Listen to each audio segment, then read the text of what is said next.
good evening. It is Saturday, July the 9th, 2022, and this is the last time we're letting Eric play with the wires. No more wires for you. That's it. Wire playing around with privileges revoked. We're done. We're done. But anyway, so those of you, I did leave a message in the little community tab, and I did also leave it on the Instagram. So usually if there's anything up, it's usually best to check the Instagram. It's right there. You can usually check it out, and that's usually the best way to see. I did mention, so for those of you, the uninitiated, folks in Canada kind of already know this one, but I'll just give it for the benefit of everybody else. We had basically one of the two major network providers that are the backbone of a lot of the internet and telecommunications, satellite and cell service. One of the two went down, and it knocked out a lot of service for a lot of folks. The other half of the folks were online, didn't notice a difference. It was actually very funny. I sent the messages and pulled the other live stream. I walked over to my parents' house. They had cell phones with Rogers, who was the one that went down. They had cell phones with Rogers, so their cell phones weren't working, so I couldn't call them to tell them I was walking over. But I have a key. I just walked in. But when I was there, they were just watching Netflix, hanging out, because their Netflix was on Bell. So they were just watching. They were like, okay, our cell phones don't work, but our internet's working. Fine, we'll just watch some movies and stuff. So they were just hanging out there, chilling. Connected my laptop. Within a couple of minutes, I was fired up and sending messages. So I think the internet just went down, and they shut off the phones so they wouldn't get the calls. that'd be a good conspiracy theory. There's a lot of folks that had a lot of conspiracy theories about it. Well, a lot of mad people out there. Oh, for sure. But it was very funny because I did take a little time earlier today, kind of educating a couple folks on it. They're like, "What's like? So you didn't have an internet?" It's like, well, to me, it was a very peaceful day. But I was mentioning to the guys, it's like, if I needed internet, I could walk down to the mall, switch out my SIM card, and have internet and have my cell service back in about 30 seconds. Go Wi-Fi it at Tim Hortons. Yeah, if you really, but that's the thing. If you needed to, or you could put it on the phone, and you'd have that connection within. Yeah. Because everybody that was on that network, they didn't even notice anything was wrong. Yeah. So it's just the way it went up. So good evening, Brandon. Absolutely. So tonight, this is Brandon's my buddy from Texas that we know each other from Clubhouse. He's a great guy. Nice. Now, one thing you guys will notice, those of you who joined us tonight, is now some of you are already taking advantage of it. So I've got 13 votes, which is really good. So I did put in a poll related to the tag and the price, because obviously tonight we're going to see the conclusion of the greatest multi-part infomercial, the greatest slap chop sham wow commercial. It's going to be very exciting at the top of the hour. It's going to be incredible.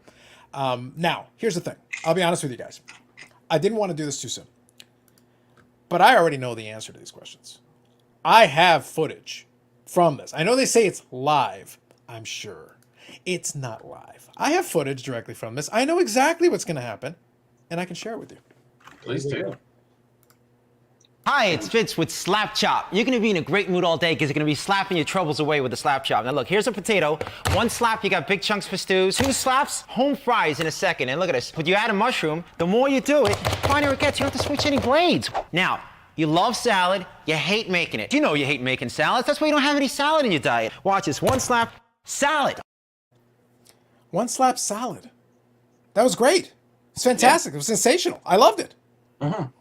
Who cut up all the vegetables beforehand with wet knife that you had to wash, and then you have to wash that thing afterwards once you're finished? Yeah. It happens, man. It happens. While you're cutting it up, you could have just finished chopping it, and you would one chop. Yeah. Done. That's what I'm saying. Now, in fairness, I kid. That was far more exciting than what's going to happen at the top of the hour. Way infinitely more exciting. That was action. Did you see how he got to the point? And it took seconds. That was 20 seconds, and he got to the point. And he was slow on going down. Yeah, like he was taking his sweet time, and he still got more done in 20 seconds than we've gotten through 5 parts. Mm-hmm. It's incredible. Like that's why I say if they brought in a proper professional, someone who knows what they're doing, who knows how to run an infomercial, think of where we'd be right now. You're it. Unbelievable. Even Josh, the answer is not too much. Exactly. Yep. Pretty ballsy to go up against another live show. What? There's a live show. Where? Outrageous. That's allegations. Shenanigans. How dare you?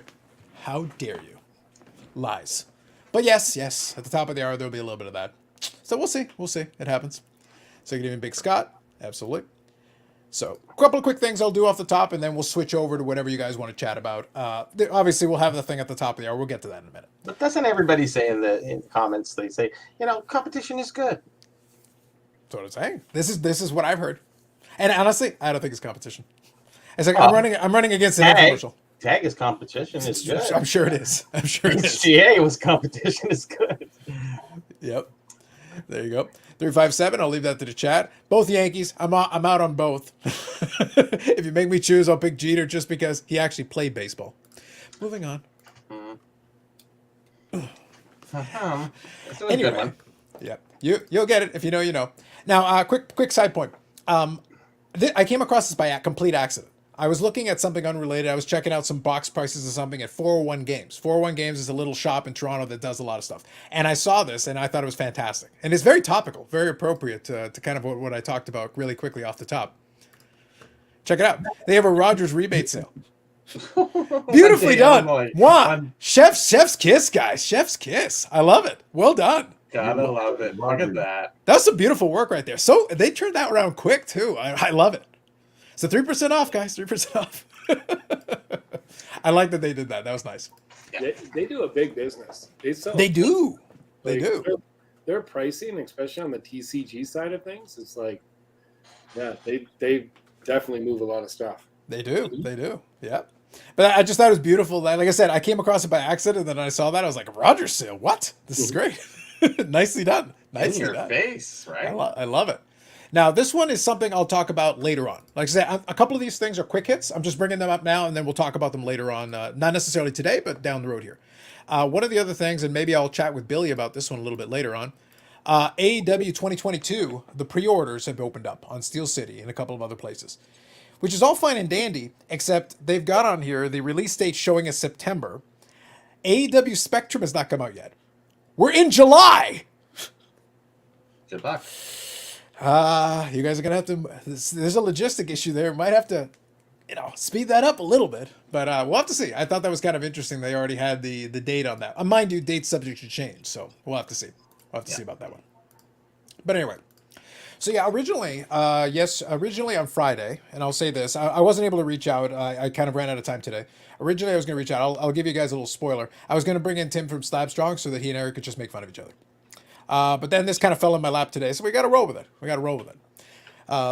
It's always possible. We'll always find some time for them to make fun of each other. Tim's doing a show somewhere anyways now. Yeah, we'll make sure. We'll find a way. We'll make it happen. He's too big of a deal to come on. Oh, yeah. No, we already had him. We had him booked Big for Friday. time. Literally, my pitch was, you can make fun of Eric. He goes, I'm in.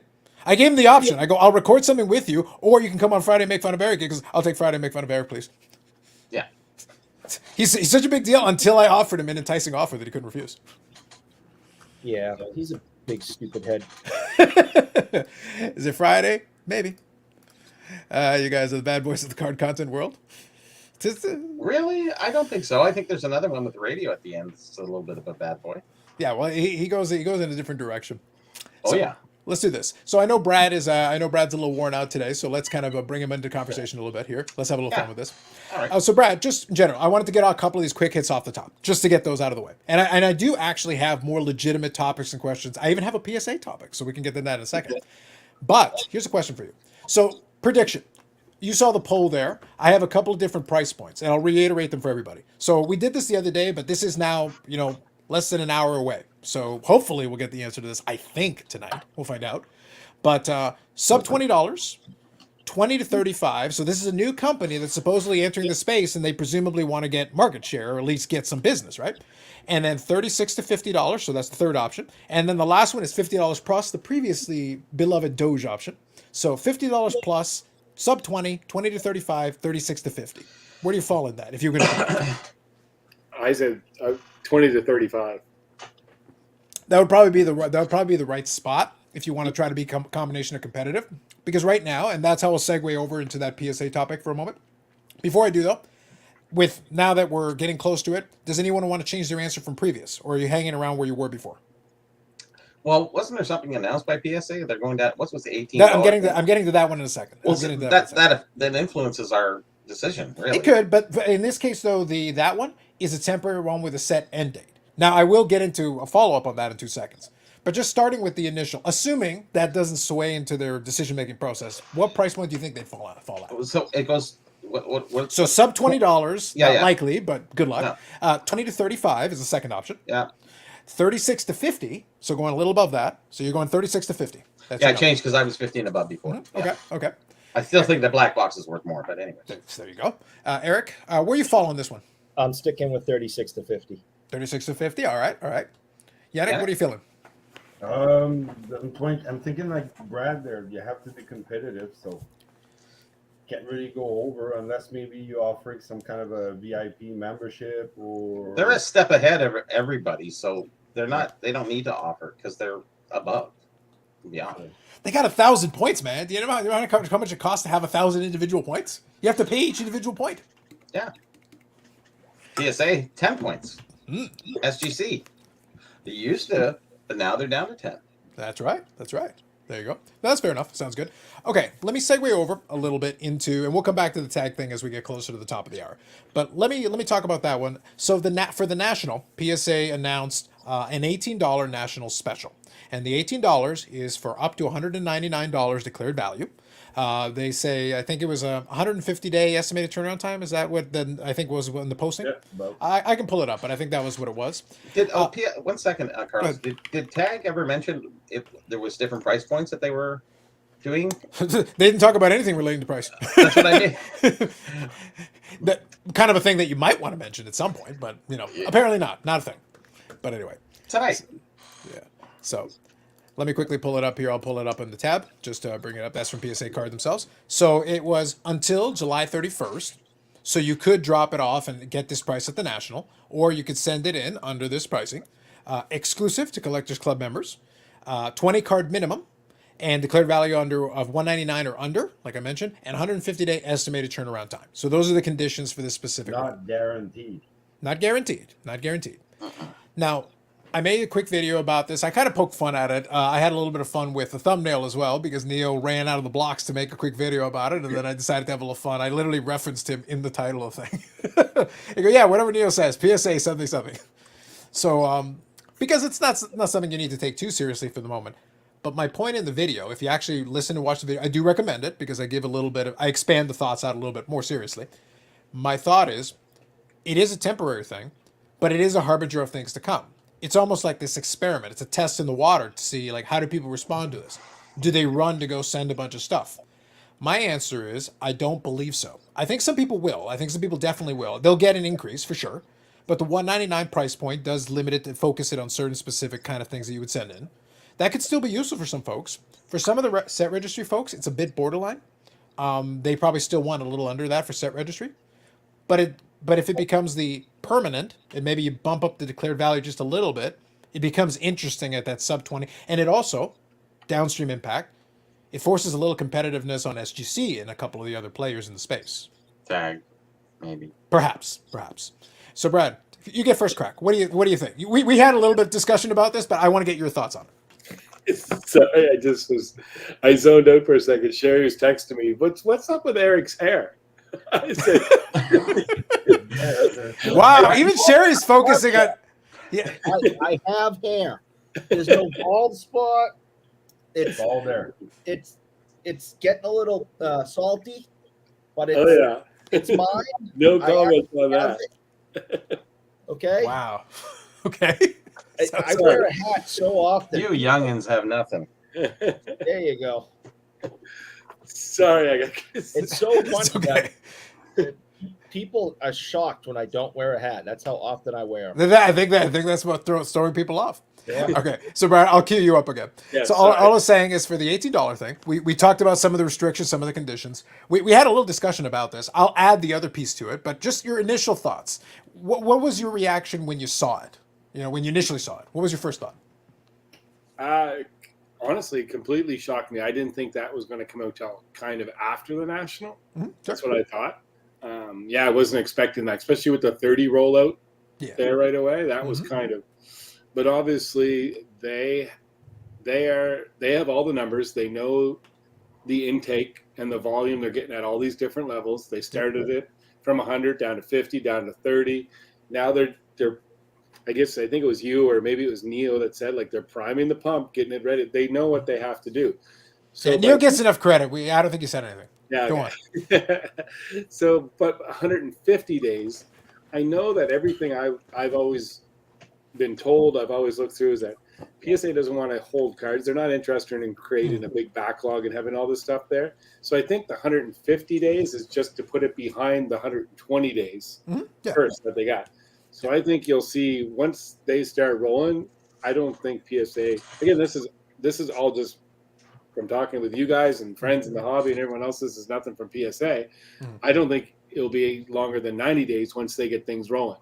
90 days is plenty of time to hold on to cards and keep that's what, 3 months out, and you kind of know what you have, and they can play with price. They can put out quarterly specials. They can put out vintage specials. I think you're going to see all that stuff roll out. I think maybe it'll be like 1950s hockey cards, $10 a card, $12 a card, whatever it's going to be for the month of December. And then you're going to see, that way they can control it and they can get everyone in. They can take care of the set registry guys, and they can see everything rolling along. It is hard though when you're looking at value on. My big question is how to control the upcharges, because everyone just wants to submit at the lowest level possible. So that's going to be very interesting to see, because there's not when you think a card with a graded value of less than $1.99, you're playing in a small marketplace, right? Yeah. So That's the reason why I kicked out the idea that I think this is an experiment. Yes. I think though, and this is something we kind of chatted about a little bit, is I said I think the speed, and I said this in the video, so like I'm staying consistent to my previous take on this. My belief is that I think this was a last minute throw together idea. Say, hey, let's give this a try and see what happens. I would think if they were going to be looking at this price point down the road, I would think the declared value would come up a little bit more to make it more interesting, to make it a little more enticing, and to open up more things. I think though what may be interesting is I do think they'll get a boost. I don't think it'll be an avalanche. And I think in a certain way that's going to potentially, this is my conjecture 100%, that's it. I think it's going to be a disappointment to them that they're not going to see that big boost because the inertia has slowed down. And I saw a comment on a video that I want to kind of touch on here a little bit as well that plays into this, is that a lot of folks talk about market share, and I'll probably do a video about this because they use the term incorrectly. Market share is straightforward. It's not that complicated. There's two ways you can measure it. You can measure it by volume or you can measure it by dollars. In both scenarios, PSA still dominates the space. But there's a little caveat that we have to throw in that's important. We have to make sure we include it. The dominance in that space is because of, largely, the backlog. When PSA can do 800,000 to 1 million cards a month and the next closest is doing 100,000, there's a gigantic gap. That that gap currently is not narrowing. If anything, it's growing. That market space, in terms of market share, they actually dominate the space, and they've actually gained dominance over the course of the last year or so. But when the backlog ends, what we don't know definitively yet is, once I remove all the backlog stuff and take that off the list, how much is left? The answer, I think, is still higher than the other guys, but I think the gap then narrows. Then it gets a lot more interesting. Because now it's like, yes, you still get more cards than everybody else, but you're also charging more than anybody else, so you do actually make more money than the other ones. So from $1, you're still holding a little bit. Number of cards, once we shut off that, because that's still revenue being realized. As they're grading the backlog, that's additional revenue, so they're still making more money off of that. But the inertia is slowing. The end is coming. You can actually, so unlike Eric's proclamations of the end literally is coming. We can in fact see it. The end of the tunnel is there. I can see Chicken Little, yeah. Yeah, but the thing is, in this case, it's just a math problem, right? You've got a certain amount of backlog. You're using most of your resources towards it. That number is shrinking. Every day, every week, every month, it shrinks and shrinks and shrinks. Well, eventually, it's going to hit zero, and all of a sudden, you've got capacity for 1 million cards a month. Do you have 1 million cards to grade? You do not. No, and I think 4 months is still a long time. Understand it in this way. We say 4 months because we're so used to this long road of waiting. 4 months is 1/3 of a year. Mm-hmm. You got to wait 1/3 of a year to get your shit back. That's too long. Way too long. I think the point is, like, I don't even grade, but I'm just saying, like, I can't do that. I can't live my life at, in 3 sections of the year. Yeah, but I think just be. I think the side point, though, is that with the amount of personnel that they're going to have at that point, see, that's the call from PSA up high. Through Rogers, no doubt. Exactly. But I think what's going to be funny, though, is that with the amount of capacity they have available anyway, then at that point, it won't be 4 months. Because once the backlog is done, all of a sudden, those 80% of people are going to be able to grade your stuff right now. They're like, please give me something to do. Put it on my desk. I'll take it. Let's go. It'd be 3 days. Because here's the thing. And I'll touch on the SGC. By the way, thank you for the comments, everybody. Appreciate it. So let me grab a couple of these here, just so we're all caught up. So Jeff, good evening.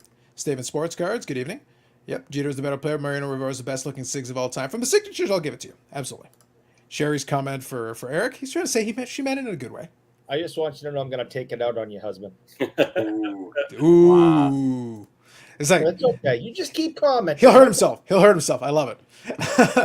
So John G. thought it would be nice to hear watching Lootbox TV on YouTube, and a company connected with Fanatics has said is charging $150 for a PSA 10 card that sells for $50 to $55 on eBay. Okay. You have to, Wow. if you could clarify that one, John. I kind of understand some of what you're putting there, but if you could clarify that a little bit, it would be great. I can be connected. Yeah. So I wonder if PSA will get the $15 card eventually. At the rate they're going, yes. Because the point that I made in the video, I was laying the groundwork for for later conversations and later videos. If this is an experiment and they don't get a flood of cards, the message is going to be like, you may as well raise the value limit on it, get it to $4.99 or something. $15, $4.99. Yeah, you'll have like if you have a $20 offering at $4.99, that's not bad. But then you could offer an even lower one for the $1.99. So you can play around with that a little bit, and then your set registry folks and give them that. But the problem is, did you wait too long? Did you wait until the inertia was running out, until we could actually see the light at the end of the tunnel, to actually start aggressively creating these pricing tiers? Because now the flipping game's been heard. So all of a sudden, and we're still not getting enough new products. So when I'm looking at it, like, remember when I said about market share? Market share means a bunch of that stuff's already graded. Those millions of cards that have been graded over the last year, it's like they're already in the marketplace. They're already in slabs. Are you going to re-slab them? Not necessarily. You don't necessarily have to. And if that's the case, well, you're not going to slab them twice. So those are out of the market. So what else are you going to slab? What else are we sending in? There's only so much Sharknado. It's limited. It's limited edition and of a cultural icon, Sharknado. The That's what I'm market saying. might go through the roof again. I know, right? That's what I'm trying to say. The important thing, though, is like I said, there's only so much Sharknado can do to save us all. There's only so much. I'll get back to that later, but I'm saying focus in on this. There's only so much it can do to save us. Moving on. Getting up charges is the way to go. That's what they've been on historically. I have a motivation to give you a better grade. Yep. So with the timing, it's definitely last minute for them. It's a little too little of a discount too late for the percentages. Yeah, that's kind of my thought process on that. We'll have to see, but who knows? Thoughts on SGC's transparency announcement eliminating the A grade? I think it's a good move. It's one of those things though where I think it's a good move. SGC, we've given them credit because they've done a lot of good moves. They've been very responsive to their customer base. They've done a lot. But one of the points that I make, and it's not an insult. I'm not insulting them. I'm just simply stating that with everything SGC has done, they're only at 100,000 cards a month. They have improved. They've increased their piece of the pie for leaps and bounds, no doubt. But they're kind of stuck. The only move that they have available to them now is to lower the price. So, and we'll have to see how much that would help because again, the market's going to do what it's going to do. If we're both offering the two things, the fast turnaround time, SGC's got the fast turnaround time. They are a quality third-party grader. They have some historical value. They're not a fly-by-night. They didn't just show up 3 seconds ago. They've got the stability. They've got a lot of things going for them. And yet they're kind of stuck at around that number, which isn't a terrible number, but that's not enough to like steal market share unless that's where the marketplace is. Go ahead, Eric. I recently sent you something. Mm-hmm. I think it may have been from Card. Your favorite provider of all time? I mean, I've sent you quite a few things lately, and I definitely want to touch on all of them. Because I'm sure you do. But to be somewhat serious, they did a statistical analysis and posted it on Instagram regarding the fact that SGC has surpassed Beckett, and Beckett is now in the 3rd spot. Dare you say? And of course, we have talked about this for months, and we predicted this and hoped and prayed on it. So that was a happy day for you, Eric. If their numbers are correct and they're looking at the statistics were correct, it looks like Beckett continues to fall, and next up is CSG, and they're going to pass Beckett next. Yeah, I find that it's really interesting. All this in this last month, all the pole positioning that's happening with the grading companies. Mm-hmm. Everybody's being announcements. And they're all kind of going, "Hey, we're trying to get in there, right?" It's the competition we asked for, though. Like we were very clear on this. Where were they for the longest time? It's like that was my point. Yeah, that was my point. Is that like, look, it's not bad, but it's a little late in the game now because now people's wallets are tighter. So it's like, well, now and tags coming. Watch out. That's the game changer right there. Don't make me play the slap chop clip again. Tag Because is before this coming. night is over, I will. God damn it, I will play it. So Neo here. Good evening. Where's the option for I don't care? I only get 4 options, Neo. You only get 4 options in the poll. I thought about it. Don't think I didn't think about it. So Gary here. Sorry, SGC is still my go-to, which is perfectly fine. That's fine. I can go through my bulk sub for $24 per card. No upcharge on anything 2001 to present. Yeah, that was the other piece they included in their announcement. Yep, 1 week turnaround. Yep, and that's completely fair. And that's to say, like, I'm not. Like I said, I've made fun of SGC when it was warranted, when they screwed up, and they did. But in the last year or so, like year and change, they've actually been making very good moves, very solid positions, one after another. They've been very careful and deliberate on what they promise versus what they deliver and how they communicate. They've done all these things very well. But my point has been that it has only done so much. Has it helped? Yes. Has it stabilized them as a strong competitor in the space? No doubt. There's no question. They're one of the more stable in the space now. And they're considered a strong brand, and they're solid as it comes. But my point has been, at this point, and I made a joke kind of on the side, and I was mainly joking, but I said, look, at this point, they could introduce precognition turnaround. They could send you the card before you've even opened the box, and it would barely do a dent. Like, at this point, the speed is no longer the factor. They're fast. We know they're fast. We know that their price is reasonable. We know that, but the resale hasn't moved in a lot of instances. It's just not. It's hard to gauge with the dropping market at this point. I think as we get 6-7 months in, I think it'll start to show if there is any showing. I know. Yeah. Right now, the only thing you can do is compare it to a comparable example from the other graders. And that's really all you can do is say, okay, similar card, similar grade, how are they relating to each other in the space? As things go down in theory, they should all go down in the same kind of level. Well, realistically, if they're going to go up in their business, they're obviously going to kind of hit that market share because more people are going to try to send them. So they're going to come close. They'll never catch PSA, but I'm just saying they'll actually grab further past Beckett, and what have you. Go ahead, Brad. But when you look at it, you have more or less two options. You have time, turnaround time, and price. Yeah. That dictates everything. So when you get your price too low and you're too fast, where can you go from there? You know what I mean? Like, so HGA. when you look at PSA's strategy now, it's like, okay, we lowered the price, but we increased the turnaround time posting. Yeah. So from that point, you can only improve. Yes. So all of a sudden, it's like, you know what? We're getting the 150 day back in 90 days now. They're coming back in 60 days. Well, you know what? You can keep the price point where it is, and you don't have to lower your price anymore. But now you can that's your floor. Like, that's the basement is your floor price there. Now what you're going to do, you're just going to get things back faster. And that's what PSA wants to do, right? Yeah. So you it's when you really look at the big picture of it, there's a lot of guys that are looking at all these pricing strategies and coming out, and it's nice to see. And again, kudos to the other companies as well. Like I've always said on this channel, regardless, I'm a collector first, and SGC, and I think that Peter is an incredibly smart guy. He's got great charisma about him. He's well spoken, and I think he's done an excellent job. Like he really has. He's a smart guy. How old is he? He's in his early 30s. He's in his early 30s right now, actually. So like I said, he's done very well, and considering how young he is, getting into that position at the company to run it and everything. But the problem is, unfortunately, this is what makes me sad. None of us are getting the chance to see Jeremy from Beckett because he's delivering the Gettysburg Address literally in a dark room by himself. They just won't let him tell the people. Like if they would just let the man speak and say the thing, like even Eric would be moved to tears. Tears. It's unbelievable. He cried. That is true. So 407 years ago, our forefather Jim Beckett. He's like, he's still alive. Whatever. The point is, third-party grader, we're doing better. So what's the sweet spot? Basically, like keep a certain floor price, like you said. Either decrease your turnaround time. PSA needs you to have a membership. Other companies don't. So basically, I guess it's probably going to be everyone depends on what they want, who they want to submit, who they feel comfortable with. Yeah.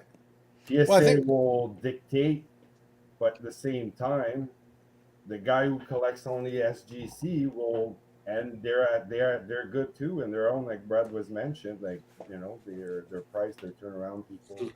I think it's. So is there basically room for everybody? That's what I'm saying for about, because.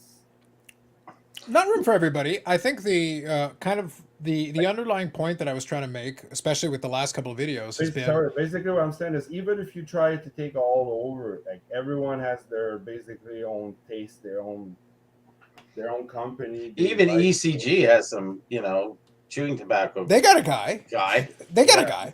But the point is that the pie is shrinking, and the big problem that I've said is like when we talk about market share, we're talking about a shrinking pie. So we can argue over who has the biggest slice of a shrinking pie, and that's why I say like part of the problem is a victim of their own success. To be clear, PSA has literally graded tens of millions of cards at this point, tens of millions. SGC has graded millions of cards. Beckett has graded millions of cards over the years. Even CSG, which came later on in the game, is probably I think they're approaching 1 million cards. Close. Yeah. But think about those numbers. How many cards even warrant grading that haven't already been put in a slab? Especially now. Yes. So that is the key piece. It's not just can we grade it. The question is, do you want to? Do you feel it's necessary? Is it even required for certain things? The answer for a lot of it is no. So the pie keeps shrinking. That's why I say new product is what fuels a lot of this stuff. And if we're not getting enough new product to give us grading candidates, if the flipping game is not sufficient to make that worthwhile, you're all cannibalizing each other for a shrinking piece of a smaller and smaller pie. At this point, it's like a mini pie. We're not the big slices are gone. You can have the whole thing; it's still small. How many guys, let's say like me, who I collect graded cards. I never submitted one, but I was never gonna submit one at $50 or $70 or $100 a card. Right. So, A lot of people like that, sure. Yeah, I, for sure. I have never submitted a card. $18. Eric, I'm we a know cheap you bastard, submitted to but Beckett. I'm still gonna start thinking about it and definitely considering it. Yeah. So how many of like me or Eric were never basically submitted? Me too. I've only submitted like 15 years ago. Other than the couple SGG, I just wanted to document them. That was out of necessity of documentation. So I think it called for being more historical than it was for money wise. Well, I think though that's a helpful point. Is that 3 out of the 5 people here barely submit. I don't. submit some stuff. I've submitted some stuff on a semi-regular basis. Brad obviously has submitted stuff. I would say he takes up a large chunk, a large piece of the pie in that piece. I'll tell you at $18 now. well, he's a business. Yeah. I will definitely be interested to send stuff to Brad to ask for in between plastic. Yeah. Let me read one second, Eric, before you continue. Let me read a couple of these. I'll get caught up and then we'll go into it. So, Bink, good evening. Has anyone asked if Tag is prepared to be in 5th place? I don't think anybody's asked anything relevant that Jeremy's even inquired about them. It doesn't fit in the infomercial. Or will it be that they can take over the hobby if they don't drop out? It's a good question, though. Like, it's a valid question. I want to say it is a valid question. I don't think it's been asked, to be honest with you. They're in dead last. They're 15th or something because they haven't even come to the market. No, that's it. Right now, I talked about 2 things they're missing still. They haven't talked about. Technically, we got 3. We got 3 because we had the one we always talked about, the pricing structure. That's 1. The turnaround time, that's 2. The third one is, okay, so when are you opening the doors? That's the third piece. Hopefully, this is supposed to be the season finale. It's the one that we're all supposed to get excited about. It's like, I'd rather watch the slap chop clip again, but presumably. No, I'd rather watch that waiting for the price drop and then we can live. Yeah, it's gonna. The problem is theirs is gonna take too long. I bet they will drag it out. So it's like it'll just go on and on. Get to the point. This is like 10 seconds worth of content. It'll be in the credits and the writing will get smaller Exactly. and then their price will be there. It's like, I missed it. Yeah. Exactly. So Josh here says Sharknado may be lit, but tons of G.I. Joe to go around. It is true. G.I. Joe could have been anything else. SGC just needs a better looking slab, and for some people that's the case. Some people love the tux though. So, and I do agree about the CSG slab. I like them. I'm a big fan. Biggest question about BSA is what will the Zion Prison Pop be when the price drops? There you go. $2 billion. Yeah. Steven likes my Gettysburg reference. I hope John Wolfswooth isn't in Gettysburg. Come on, man. Don't mix your historical references. Don't do that. Terrible. Tag will be gone in 5 years. 5 weeks. No. They can't be gone until they start, okay? Well, maybe they never start. If they don't start, does that mean they never lost? True enough, yeah. Is that how that works? It's like, we can't lose. We didn't play. Okay. Yes. Fair enough. PSA used to give 15 free grading submissions for 250 subscriptions to PSA. Yeah, that sounds about right if memory serves me. There's been a couple different promos over the years. I remember that. Like I said, I won every fight in high school. How many fights did you have? None. You were undefeated. You didn't lose. Yep, Bravo's Journey. Good evening. Brad makes up for the panel. This chat. Yep. Exactly. Will PSA Canada be offering the new service special? So actually, we talked about this a little bit. So okay, so if the thing is, it's temporary, right? It's one of those things. Like, how does that play? Just a general question. So something like this happens. It's a special, right? It's like a limited time special.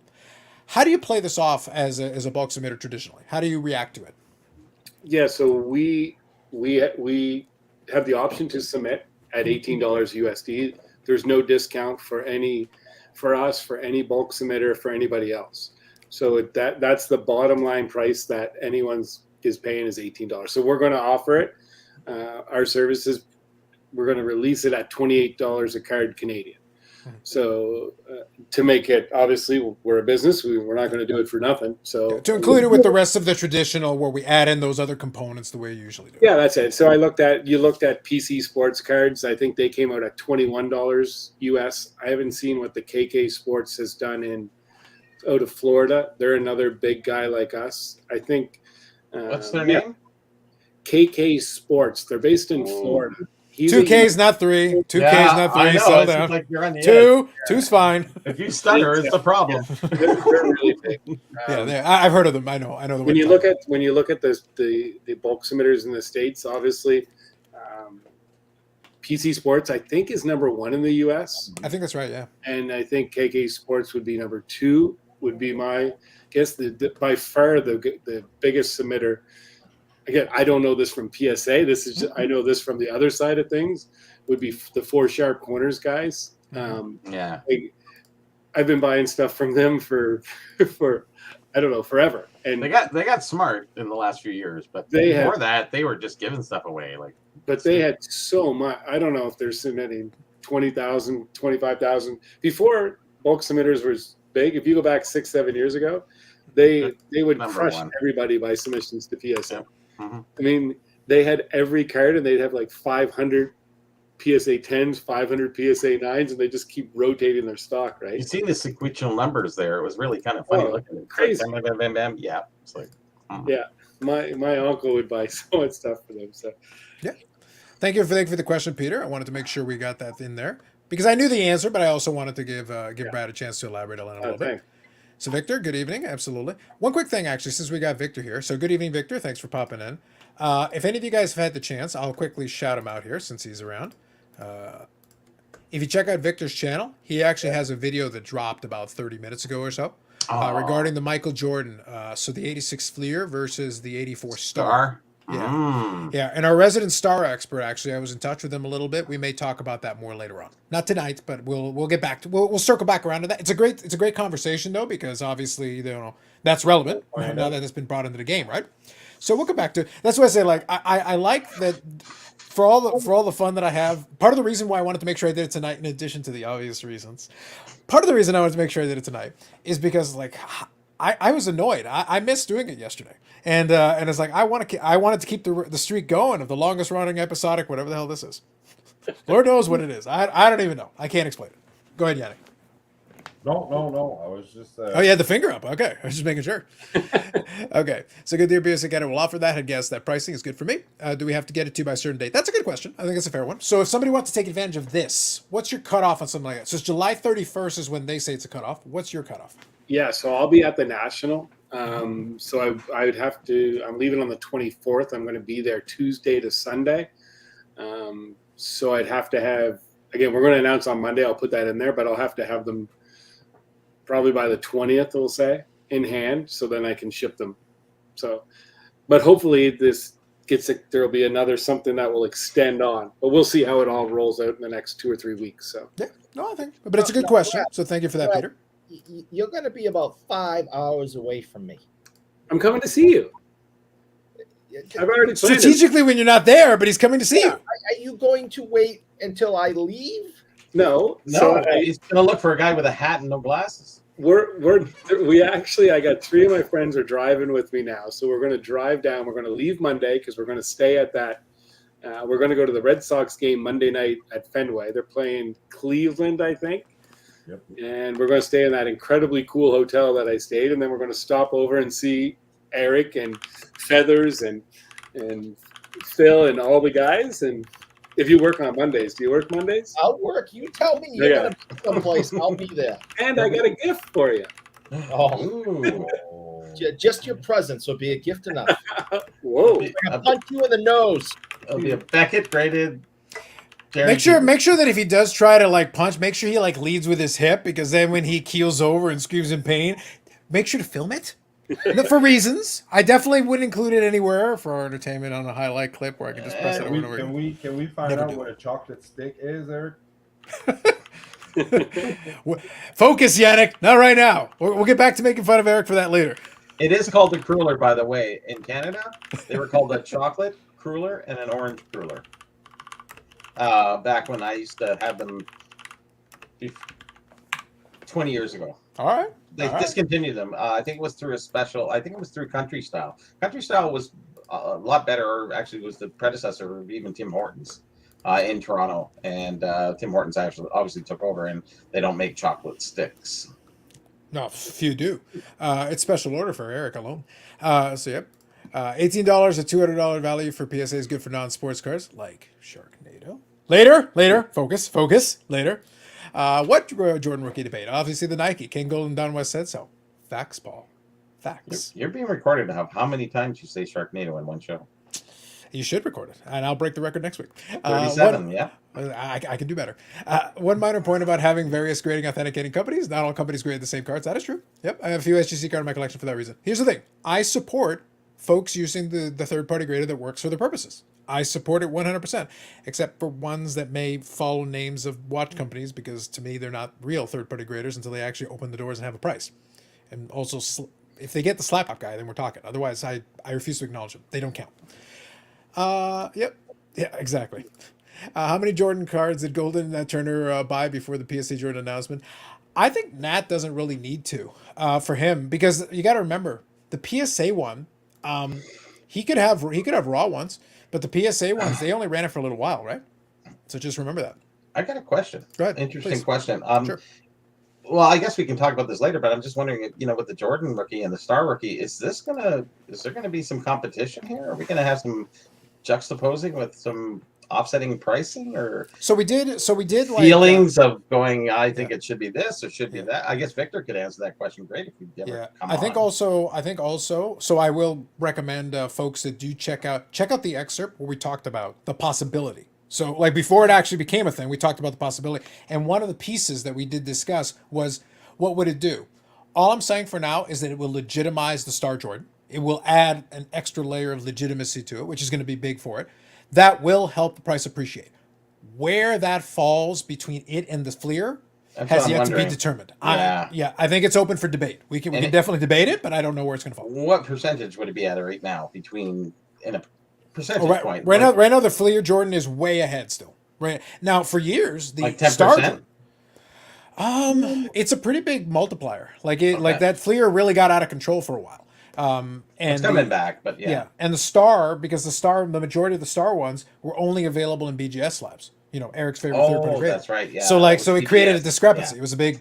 Now, if you can do apples to apples and say like I can have a PSA 86 Fleer and a PSA Star of equivalent grade, now how do you measure? I wonder if it'll be a run for it. I think it's going to be a big, quick jump, because everyone's going to go, I got to get on board before July 1st. Well, it's past that. So sorry, Eric. Get it. No worries. But the other piece of the puzzle is, like I said, it is going to be a legitimate question. I think it's a legitimately interesting question, and I put in some questions about that. And also, the Star Jordan is rarer. It's objectively a rarer card. So that could be a factor for certain folks that may not already have one. That could be a big deal for them. Maybe if they were on the fence, didn't want to buy the BGS copy. My question that I posed to a Star collector that we know, I said, would you consider A, crossing something if you were in that position, or B, and this is a second question that I will pose when we get a chance to talk to them more, would you try to upgrade the label from the old version to the newer version? Ooh, risky. It is, but it's a legitimate question. There are going to be some folks, because I'll give you an analogy to the coin market. There are folks that intentionally collect the older holders because they either think they graded tougher or they think they were more accurate or whatever the case may be. They legitimately would rather have the old holder. But other folks would rather have it in the new holder. So the question is, then, if you have a Jordan Star card in a PSA holder from back in the day when they actually did it, do you cross it to a new PSA holder? It's a risky move, but would you do it? It's interesting because before Beckett BBG came in, Beckett's grading was pretty consistent, and BBG came in. It seemed like it was harder, but it was supposed to be more forgiving. Very interesting, because I remember early times doing some card setting in, and it was really interesting how that changed. This might be a factor too. I don't know. We'll see going forward. Yep. I'll read a couple of these comments before I do, though. Yeah. Brad, just a quick hypothetical. Let's say you were one of the folks that have it. We know someone that does have some Star Jordan cards in PSA holders. But let's say you did. Let's say you have it in the old holder, PSA holder. Yeah. Would you leave it in the previous, the old, because the old ones are kind of rickety. The newer holder is a little bit more solid. Would you swap it out for the new holder? Absolutely. Okay. Yeah. I got a question. Then. Please. Here it is. So, what if it isn't legitimate? Like, what if it's one of those fake ones and they can tell the difference, and they missed the early one, so that's why they stopped doing it. But you'd be protected by PSA. Well, wouldn't it be best to wait till that card goes way up and then try to wait to do Well, it? that's the thing. Because That you could get be the a strategic value, move. right? That could be a strategic move for sure. Yeah. That's why I wanted to ask the question. So this one, Josh asked the right question. We got to get on this, guys. We got to get Benzie. We got to get the answer to this question, because I want to know the answer too. Like, I haven't heard thank you for bringing anything it up, Josh. from him. He's been a ghost. I got him. Let me send a message. Yeah, you send a message to him. We need answers on that. I agree. I should have. We've had enough time. We've had enough time now. He said Fanatics sponsor the Phoenix team shop, so selling DeAndre Ayton rookie for about 135 and sell for 40 on eBay, graded PSA 10. Oh, okay. So you mean like in the team shop they sell it for more than it's worth? Okay, yeah. But mind you, team shops, they overcharge for cards all the time. Like when I used to go to the Jays, they would have like cards, and it was always way higher than like market rate. You could walk outside the stadium and you could buy it for a third of whatever it was. So that makes more sense. I get that, John. I follow you now. Typical, yeah. Yeah, no worries, Victor. I'm looking forward to checking out the video. Didn't have a chance yet, but I'll definitely check it out later on. Mm-hmm. I read that Nat submitted his BGS 8.5 and it came back in 8. We'll have to look into that more. And I responded, IG posted did not own any. Yeah, so that's one we'll have to see. I don't know yet. So Korean Cardboard says he finished a live show on his channel talking about some Japanese menkos, if anyone's interested. So if you're interested in the Japanese cards, check it out. Korean Cardboard. So I'll give the shout outs. I've seen a little bit of Korean Cardboard stuff, so there you go. Check it out if you're interested. Good luck finding one. Not many out there. Yep. Aussie Card Dad, good morning for you. Glad to see the live stream continue. That was the goal. Thank you very much. 86 Fear says so iconic. So this was a point that I heard made earlier, that the difference would stick between the one would be treated almost as the 51 Bowman as kind of the more real, because the 84 star is in Jordan's rookie year, but it's not a pack pulled. It's got a unique history. Again, let's pretend everything's legitimate. Let's pretend it's good. But you still have the fact that this one came out during his actual rookie year versus the 86 Fleer, which came a couple of years into his career. You want to tell us the actual way it was acquired? Yeah, it was in team bags. So team bags distributed. Team bags. Yep. Like the ones we have here? Yeah. But you know what else, though? So here's a question, though. Obviously, they came pack pulled as well. But if you remember in the early 90s, a lot of players, so you could have gone, say you wanted 91, 92 upper deck something. You could go get the team set of somebody and get a rookie. The rookie's in there. It's the exact same card as the one in the pack. What's the difference? As soon as you take it out of the package, you wouldn't know the difference. There's no difference between one and the other. So I agree. But in fairness, the other thing with the Star one is it was an NBA licensed product. It's not like they went out and just made a thing. It's like they were the only licensee in basketball. The only one. So honestly, if you took bunch of those packs, you can just kind of open it and take out your card and switch with another pack kind of thing, right? Mm-hmm. Yeah. So that's. There was no distinction at that time. It was like it didn't matter how you got it. Yeah. I guess back then it's still kind of infancy. A lot of guys aren't doing too many scams. So today's wouldn't work. No. Yeah. No, for sure. I think today what they would do is they would make a slight modification to it to show off one versus the other, because I know some of the current Topps ones, if it's from a factory set, they label it on the back as factory set, so you can actually see that there is a difference. So there is a little bit of a difference to them. Yeah. Factory set. Just picked it up. What year? What year? 88? 88. So that's 87, 88 or 88, 89? Yeah. That'd be 88, 89. So then Brett Hull. No, sorry, 87. So then Luke Robitaille.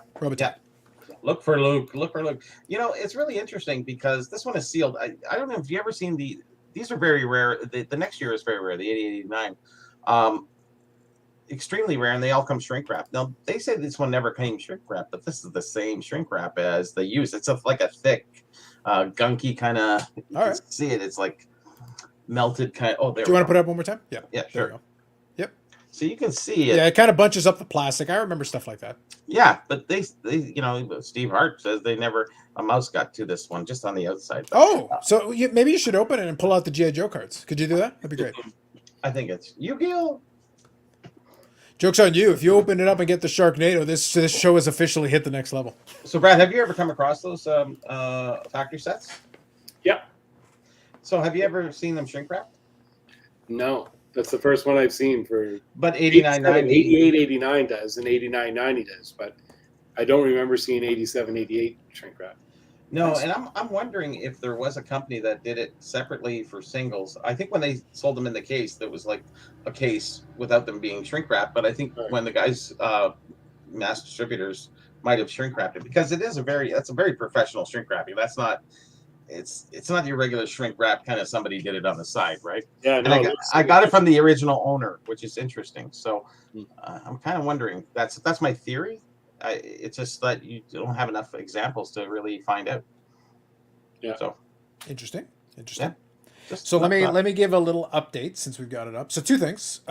46 votes in the poll. Fantastic. Thank you for that. Also, I will remind, hit the like button. It is free. It has been sponsored once again generously from Eric. It is his apology and his do-over for breaking the stream on Friday. Messing around with the wires and breaking everything. So he has agreed to once again sponsor the like button. It is free. So we've got the polling. So here's where we're at. We're sitting at 35% saying sub $20, 24%, so just about a quarter, saying 20 to 35. 28% right now is the second leader here, 36 to 50, and 13% are saying 50 plus, which would be dangerous, but it would be interesting if they decided to go that route. So I will keep the poll running for about another 5 minutes. So if you haven't voted on it and you would like to, you're more than welcome to. It is at the top there of the chat. I'll leave it on for about 5 more minutes, and then we'll see where we're at that point. Now, do you think? Here's a question. Do you think that Tag is waiting to put their price out as they're waiting to see what the market is doing? Like, I think they're waiting for the result of my poll. I honestly think that's probably the. Brad, you agree with me, right? Numbers, right? Like, this lazy bastard already has like a 5-part miniseries on this stupid crap. They're like, wait, somebody has a poll? That was a great idea. Why didn't we think of that? We should have made a poll. Or they're waiting to accumulate your numbers from your poll. Exactly. They're running the numbers of the poll. We need that last 50 because we only have 4 other people. Whatever they go with, we'll go with that range. And then we'll do random number generator to figure out the price. Yeah. $27.56. What? How did that work? Yep. Not a problem, Korean Cardboard. No worries. Also found out David DeGrom will be pitching here for the Syracuse Mets. Oh, there you go. It's always fun when a minor league team gets a major league player. So enjoy it. Have fun with that. How many star rookies we bought it by the fractional companies? That'd be interesting. Once a couple of them get graded, that could be interesting. David G, good evening. Went to Fenway on Thursday to watch my Yanks. They have a really nice card shop up there. Bought some packs, but the singles had a good selection. Oh, really? 52 off mantle. That's pretty good for a stadium shop, actually. That's really strong for a stadium shop. It's a pop-up shop. Mhm. It's brand new. It's run by Chris Costa. Oh, okay, yeah. Okay. And he also built a full-time place down at Foxborough. And he's also the one who did the Fenway card show. He's the one who did the card show out of the Fenway Park. That Brad went to and then blew me off. Correctly so, yes. But Go on. He's coming back. Hold on. Wait, could you repeat that? What did he do? He blew me off. All right. Go on. Continue. So took his mind right out of this. He has done the show at the Boston Garden. He's done Fenway. He's at Foxborough. So he's hit all the spots. So this pop-up shop opens up during games, so people can go check it out before, after, or during a game. Well, you got a captive audience who might be interested. They're already kind of predisposed to might potentially being interested. If your prices are, I always talk about the old stadium shops. The stadium shops were always way overpriced. So, like, if you actually tried to be competitive, you probably could get some business out of it. If you could still be strong money, but like, don't be ridiculous. Just be somewhere like, oh, okay, that's probably a price that's doable, sure. What, like the tickets aren't overpriced, the food isn't overpriced, so why not? What the heck? Well, you Join could in, right? do volume though during those games. Like if you sold the stuff, you could still sell it for strong money, and actually get a lot of stuff out the door and just cash coming in the whole time. Yeah, I bet you the Rogers Center today, if you went into the Rogers Center tomorrow, Yeah. I bet you they have 91 Upper Deck Toronto Blue Jays team sets for $14.99 or $19.99. Yes, Guaranteed. if that, maybe higher, maybe higher. Now move that decimal point over one. Yeah, to like, the exactly. It's like, but guys, it's in the original whole packaging. left. Oh, Yeah. I had a star question. Go ahead. Did PSA keep the pop that they did, or did have a record of that prior to them discontinuing? As far as we know, And did Beckett have a pop? Beckett definitely have a pop for sure. Yeah, I think they've got about 900 Star Jordans graded, give or take. I think that was the number. Fairly decent amount. Yeah, but I said, but compare it to like the 86 Fleer Jordan, where there's thousands and thousands and thousands, right? But are they going to be legit to PSA standards? But that's kind of that's the That's reason where why we're I at with posed, this. Yeah. that's the reason why I posed the question for the old holder. Is there more value in someone keeping the old holder? Brad says he would swap it out to the new holder. Fair enough. It's riskier. Let's Yeah, just for say. sure. But like I said, there is a potential there. And to Brad's point, if it turns out there's an issue and you wait until the prices start to creep up, then you would get compensated for the issue, right? So because you'd be under the guarantee. So it's one of those things that you'd be entitled to that. Let's That'd be your drive thing. up that Star Jordan there, guys. Yeah, so we'll have to see. Ozzy Card SS here is an MJ collector, which he is. He's got a very nice Michael Jordan collection of different cards on his Instagram, so you can check that out. Prefer the 84 Star. And as I say, it's like some guys, the 86 Fleer is so ubiquitous. It is available. Like it's not like the 86 Fleer is rare. It's not. So it's one of those things where it's like if you're a Jordan collector who has everything, quote unquote, this may be the white whale you're looking for. So, there we go. Yep, that's the large ones from 85. I think they're doing those ones now. Right. And So, then these guys, Oh, hold on. take the elastic off. Yep. I forget what these ones are. I don't know much about these, but I've had these forever. So that's Yeah, we can get Jay to identify those. Jay knows those. yeah, really 80 well. Star Jordans. Yeah, I think they've got a couple different series that they've got on there, like best of the best and stuff like that. There's a couple different versions. Yeah, and those are the Miller Lite. Miller Lite put out a promo set with Star Jordan, Yep. which are Wow. super cool. Yeah, and there's also like a green Gatorade set as well with the Jordan as well in it. It's a couple of big I've cards in there. seen that. Jeff Wilson bought that set. Yeah, exactly. That's what I mean. Like, it's funny that the star cards are suddenly appearing in like some videos. Interesting. Well, I can tell you, I just pulled these ones out of that bag for the first time probably in 15, 20 years, and they got that smell, that stale. Nice. Nice. The All right, old hold on. card smell. Yep. Oh, yeah. All right. So let me get this one here. 3D 80s Kid. So I think that's a new name I haven't seen before. So good evening. I welcome the 84. I remember the 84 star cards being available in the Pacific Trading Card catalog. It costs over $100 to buy a full set. I opted to buy the 81, 82 tops that are still available for only $20. Interesting. So is the star card? I'm just keep going back over it because I'm more concerned about it right now. Is the star card? Is it considered the rookie or is it pre-rookie? Or It's considered an XRC right now. So Beckett went and made a call on that years ago as an let's XRC. call it a PRC because pre-rookie card. XRC means nothing. Well, the thing is, the XRC was supposed to be the extended because Yeah, it's but not it pre. got It's his discontinued rookie year. because it was X and it didn't work. Yeah. And I'm going with PRC in mine. So, But it's not. But it's not pre though. It's his rookie year. It literally is the year his rookie, and he's in an to NBA his uniform. considered rookie year card. Yes, that's what it is. I don't know. That's the thing though. It can be earlier and issued, but No, I get it, but I think my problem with that idea is that is his rookie year. He's in an NBA uniform in a licensed card for the NBA. national literally- distributed in sealed packs. No, It isn't. Yeah. That'll be where Victor's video will drop down on that What's one. the difference between star cards and sportscaster cards? You have sportscaster cards, so we summarily reject them. a chocolate stick size difference. That's right. It's like we all went to look for chocolate sticks, and we're like, nope, we're out. Get a real donut. Okay, well, I guess that's the answer then. It certainly is a gray area. That nobody can I feel rectify. that's canon. I think that response is canon. I think that's solid right there. Because we have the Gretzky rookie in Sportscaster, we got the third rookie in Sportscaster, and it's a question. What's the difference if people sell the Gretzky rookie Sportscaster and call it that and get huge money for it, Huge? How huge is huge? What do you define as huge? Well, Sportscasters were mail ordered, and also Star Cards were mail ordered. So that rules them out right there at that point. They have to be sold in stores. General public had to have access to it.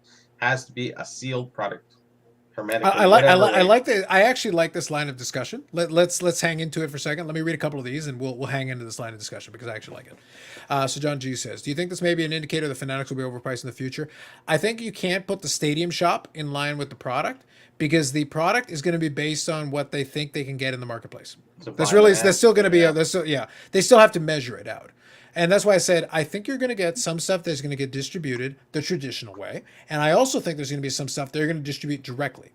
And with the stuff they distribute directly, they'll have a much easier time gauging market price. Because if the stuff sits and gathers dust, it's too high. Or the product doesn't have enough value. You're going to learn that pretty quickly. So you're going to have to adapt and adjust. Stuff like Topps Flagship will probably be distributed the way it always was. It'll be available in the same SKUs it always was. I don't think that's going to change today or tomorrow or a year or two from now. But the Fanatics itself, I don't think the pricing will be special in any way. They've always wanted to make money. The goal will be what is the most effective way to make money. Trying to go too high and not selling enough isn't going to make you too much money. You have to figure out what that balance is. Cardville is the store's name. They have finance stuff, mostly modern though. Okay, gotcha. Yes, Stadium Shops. Yeah, team set of base protect. That's right. So here, this one.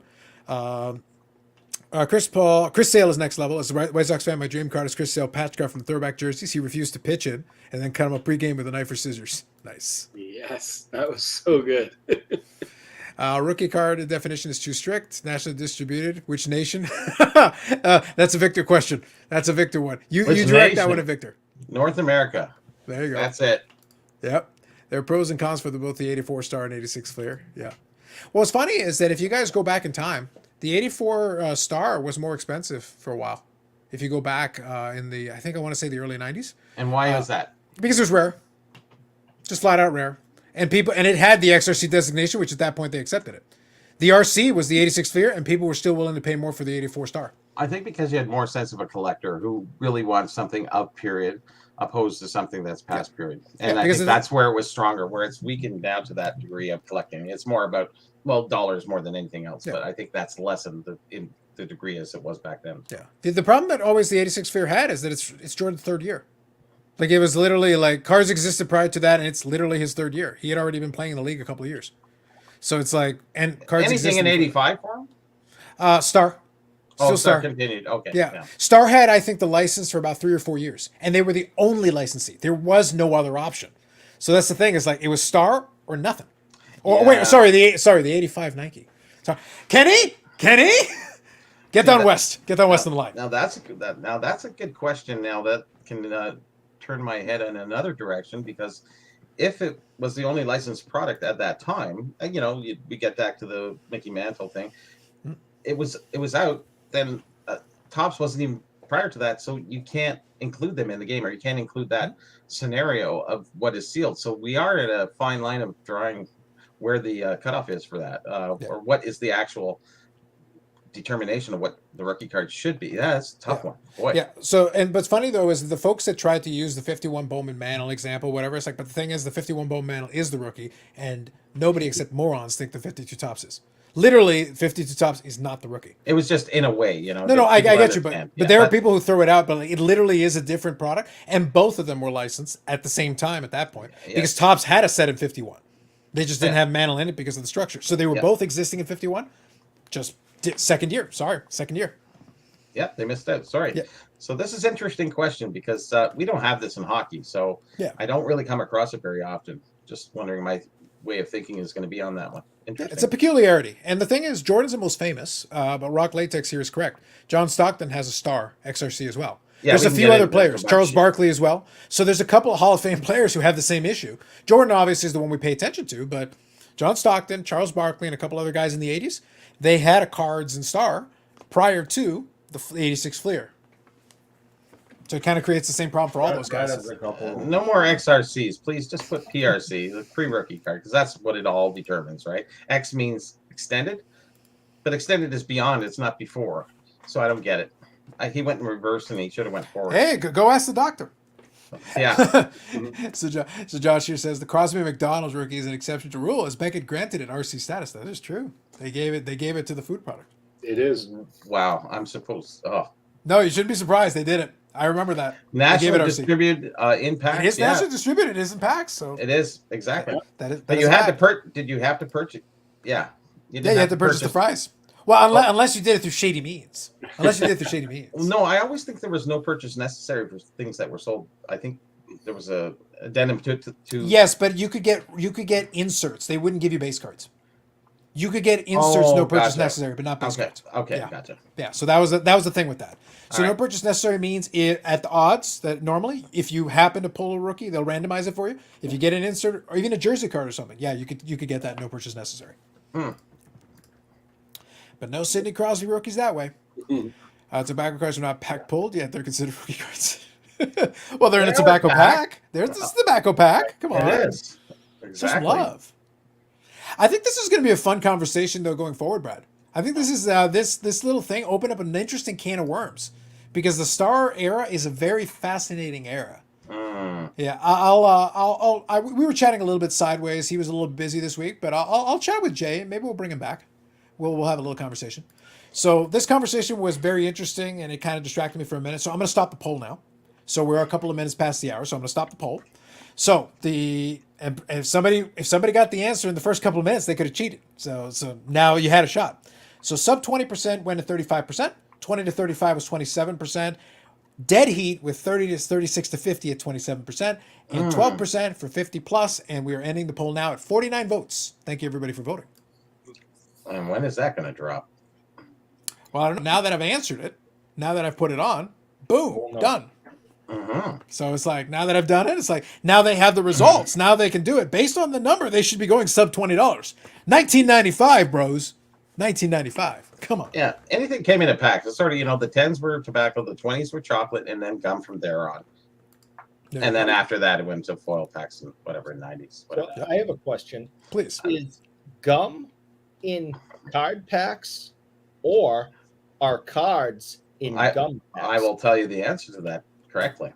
It was a promotional, it was gum to sell cards. They extended actually the pack to sell cards to promote their gum sales. Little did they know that the cards would overtake that, and the gum was just sort of a secondary thing. So I think that happened sometime in around the 30s. So when we had a comment a few minutes ago about the cards came in a tobacco, came in a cigarette pack. Yeah, it's the exact same thing. Our sports cards came in gum packs. Yeah, that's how Fleer had the issue with Tops in the 60s, because they had to put in those low sugar cookies because there were certain restrictions. Yeah. Otherwise, they couldn't even use real cookies. They had to use low sugar cookies that apparently were garbage in order to try to skirt. It didn't work. Obviously, they weren't able to get a second series out of it, but they tried to skirt it that way. Kind of an interesting little thing. I think most hardcore collectors know the history of that stuff, but I've been talking to a lot of young kids, over the last few months, new to the hobby or just younger, and explaining them the history and telling them that cards were an afterthought. It was gum companies trying to add a prize like Cracker Jacks. Yeah. And, Well, why would you buy the pack that didn't have the card in it opposed to the card? You might change your brands because of that. Mm-hmm. Hey, my kid collects those. He asked me to get them. I'll buy those British consoles or whatever. And since you bring up the Cracker Jacks, I don't know if you remember this, but obviously they were the classic classic Cracker Jacks back in the day, right? So there were the old school, old era tobacco cards. In the early 90s, I think 91 Tops, they put mini Tops cards, 91 Tops cards in Cracker Jacks. Not that I ate some Cracker Jacks around that time and got those mini cards, but I did. It's good times. I do know those are documented. Yeah. I think. Yeah. They were fun though. I would love to have seen what it would have looked like. Thank you, Brad. I got the picture. I'm tempted to show it, but I don't want to tempt fate. It's still fun to me. Please. Yes. No. That was it. No. We'll leave it out. It's some research. I'll show you later. I just got a text message too. So from Steve Menzie. Okay. Yep. This one was slightly higher. Okay. only by about 400 people, but fall is usually about 1,000 to 1,500 bigger than spring. So they had more people through the turnstiles at this show versus the fall. In November. But not by a lot, within the tolerance. Brad, I seen you going like this with this turnstile. Come on. I just get so excited right now. Also. As there was a steak dinner at Steak People. High stakes. 400? You can't ask for a recount, Bob. I was going to say at 400, you might have to. It's like, did we count all the Florida votes, Bobby? Well, I think the last count was 11,000 something. So this was 11,800, 900. It'd have to be something like that, yeah. Yeah, something like that. So that's actually not bad, considering it was going to be the greatest show ever. I'll render the steak dinner to. I thought it was an absolutely amazing show. I had a complete blast. I at least appreciate that we got resolution on this. Like, I was deeply disturbed the longer this dragged on, so at least we got some figures. I thought it was an absolutely show. Yeah. Yeah. Well, here's the thing. I think also it threw off. Like, we couldn't use the visuals because of the structure of the room. Yeah, the room was set up in a way like certain areas were packed and certain areas were sparse for a while, and then people would shift over, and it was all over the place. It was hard to tell. Yeah. So I don't blame it. But there you go. At least we got resolutions. So, Josh, the answer to the question is that Brad has won the steak dinner. There you go. It's done. Yep. Well done. All right. So Ziggy's post. Love seeing people watch Carlos or Jeremy Lee's commercial. We had a commercial. I'm not going to play the whole thing. I'll play a snippet. But we had a commercial earlier on, and it was a great commercial. It was a much better commercial than the other one. Hi, it's Fitz with Slap Chop. You're gonna be in a great mood all day because you're gonna be slapping your troubles away with a slap chop. Now look, here's a potato. One slap, you got big chunks for stews. I feel better already. Like, he's right. I felt great after seeing that. It was wonderful. That's a professional doing an infomercial. A professional. Slap, wow. Not an amateur. Pathetic. Francesco, good evening. Question. With the market being considerably down since the glory days of 2020, when will Panini finally cave and sell to Fanatics? The print run on Prison Football is ridiculous. Probably, yeah. Because it's also, they still have, mind you, the license for a little bit. So they could milk it almost until the 11th hour and try to squeeze whatever's left out of it. They just need to leave about a year on it to allow them to have a full season. And they only have to sell basically the products. Would that be Fanatics being in jeopardy of being of Monopoly? It gets close. No, because technically Brian Gray exists. He could be allowed to exist. Literally, they could just throw money at him. Exist. He doesn't have Exist, any Brian. licensing though, so that's a big differential. But that's the thing though. He can still produce cards though. Like, Yep, without the licensing, he can produce cards. Yeah, but I think that differentiates it, does it not? But don't you think this too, though? If you think of the current economic climate that we're in and what the future faces over the next little bit, why would Fanatics make any push right now to have any more acquisitions? Well, that's it. They could drag it out if they want, because Fanatics is a bigger. Sorry, not Fanatics. Fanatics is a big company. They don't necessarily have to move right now. Panini is bigger than just the sports card division. That's a division for them. They are actually making money selling the product that they're making. It can be ridiculous, but if they sell it, and they make money on it. So it's one of those things, like, we can still make money in the meantime and sell the product. Possibly. So it's one of those things where it's like, unless there's a good deal on the table, which, to Brad's point, is Fanatics incentivized to offer top dollar? Probably not. Is Panini requiring to sell it right now and they're still making money on the product? Not necessarily. So it's a weird kind of it's almost like it's a Mexican standoff. Like, they're both just staring at each other going like, okay, who's going to blink? It's like, well, I don't have to blink. Neither do I. So we'll just stare at each other for a while. It's kind of it kind of puts them in a weird position. So it happens. Yeah, I can see them not wanting to buy them, because why do they need to at this point? They really have no competition. So it's just kind of let sleeping dogs lie. I guess, Topps was their last kind of hurrah until they really get going in motion, see where they're going. It would be the wise thing to keep just going. But, maybe they're just trying to corner the market. But then does that jeopardize them? I don't know. Because of licensing, that differentiates the business completely. Does it not? So, that's the thing, is that technically speaking, Fanatics has the licensing coming up, but they don't have it yet. If they bought the Panini properties, they would have it immediately, similar to what they did with Topps. They were going to have the baseball, but not yet. Buying Topps means we get it now, and we have it going forward. Yes. So it's like, do you need it right now? Do you want basketball and football right now? Is really the question. Do you need it right now, or are you willing to wait a little bit longer? Yeah, it's a few months out before the season starts. So, if Topps and Fanatics continues having the issues that they've had this week, the entire company is going to collapse. What's the date? September 1st? I was gonna say, are we getting another date? Do I need to? I hope. I've got the eerie music queued up. Like, if you want to So- post some more stuff, I can make it happen. You guys are aware of this autograph controversy, right? Yeah, with the Rosarena and the other So- one where it's like the fake auto. Yeah. You know, and I think they're handling it well. They quickly addressed it, admitted it, say absolutely, this is fake. Well, you know, send it back. We'll send you this. We'll send you that. We want to make amends. If this continues to slip by quality control and becomes an issue that they start getting known for, they're screwed. No matter what product Fanatics puts out, people are going to ignore it and go somewhere else because There's nowhere else to go almost. Listen. If you are not going to spend, Star Card should come back. I knew it. Well, you know what the other thing is though. So quickly, I'll counter one thing that Eric said. You could buy them and not necessarily use the brand right away. True. You could, if the brand has any issues, you could literally just be Topps basketball, Topps finest basketball, Topps finest football, Topps football. You've got the Topps brands. You would just you're basically buying them to get the license early. You could just use the Topps brand and just cherry pick the ones you like. So if Prism's a problem, okay, don't use Prism. Use Optic. Use Topps Finest instead. You've got a Chromium product, use that Chromium product. People like Topps Chrome, people like Topps Finest, use that. If products they own can, and I'm saying only if this continues, right? I mean, obviously this was some smart ass in the company. I didn't do it.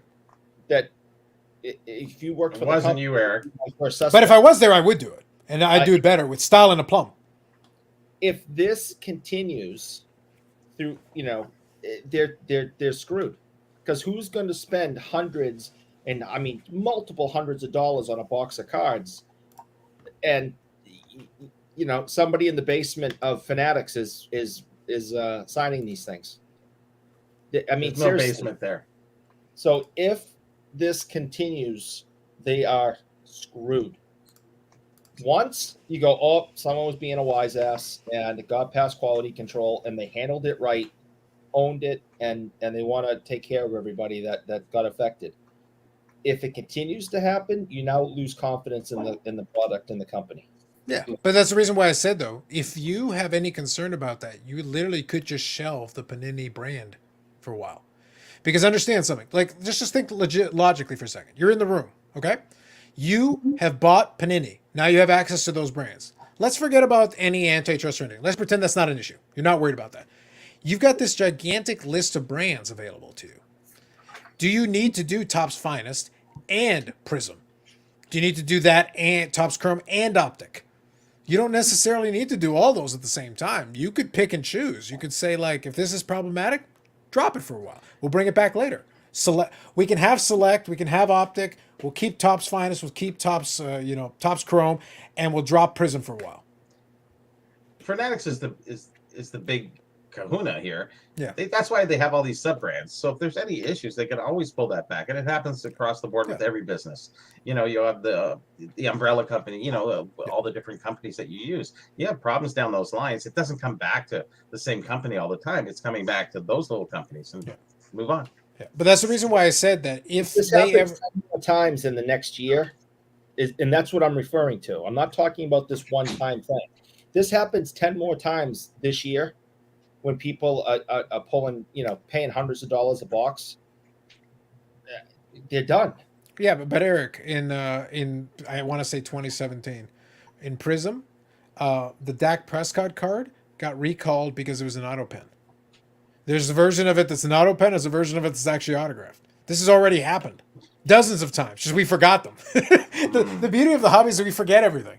Every time something happens, it becomes a scandal for a day, and then we forget about it. It's already happened. This exact same kind of thing. The stickers were not real. This was this. This was an auto pen. This was the. It's like I don't have enough hours in the day to cover all the random crap that Panini has already done. Find it. His brother touched it. Whatever. Yeah, exactly. It's like people still believe that Luka's autographs for his rookie year were signed by his mom. Maybe they were. Mark's cards too. Exactly. It's like it was referenced earlier tonight, but it's like other than that, we've forgotten about it. So we're already past it. We're on to the next one. That's how short the news cycle is, even in the hobby. We're already past that news cycle. I just can't imagine if you find 10 more of these things, and on other, maybe not just that one specific card, but just continually finding this. Anyone's going to spend $200 plus, whatever the hell that box is, because I know it's really a high end product. So, like that's a lot of ifs, Eric. Though. Yep, Yeah. Just going through a couple of comments as we're talking. Yeah. So Brad, two kind of questions related to kind of what we talked about earlier. And by the way, if you need to drop off at any time, or if you're good, you let me know. And you're good whenever you want. I feel pretty good now. All right, cool. So here's a question. We talked about this a little bit, and we'll cycle through as we go through this, and I'll go through these comments. And Paul's got the right thing. Prism does have etching noises. That is a fact. Here's a question for you. So let's project a little bit. My theory is that that $18 grading from earlier that we talked about is the canary in the coal mine. It's the test. We're trying to find out. We're trying to see what's going on. Let's say they find what I believe is going to be a little softer demand than they're hoping for. Maybe that becomes a standardized price point, maybe at 20, maybe at 18, whatever. You bump up the value a little bit to make it more appealing. Great. Now it's a thing. Great.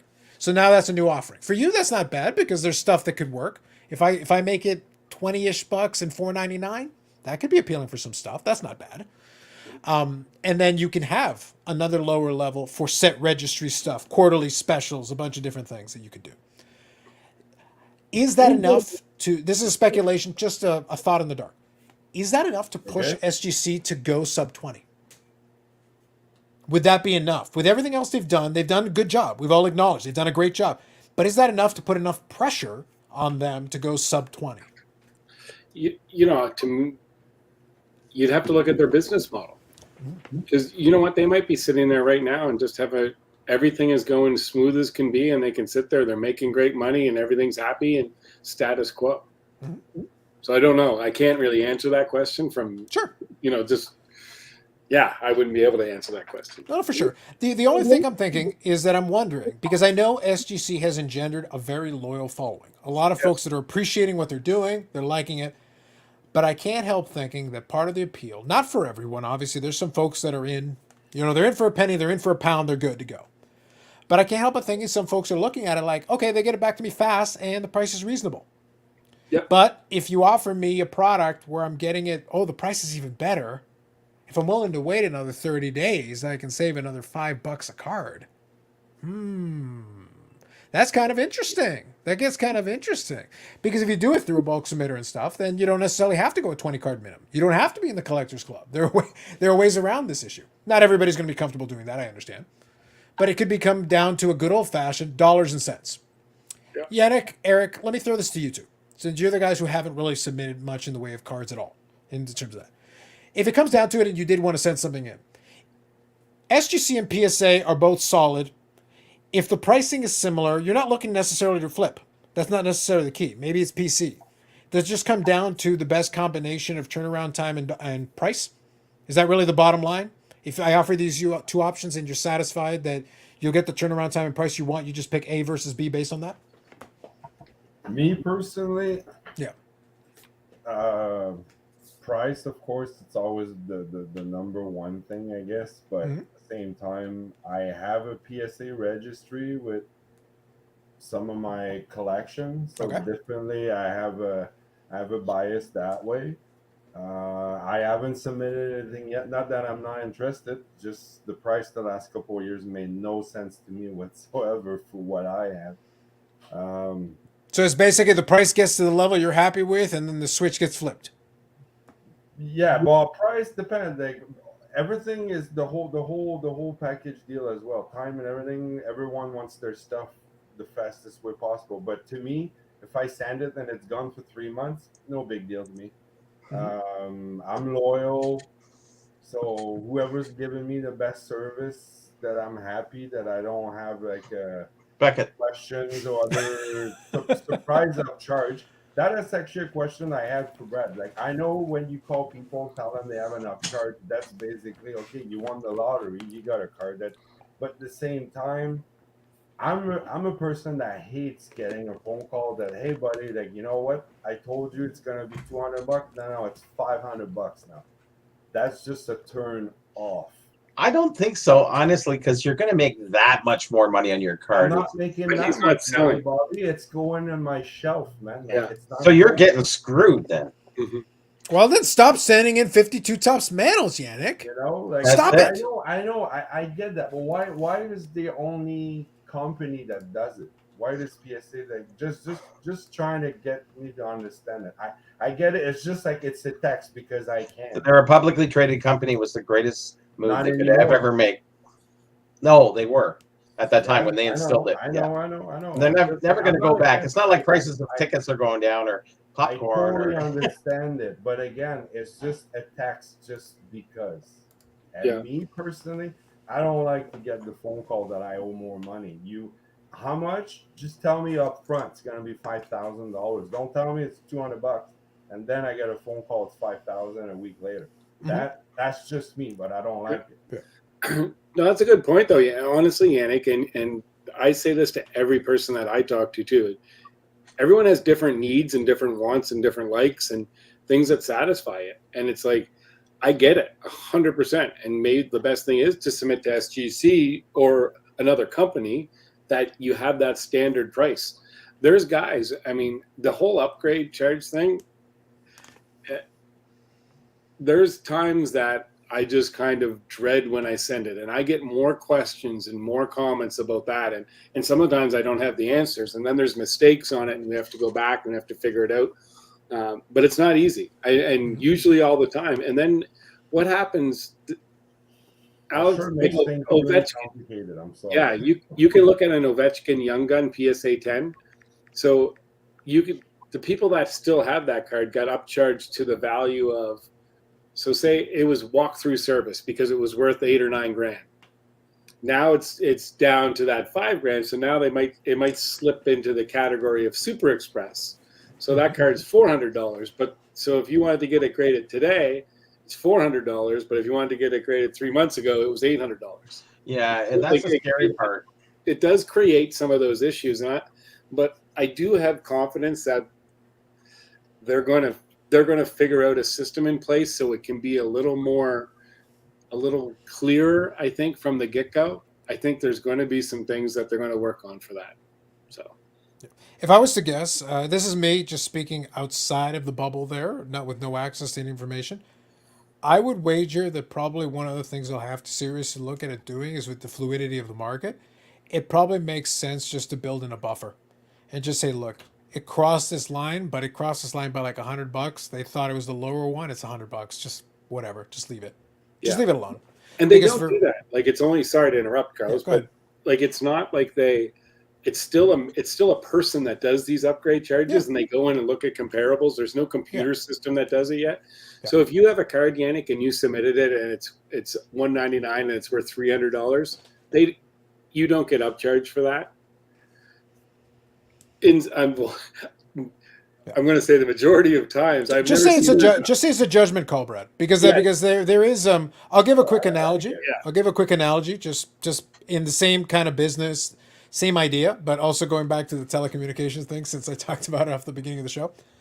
When I worked at the satellite company, we had a mandated empowerment in it, and what that meant was that we were allowed to, as long as we could justify it, we could make almost any call we needed to.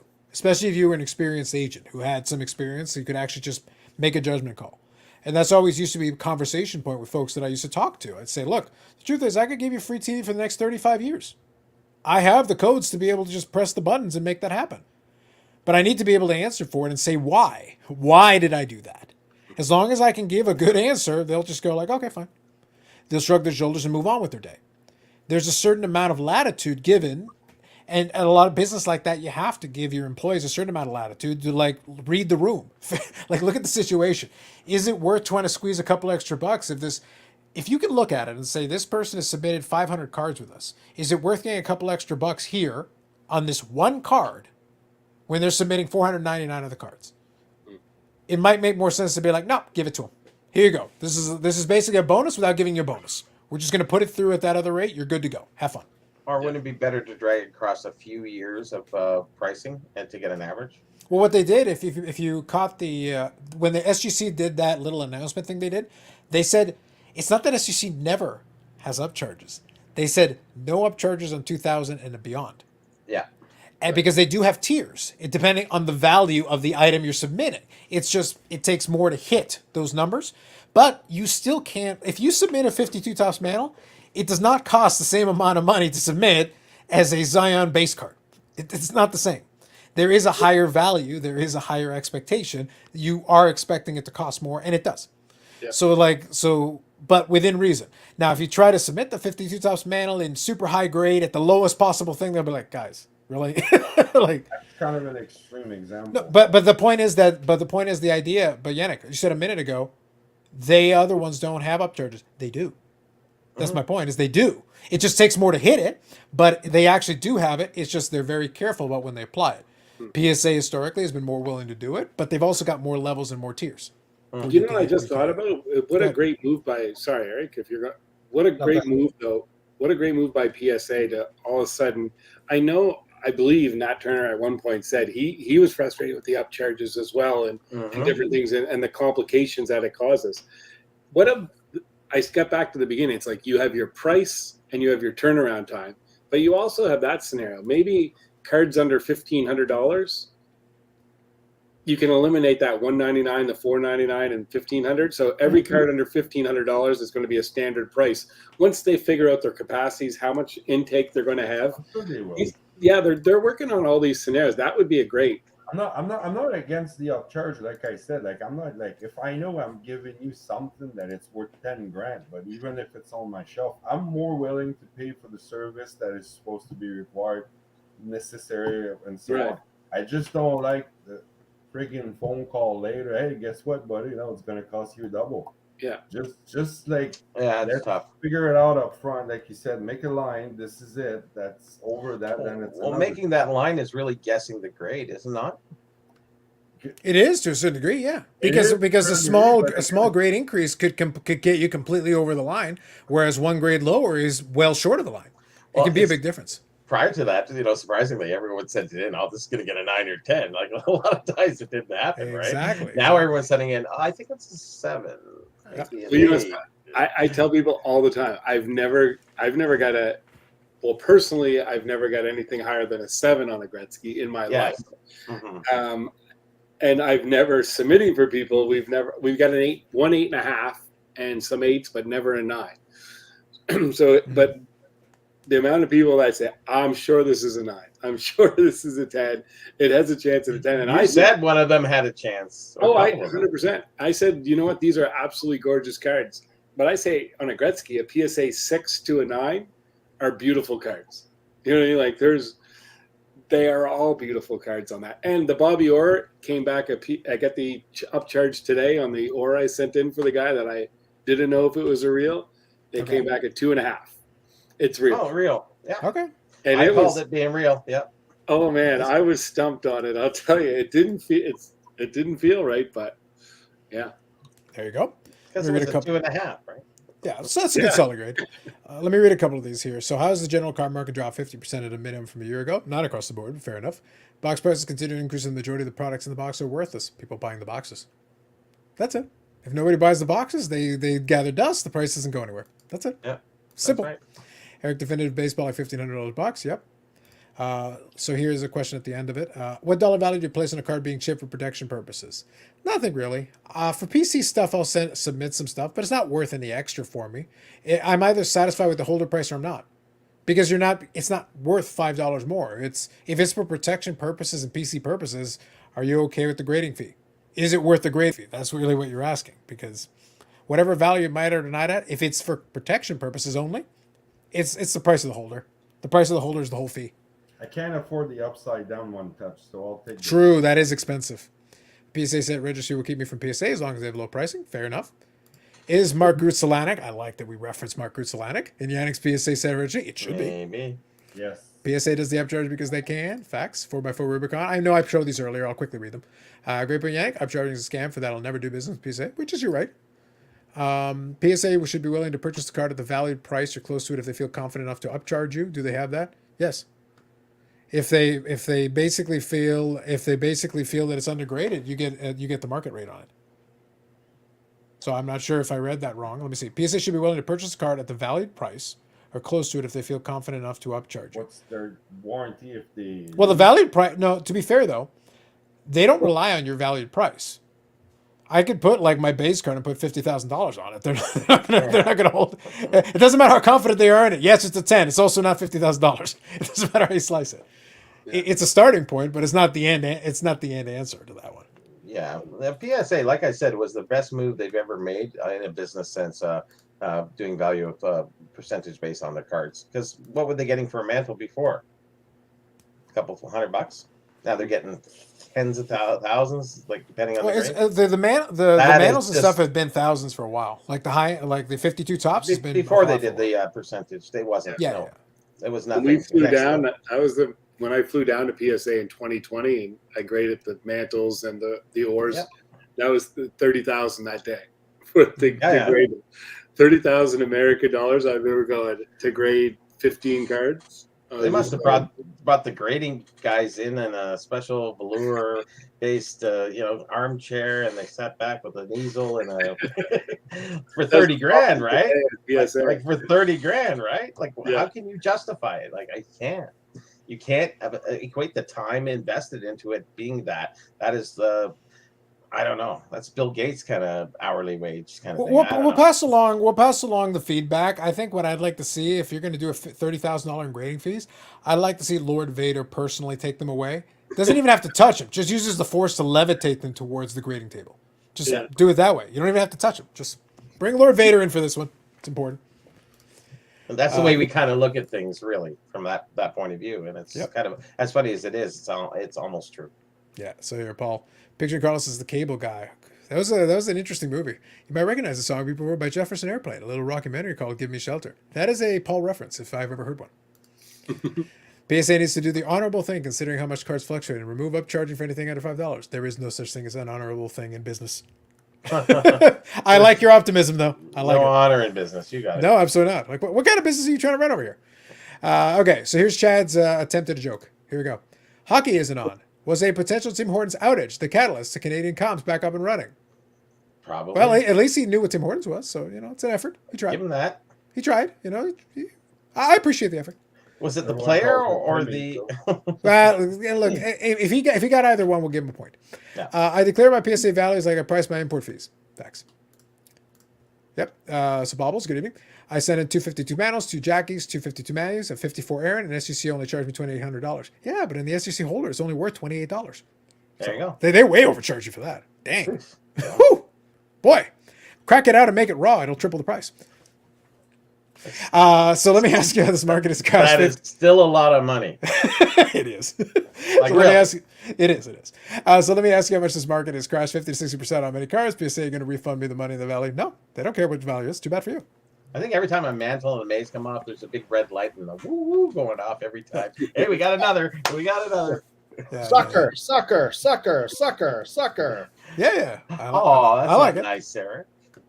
He's just mean and ordering it today. But like, for example, Eric, if you go out into a flea market on the weekend tomorrow and you pick up a 52 tops mantle that was sitting there in a box, where are you sending it to?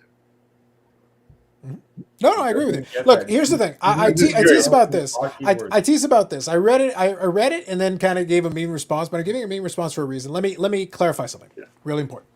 I understand 4x4 Rubicon's point, but here's my point.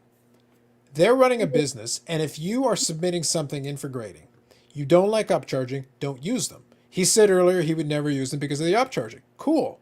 Then this transaction is done. Yeah. Complaining about it beyond that, I don't care about your complaints. You're complaining about a service you don't use, so then I don't care what you think. You're entitled to an opinion, but at that point, it's like, you said you're not going to use it. Makes sense to me. But they're going, well, PSA should do this. No, PSA can do whatever the hell they want. You can choose not to use their service because of what they've decided to do. But that's true for everybody. Nobody put a gun to your head and told you to grade any of it. You can leave it in the box, sitting in your office or sitting in your room. You can pay, and the grading charges for leaving it in the box and not doing anything is $0. Yeah. And the turnaround time is even faster than SGC. You don't have to do a damn thing. You can just leave it in the box and it's done. Yeah. That's why I say I don't sympathize. I really don't. I'm sorry. I can't. Because you're complaining about something you're not being forced to do. But I think he's thinking more in the sense of a got you kind of thing. Yeah, I get it. You know, But this is the thing. It's like we're need the best. You have to send it through us, Yeah. otherwise you'll get SGC money. So you Yeah, got to yeah. send, and we're going to charge you this, and we'll never go to half grades. And they went to half, business moves. Yeah, What are but you the gonna thing do? is, though, is that third-party grading is not so complicated that it requires, like, all you have to do is understand what you're getting into. You're entering into a business deal where the information is laid out for you. So you understand the possibility, if you're borderline, if it goes up one more grade, you cross that line, it goes up a level. It gets upcharged. So they can upcharge it at any time. They can do that. So the other thing is, what does corporate Mhm. tell their graders on the line? That if you have a 52 mantle Yeah. and it's really a 6.5, but if we hit that 7, we can make more money. So this is where the business part, when we already said earlier, there's no scruples in business. Now, of course, I'm not attacking PSA specifically. Does the grader know about the difference in price discrepancy, though? They know it's more, but do they know it's enough to cross the line? They are the Well, most that's what I'm saying, educated is- people in the hobby. Is corporate sending down the message that if you have a legendary card such as this, Mm-hmm. if we hit this number, we can get X amount more money. I think there's no choice, no chance. Just my personal opinion. I don't know. Because I also think what if it's grading company XYZ and it's not one that you're doing business with? True. Take that again. Yeah, Eric. Sorry, I didn't mean to be that bummed. But I just think here's the catch-22, because you can look at it from the other angle. Everyone says, "Oh, they're not going to give out those higher grades because they want to control the pop report." But that's the thing. Brad's 100% right on this. I've heard both from basically the same people. On the one hand, it's pop control. On the other hand, it's like, well, we'll give higher grades so we can upcharge. So which is it? Are you pop controlling or are you giving the higher grade? Pop control is usually 9s and 10s. But for example, mostly, we just got a single order. It was an upcharge, came through maybe today or last night for it, and it was a Charizard first edition Pokemon card, and it's a PSA 9. So, and I look at that card, I'm like, okay, the difference, a 9 or 10. So a 9 got upcharged to the, what was it, the premium one, I think, premium one, which is $1,000 because it's worth about 20 grand. But if that goes to a 10, that card's worth $250,000 PSA. So PSA got $1,000. If they give it a 10, they get 4,000 or 3,000, whatever that number is. I can't remember. But it's. So I look at it from both angles, and it's kind of, makes you wonder. But yep. Let me grab a couple of these here. Hold on. So Aaron here says, you can't complain to the gas station. Do you want the price from a year ago? Market constantly changing. True. Jeremy says raw for life. There you go. Andy, she blame refractors. I have friends that submit big cards that are very happy with their upcharge. Yeah, it does mean it's worth more, so it works for them. Dave here, his cards look fine in pages. Top loaders doesn't get any more enjoyment from being in a slap, which is perfectly fine. Use the money to purchase more cards. Yep, you're allowed to. Yep. They're definitely controlling the pops, high and low. I've experienced it firsthand, so the pop control for John. Okay, so Francesco here. Name one other corporation that upcharged for goods and services besides massage parlors. Ooh, topical. Upcharging is such a mafia thing to do. Don't question the mafia. Also, I don't have to name you another corporation. Again, you're agreeing to this. Yeah. I'm not sure how else to present. Again, I'm trying to be very clear about this. You don't have to send it in to grade. You don't like the terms. Use the other one. The biggest term used is submission. Think of that word being submission. What are you submitting to? Yeah. Understood. You agreed. Submission. You've been submissioned. Yeah. There you go. So anyway, bottom line is you have other alternatives. If you don't like the one that we're talking about, use the other one. Or use the other one. Or use the other one. The company has the right to run their business the way they want. Yeah. And and I have never submitted a card to any company. I purchase them when I think the price is right, the grade matches the card, and I don't always care what company it is. But I've never submitted one. So, on Carlos is right in some way. I have no right to complain on some levels. Yeah. But I also, I'm in this hobby. I do pay attention to these things. And one of the reasons that if I was going to, send my Gretzky rookie in, I would hesitate. And, I still haven't done it. And it's because, Well, once it's a Gretzky rookie, I'm going to have to pay more. Why? Well, because It's worth more. Why? Well, it's worth more because to investors, sellers, card shops. Well, Eric, they're charging you extra because they're basically just not smiling and nodding at your sportscaster thing. They're like, it's not really a rookie, yeah, but we're charging it for it. So just tell them it's a rookie. It's fine. Sure, yeah, it's a rookie. It's a rookie, Eric. We agree. It's a rookie. Pay the bill. So let's pretend that the graders themselves don't understand cards. They know how to do their job, but they have no concept of what a card is. They don't know who Mickey Mantle is. They don't know who Wayne Gretzky is, and they don't know who Joe Blow is. So they're going to grade every single card the same. They're not doing anything different. They're not going to slab it any differently. They're not going to grade it any differently. It's all the same. So what are you paying? So what are you paying for? That's dreamland. Come on. Yeah, but let me position it a different way. Let me respond to that, but let me also position this a different way. Well, These are what Eric is saying is not inaccurate. But let me repeat something that goes back into the overarching thing that I've been saying this whole time. These terms are not unknown at this point. These are not new terms. The upcharge, we're not having a debate about upcharges just being introduced today.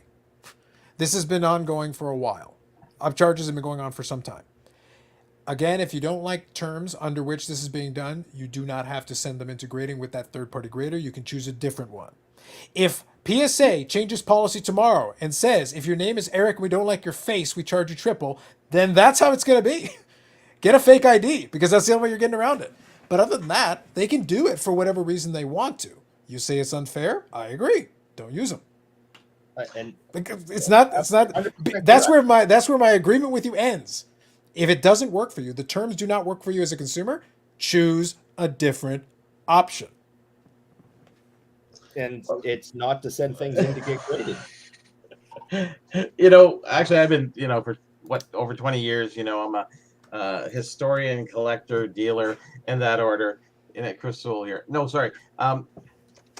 We've been doing this for so long. I stayed out of cards because I sent in cards early on, and I realized that I didn't know anything about grading, obviously. And I had this double and triple check by other people. At that point, I didn't want to play the game, and that was 2003. And I said, I don't even want to buy cards. Underrated comment, by the way. Huh? JMA is another option. Oh, shoot. We left them out. That's a valid point. That'll work. Yeah. So going forward, you have the choice to collect the cards, or you can collect memorabilia. You can collect whatever you want to collect. It's up to you. And you want to play the game. You're in the game. You play the game, and you can't really complain about it. You can complain about it. You can state facts and what have you. But really, if you want to play it, play it. If you don't. And if you don't expect, like I know Yannick, what you said, you don't want to hear that upgrade. Just go to a place that you know and you don't care, because you don't care about the value. If you cared about the value, you're going to get it later on if somebody else in your life is going to get it.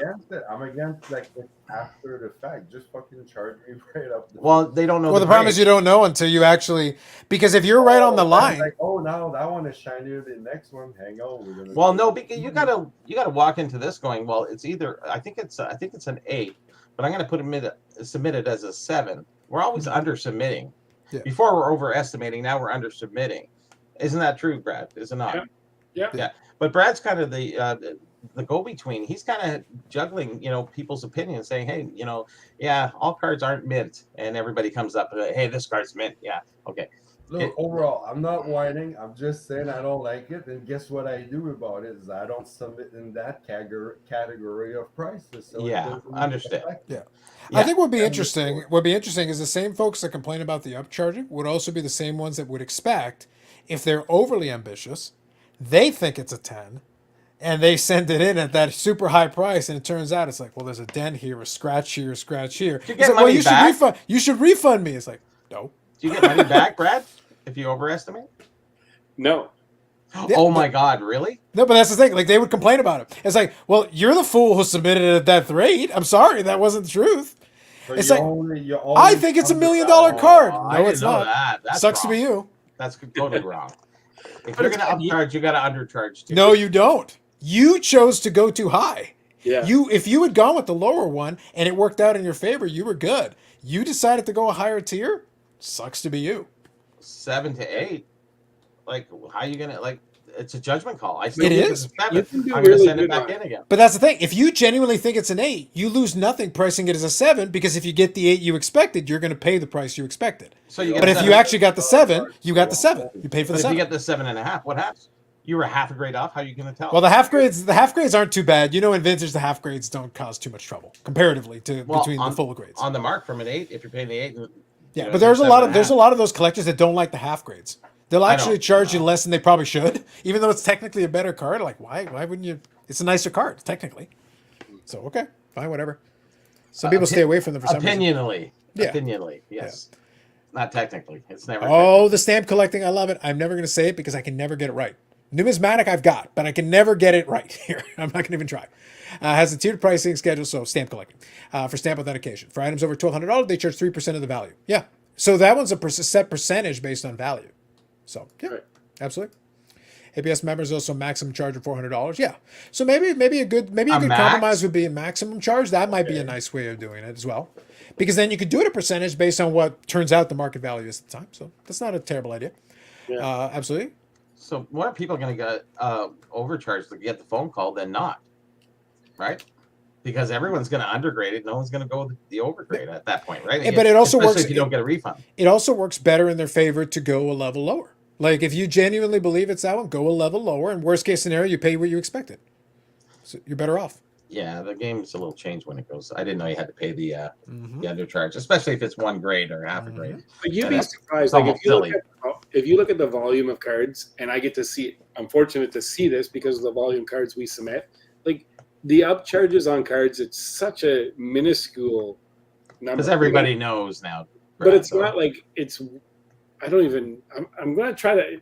For next week, I'll do a little analysis to see, but it's way less than 1%. Like it might be 0.1% of cards that actually get upcharged. It's very, very small. How many? But how many are the reverse though? Oh, there's all kinds. I tell people. Well, sorry, no, you don't get reversed. No, but how many people got sent in for an 8 and got a 7? Oh, we don't have those numbers all the time. So we have little, minimally, and all the time. So something's wrong here, and you're not getting refunded on this end, but you're getting upcharged on that end. That's the person's fault. I just had a conversation with a guy this week. They're not professional graders. No, that's why they're sending it to you. Well, Bobby, look, listen. This is a perfect scenario. This is an absolute. I had a guy that sent me 70 cards, and he wants to submit them at the $70 per card rate. And I was like, "Don't do this." He's like, "No, I want to get them graded." I'm like, "You're paying $70 a card to grade these cards. When they come back, they're going to be 4s and 5s. They're Gretzky's from the 80s." And I was like, "Don't do that." I said, "Well," he goes, "I really want to get them graded." I said, "Just hang tight. You will get them graded if you're in no rush for $20 at some point." But he chose and he wants to submit those cards at that rate. But you can't fix stupid, right? You can't fix stupid. But you try to help people as best you can.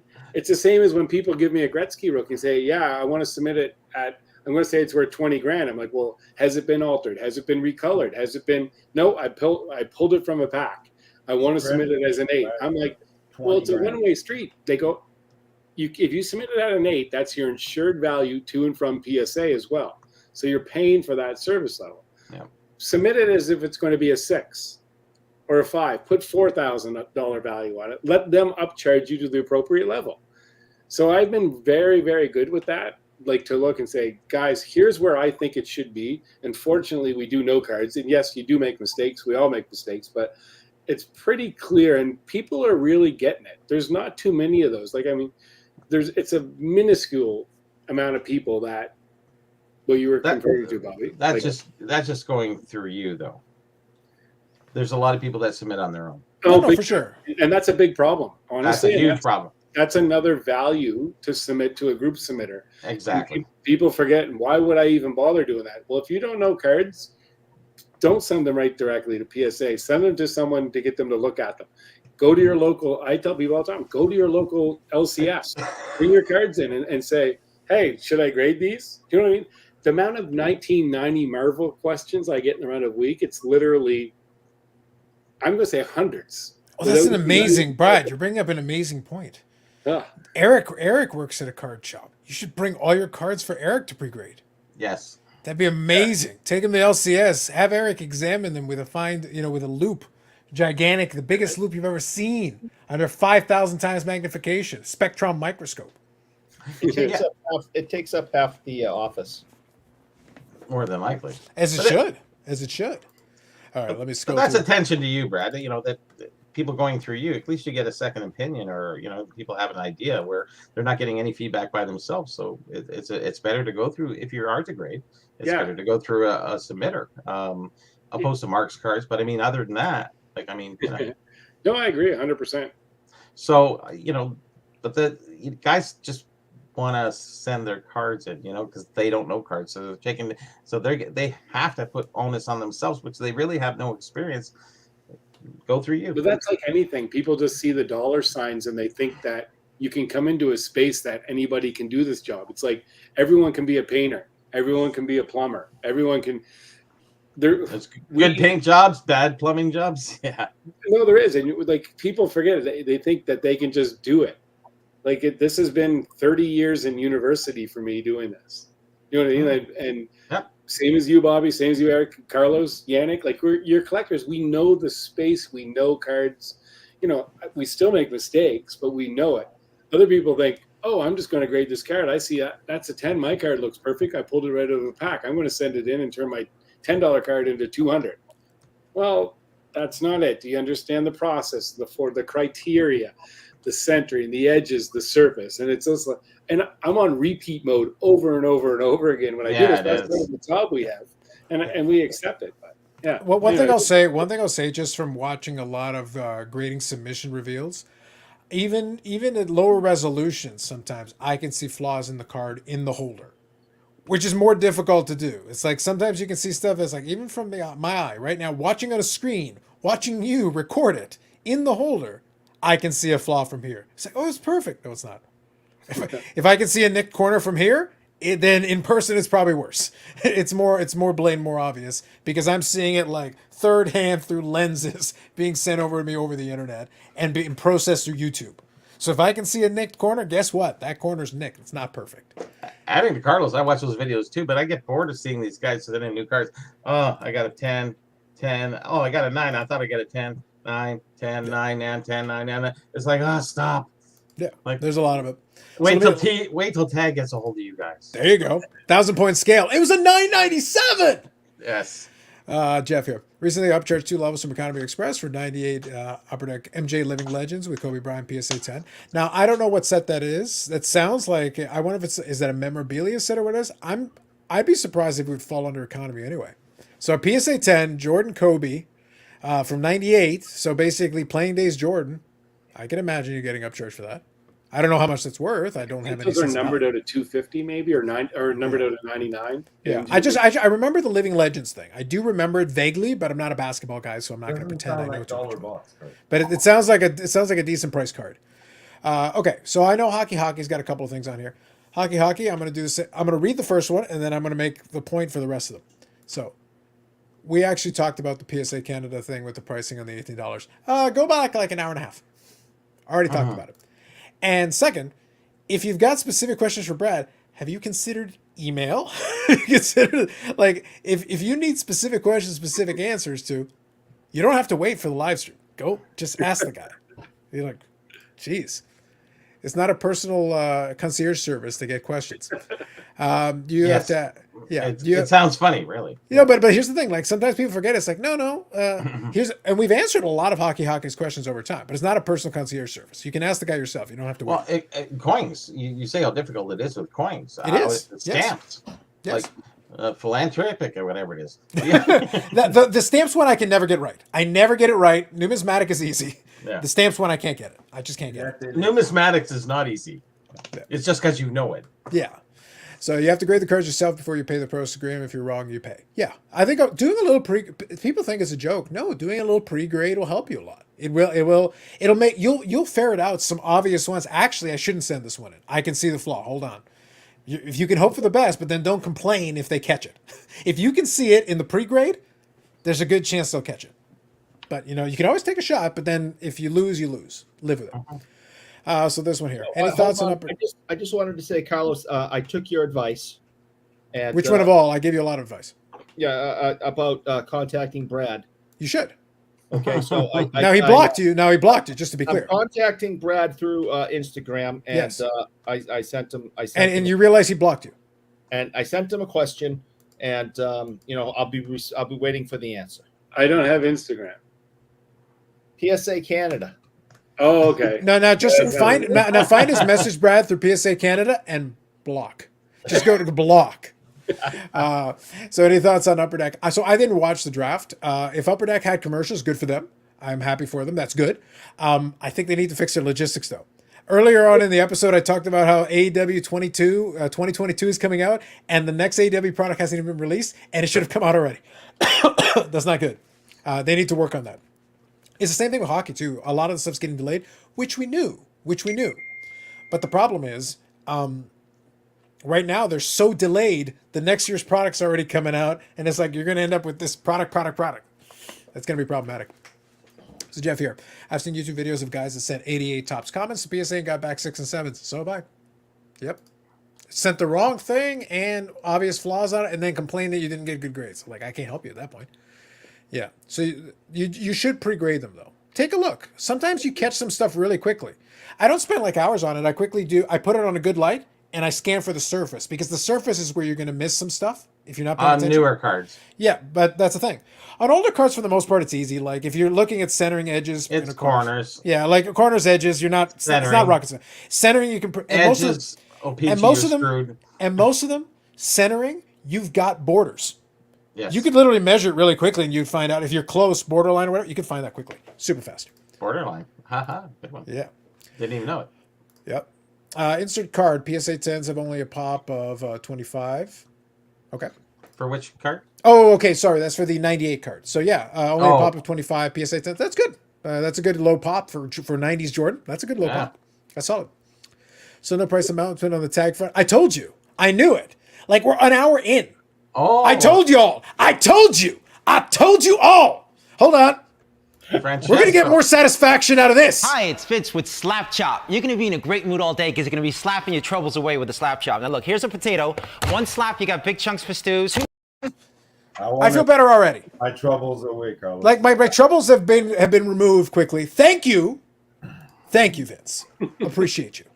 I just want to clarify and let everyone know that you can contact Brad through Instagram. Did he send you back curses? I didn't do anything. I got people. Brad, you got people? Yes, people. Brad, my man. Virtual fist bump. Virtual fist bump, bro. I love it. That you can contact. We're out of the office right now. It does work. Yeah. Oh, God. Yeah. I love it. Okay, so let's take a look here. So you can't ask Brad questions because that's literally all you do. It's one of those things like you can't, and you wait literally until the show to be like, Brad. Dude, it's weird. Calm down. Yeah, my favorite reveal, the Angry the Greater had a bad day, should have been a 10, and it's 90-10 centering. Yes, 100%. Dave, I know how it's spelled. I just don't know how it's pronounced. My struggle is in the pronunciation. That's what I struggle with on this one. Eric is your hobby hero. That's your first problem. Sucking up isn't going to get us past this problem. If Eric's your hobby hero, that's a problem. Isn't Tag a deodorant brand? It is as well, I think, actually. Well, I like hearing it anyway. I'm sure you do. Here, hold on. I'll leave it on the screen for you to absorb it. Eric, you read the comment. Eric is read the comment. Actually, read it. Yeah, Eric is my hobby hero. Oh, I just Brad listened to. Full of wisdom. It doesn't say much. Keep going. Bob is an old hockey card god. A god. Good God. At least he put a capitalized G. That's good. Yeah. And Yannick has a nice room. He goes live from. My wife used Read to say I looked the whole thing, Eric. I allowed you to have your moment. Read the whole thing. I just did. Read it, or you will go to the nether realm. My wife used to say I look like a Greek god. Now she says I look like a goddamn Greek. So anyway, Joy. No, I was just listening to the other show, And there's something very interesting. Wait till the regulators come in, and wait till and the things aren't official, and big scandal's gonna happen. We got to do this thing live. This is gold. Right. It's almost gold. It's just like interesting. Yeah. So did you catch the whole comment, Eric, or Part of did you it? miss anything? Mm-hmm. I'm giving you one more chance. This is where I get to abuse my power. Please let me abuse my power, Eric. I lose nothing. He read it. Yannick is nice room and goes. Yeah, Yannick has a nice room he goes live from. Yeah. That's Yeah, good. That's good. Nice. That was a good reading. I like that. Hobby. Could you read it with a little Boston accent? Could you put a little Boston accent on it? Do you want me to say cad? Yeah, it's good. Might as well. Why not? Bobby is. Another realm it is. He had his chance. You have to be honest with yourself in deciding to grade a card. Hope you will not get a better grade. The no blind graders, yes. I make so many comments. You do. Yeah. Through volume, it happens. So John here. 464 fools watching the Jab family. Yeah. No, but he gets a lot of views on that stuff, man. This happens. Yeah. Should I bring him back from the other realm? Brad, what do you think? As your nemesis, should I bring back your nemesis from the other realm? I'm leaving it in your hands. I'm leaving his fate in your control, Brad. It is all you. I sent him to the nether realm. He didn't read the whole comment. Unacceptable. I gave that boy one job. I gave him one job. He's gonna be so sad. And that's okay. I'm leaving it in your hands. I didn't say I wouldn't bring him back. I said I will bring him back at your behest. Yes, we don't. I was going to say you're hesitating. You're thinking about it. Thank your friend for bringing you back, Eric. Thanks, Brad. That's right. That's right. You're damn right. I don't know what you're talking about. I read what was on the screen. What did it say? Go on. I'm not. In front of the rest of the class. Go on. I'm not. Damn it. This is terrible. What kind of keeps happening? All right. Yannick, do you want me to should I bring him back from that other realm one more time? This time it's on you, Yannick. It's always better with Eric. All right. Fine. English muffin, come on, bring Fine. it. Fine. English muffin returns. You're lucky. You're lucky your buddy over there in Quebec is looking out for you. I got some play-by-play here. Do you want to hear it? What do you got? Go on. What is your capacity of cards that you'll be grading, and what's the turnaround time? Okay, that the question we actually want an answer to, yes? We won't be answering that at this time. You're lying to me. No. You are lying. No, there's no way. Just went. Said that. I'm listening to it right now. One moment. I need a second. Hi, it's Fitz with Slap Chop. You're gonna be in a great mood all day because you're gonna be slapping your troubles away with the slap chop. Now look, here's a potato. One slap, you got big chunks for stews. Two slaps, home fries in a second. And look at this. When you add a mushroom, the more you do it, the finer it gets. You don't have to switch any blades. Now, you love salad, you hate making it. You know you hate making salads. That's why you don't have any salad in your diet. Watch this. One slap, salad. I feel only like 5% better. I got to be honest with you. Like after that last revelation, I've got to be honest. I got a headache. That worthless piece of trash can't, after an hour, you can't answer. I speak for both of them, floating head and old guy whose name I forget already. I don't care. Just answer the stupid question. It's been 5 parts. Plus the Hobbypalooza garbage. How much more time do you need just to answer one stupid question? Price, turnaround time, capacity. Ain't Why? gonna happen. This has actually now transcended my mockery of it. It is. I am actually legitimately pissed now. I am legitimately pissed off at the stupidity of this garbage. Oh, some other good Oh my. Oh, you're gonna have to listen to this one. Oh my. I actually don't want to. If they're not even going to answer the stupid question, that's the worst. They're avoiding it all. Yeah. That's garbage. It's hard listening to both because I can't turn you down. It's all right. So if I'm speaking louder, sorry. Yeah. So you got to use his proper name. Sellout Anonymous. I gave him a hard time about this one. But look, if somebody wants to pay for it, pay for it. Eric, Carlos, what will Eric's mom think? Lord knows. She probably agrees with me giving him a timeout. Don't bring him back. We will see more of Yannick's room in 4-person. This is true. That's what happened when to Bruins fan Eric. Yeah. Victor, it depends on if Eric has behaved as of late. This is true. Chocolate sticks for Eric. Thank you, John. That's a throwback.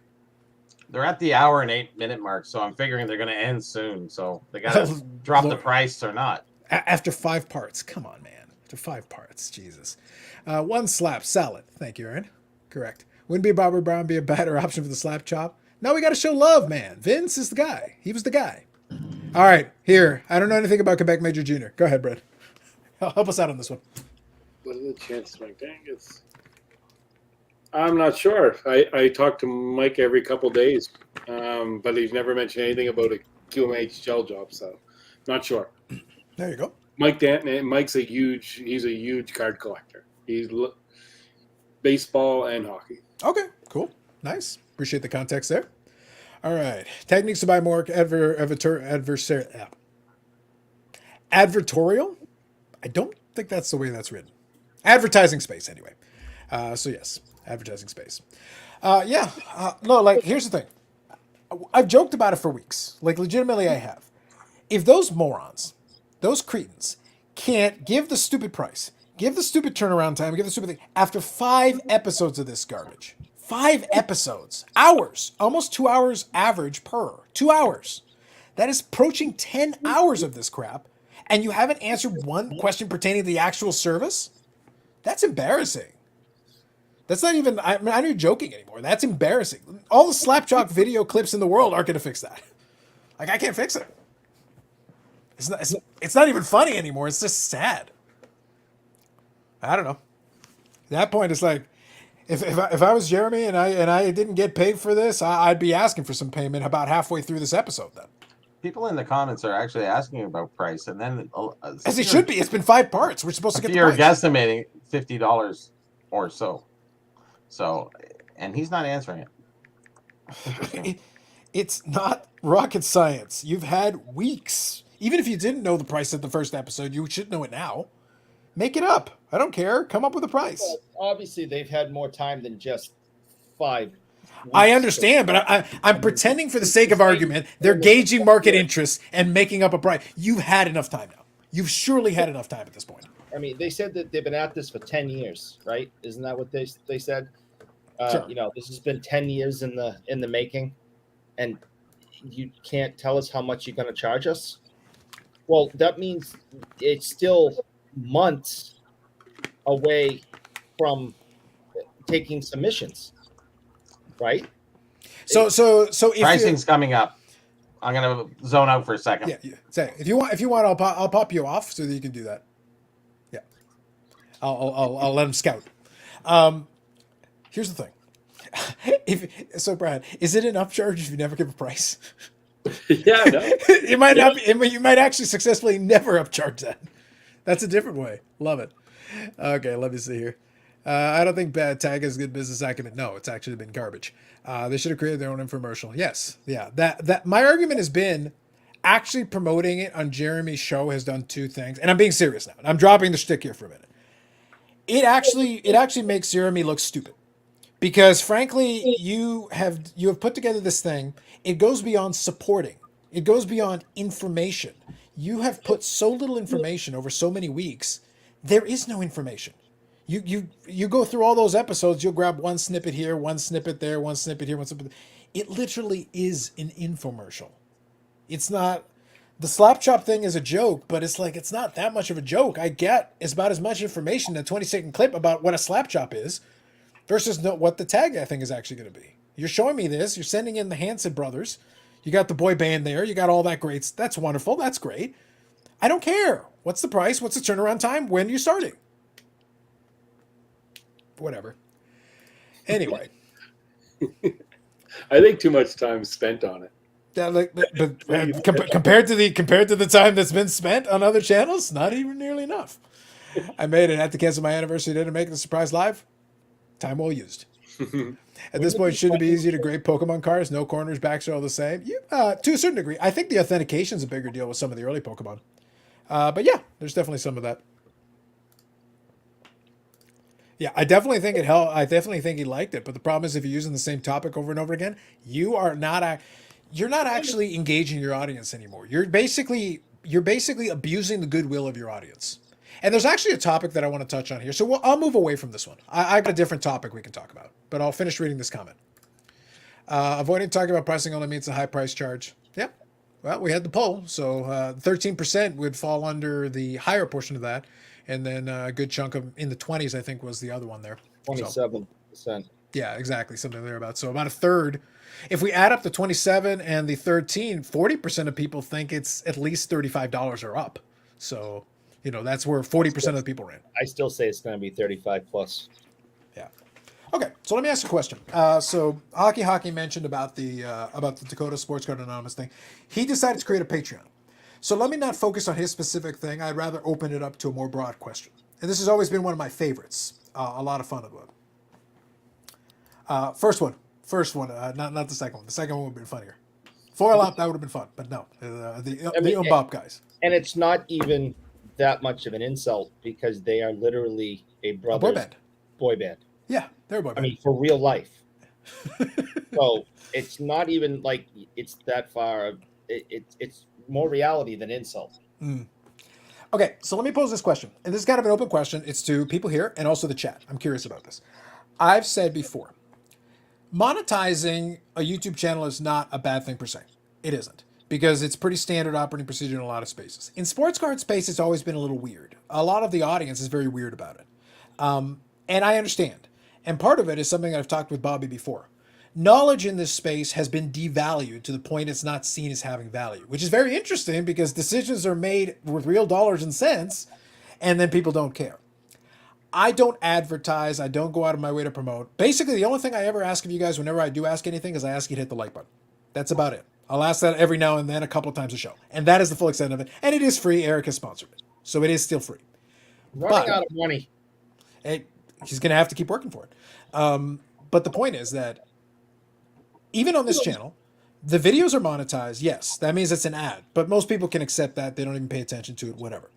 But in the chat, there is a donation button for it. I never asked for it. There is a thing called like a super thanks on a lot of the videos that somebody can do. They can do that on their own. I never promote it. I never advertise it, but it's there. And now if I did promote and advertise it, I'm sure someone would complain. That's usually how that works.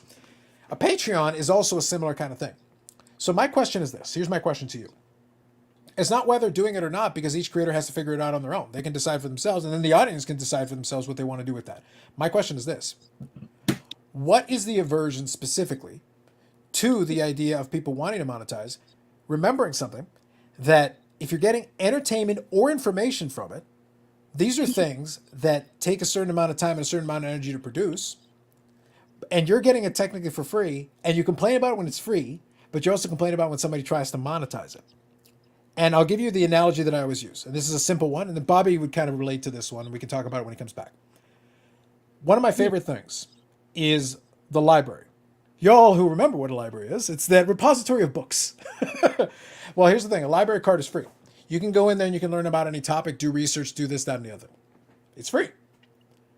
But you want to research a topic at any depth, it's going to take a certain amount of time. You're going to have to read the right books. You're going to figure out which books are full of crap, which books actually make sense. But you could compile you could basically put up enough notes. You could compile enough information that you could put together, all right, now I understand this topic.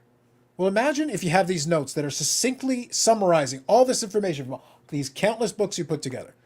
And you went out and you told somebody, hey, it's like, oh, do you know about this thing? It's like, yeah, I've got this, this thing I wrote up and I created it, $10.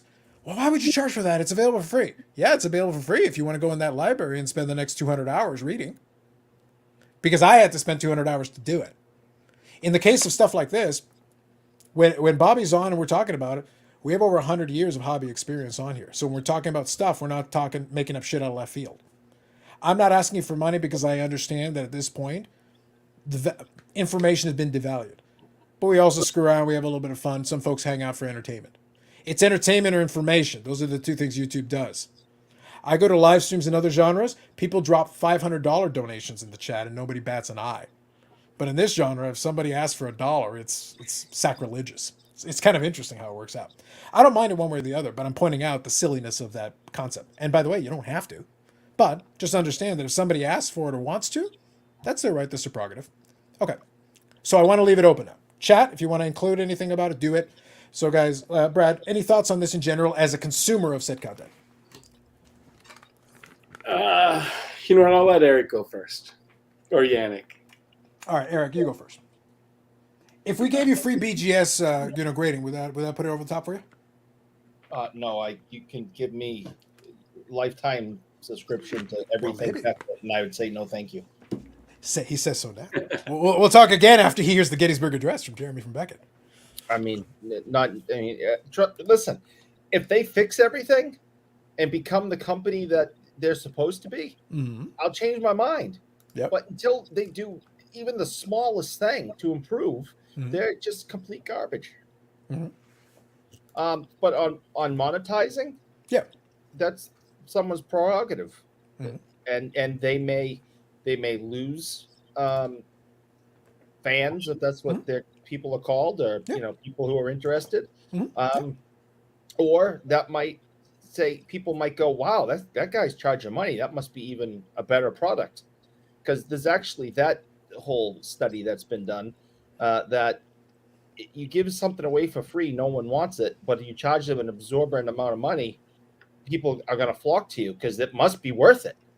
Now, to be fair, that also increases the expectation. So it's a double-edged sword. You, on the one hand, somebody asked for it, but at the same time, you do increase the expectation. Because if somebody's actually paying for it, they do expect that you will provide a certain amount of quality with whatever it is. I hope information. You never ever charge money for this, because this is as good as it gets. Well, I was going to send you personally an invoice. No. We got to pony up for that like button. The like button wasn't free. Nothing else to give. This is it. We're gonna need some of that poopy pony money, Eric. Need some of that poopy pony money, Eric. People who are still around watching this is all you get. This is I'm giving you 100%. I can't give you any more. I want 110%, Eric. You couldn't even read that comment 100%. You only read it 74%. Word. I don't know if you were seeing something different. I know how to read. I even have my glasses on. I read it word. I will deal with you. I will deal with you shortly. You'll be dealt with shortly. And no amount of chocolate sticks are going to make it better. This show's We'll fix you. We'll fix you. Stupid show. I hate the show. It's stupid. I can fix it. I fixed it. I improved it. Okay, Brad, your turn. Go ahead. No. So I drifted off there because I went over and I just wanted to check that out. So Okay. I was paying attention, and that's why I was in and out for a second there. Yeah. And I don't really want to talk about what I was watching, but Yeah. it was very interesting. I'm sure. Okay. Do you want to take a stab at the concept though is still the same. So I'll bring Eric back on provisionally for now. If you can ask me again and just summarize it. Yeah. All I'm saying is, what do you think about the concept? Canadian. What do you think about the concept of basically the content creators in the sports card space trying to ask for something? So it's one of those things. So what are we going to say? I think it depends on who it is and what their objectives are. And I think it's fine if they're clear with it. And I think sometimes we overanalyze it. I think we put too much emphasis on it. It's just like us coming on this show. There's 4 or 5 different guys, and all the guys in the chat. It's like, this is for fun. But at the same time, it's very informative. And what I love about it is that you get 4 or 5 different opinions. Like everything that you say, I don't agree with that. Certain things I don't agree with, but it's your opinion. If there's certain things a lot of things Eric says I don't agree with, but it's his opinion. Like, hello, Brad. No, but sorry, I don't agree with that. But I love you settle that down, or I'm sending you back to Netherrealm again. Yeah, I know. Huh? What I like about it the most is on this side is everything is actually the person's the person. Carlos, you are you. Doesn't matter if I'm texting you or I'm talking to you on the phone or you're on the show. You're telling it exactly how it is. And same thing as everyone else. And that's what I like. There's too much of this other stuff on other channels that is BS. And they're not asking for, they're asking for different things off the record.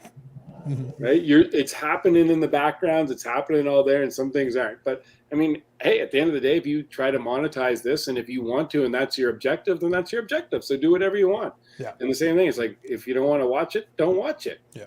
Right? Like I'm not going to ever say. I hate when other people try to influence. Take the money part out of the equation. Too many people try to influence other people for their views. It's like, oh, you're on Carlos's show. You listen to Carlos. Doesn't he what? Doesn't he tell how he says how it is? Tells the truth? Brings the points up? Absolutely. I love that. I think it's great. That's what this world needs. That's what we need. Oh, I like that, Right? You know what I mean? It's just like, I think it's insane for all this other. It's like, oh, well, this person said this. And it's like, well, who's this person? Mm-hmm. You know what I mean? Who are some of these content creators out there? And I love a lot of them. And I think I go on, we talk about it, the guys that I really like, and I listen to them every day and I enjoy it. And sometimes I say, I'd like to give money. I'd like to support it because I pay my cable bill. Mm-hmm. You know what I mean? I pay for my phone bill. I'd like to support these guys that give me good content that I enjoy. I love listening to Dustin and his quirky ways, and we talked about it before. Obviously, you, Carlos, and Neo, and these are guys that I like because some of them I like for information, some of them I like for fun, some of them I like just to laugh and see the quirkiness about it, right? But, That's fair. Yeah, absolutely. I think that's fair. So let me take a look here.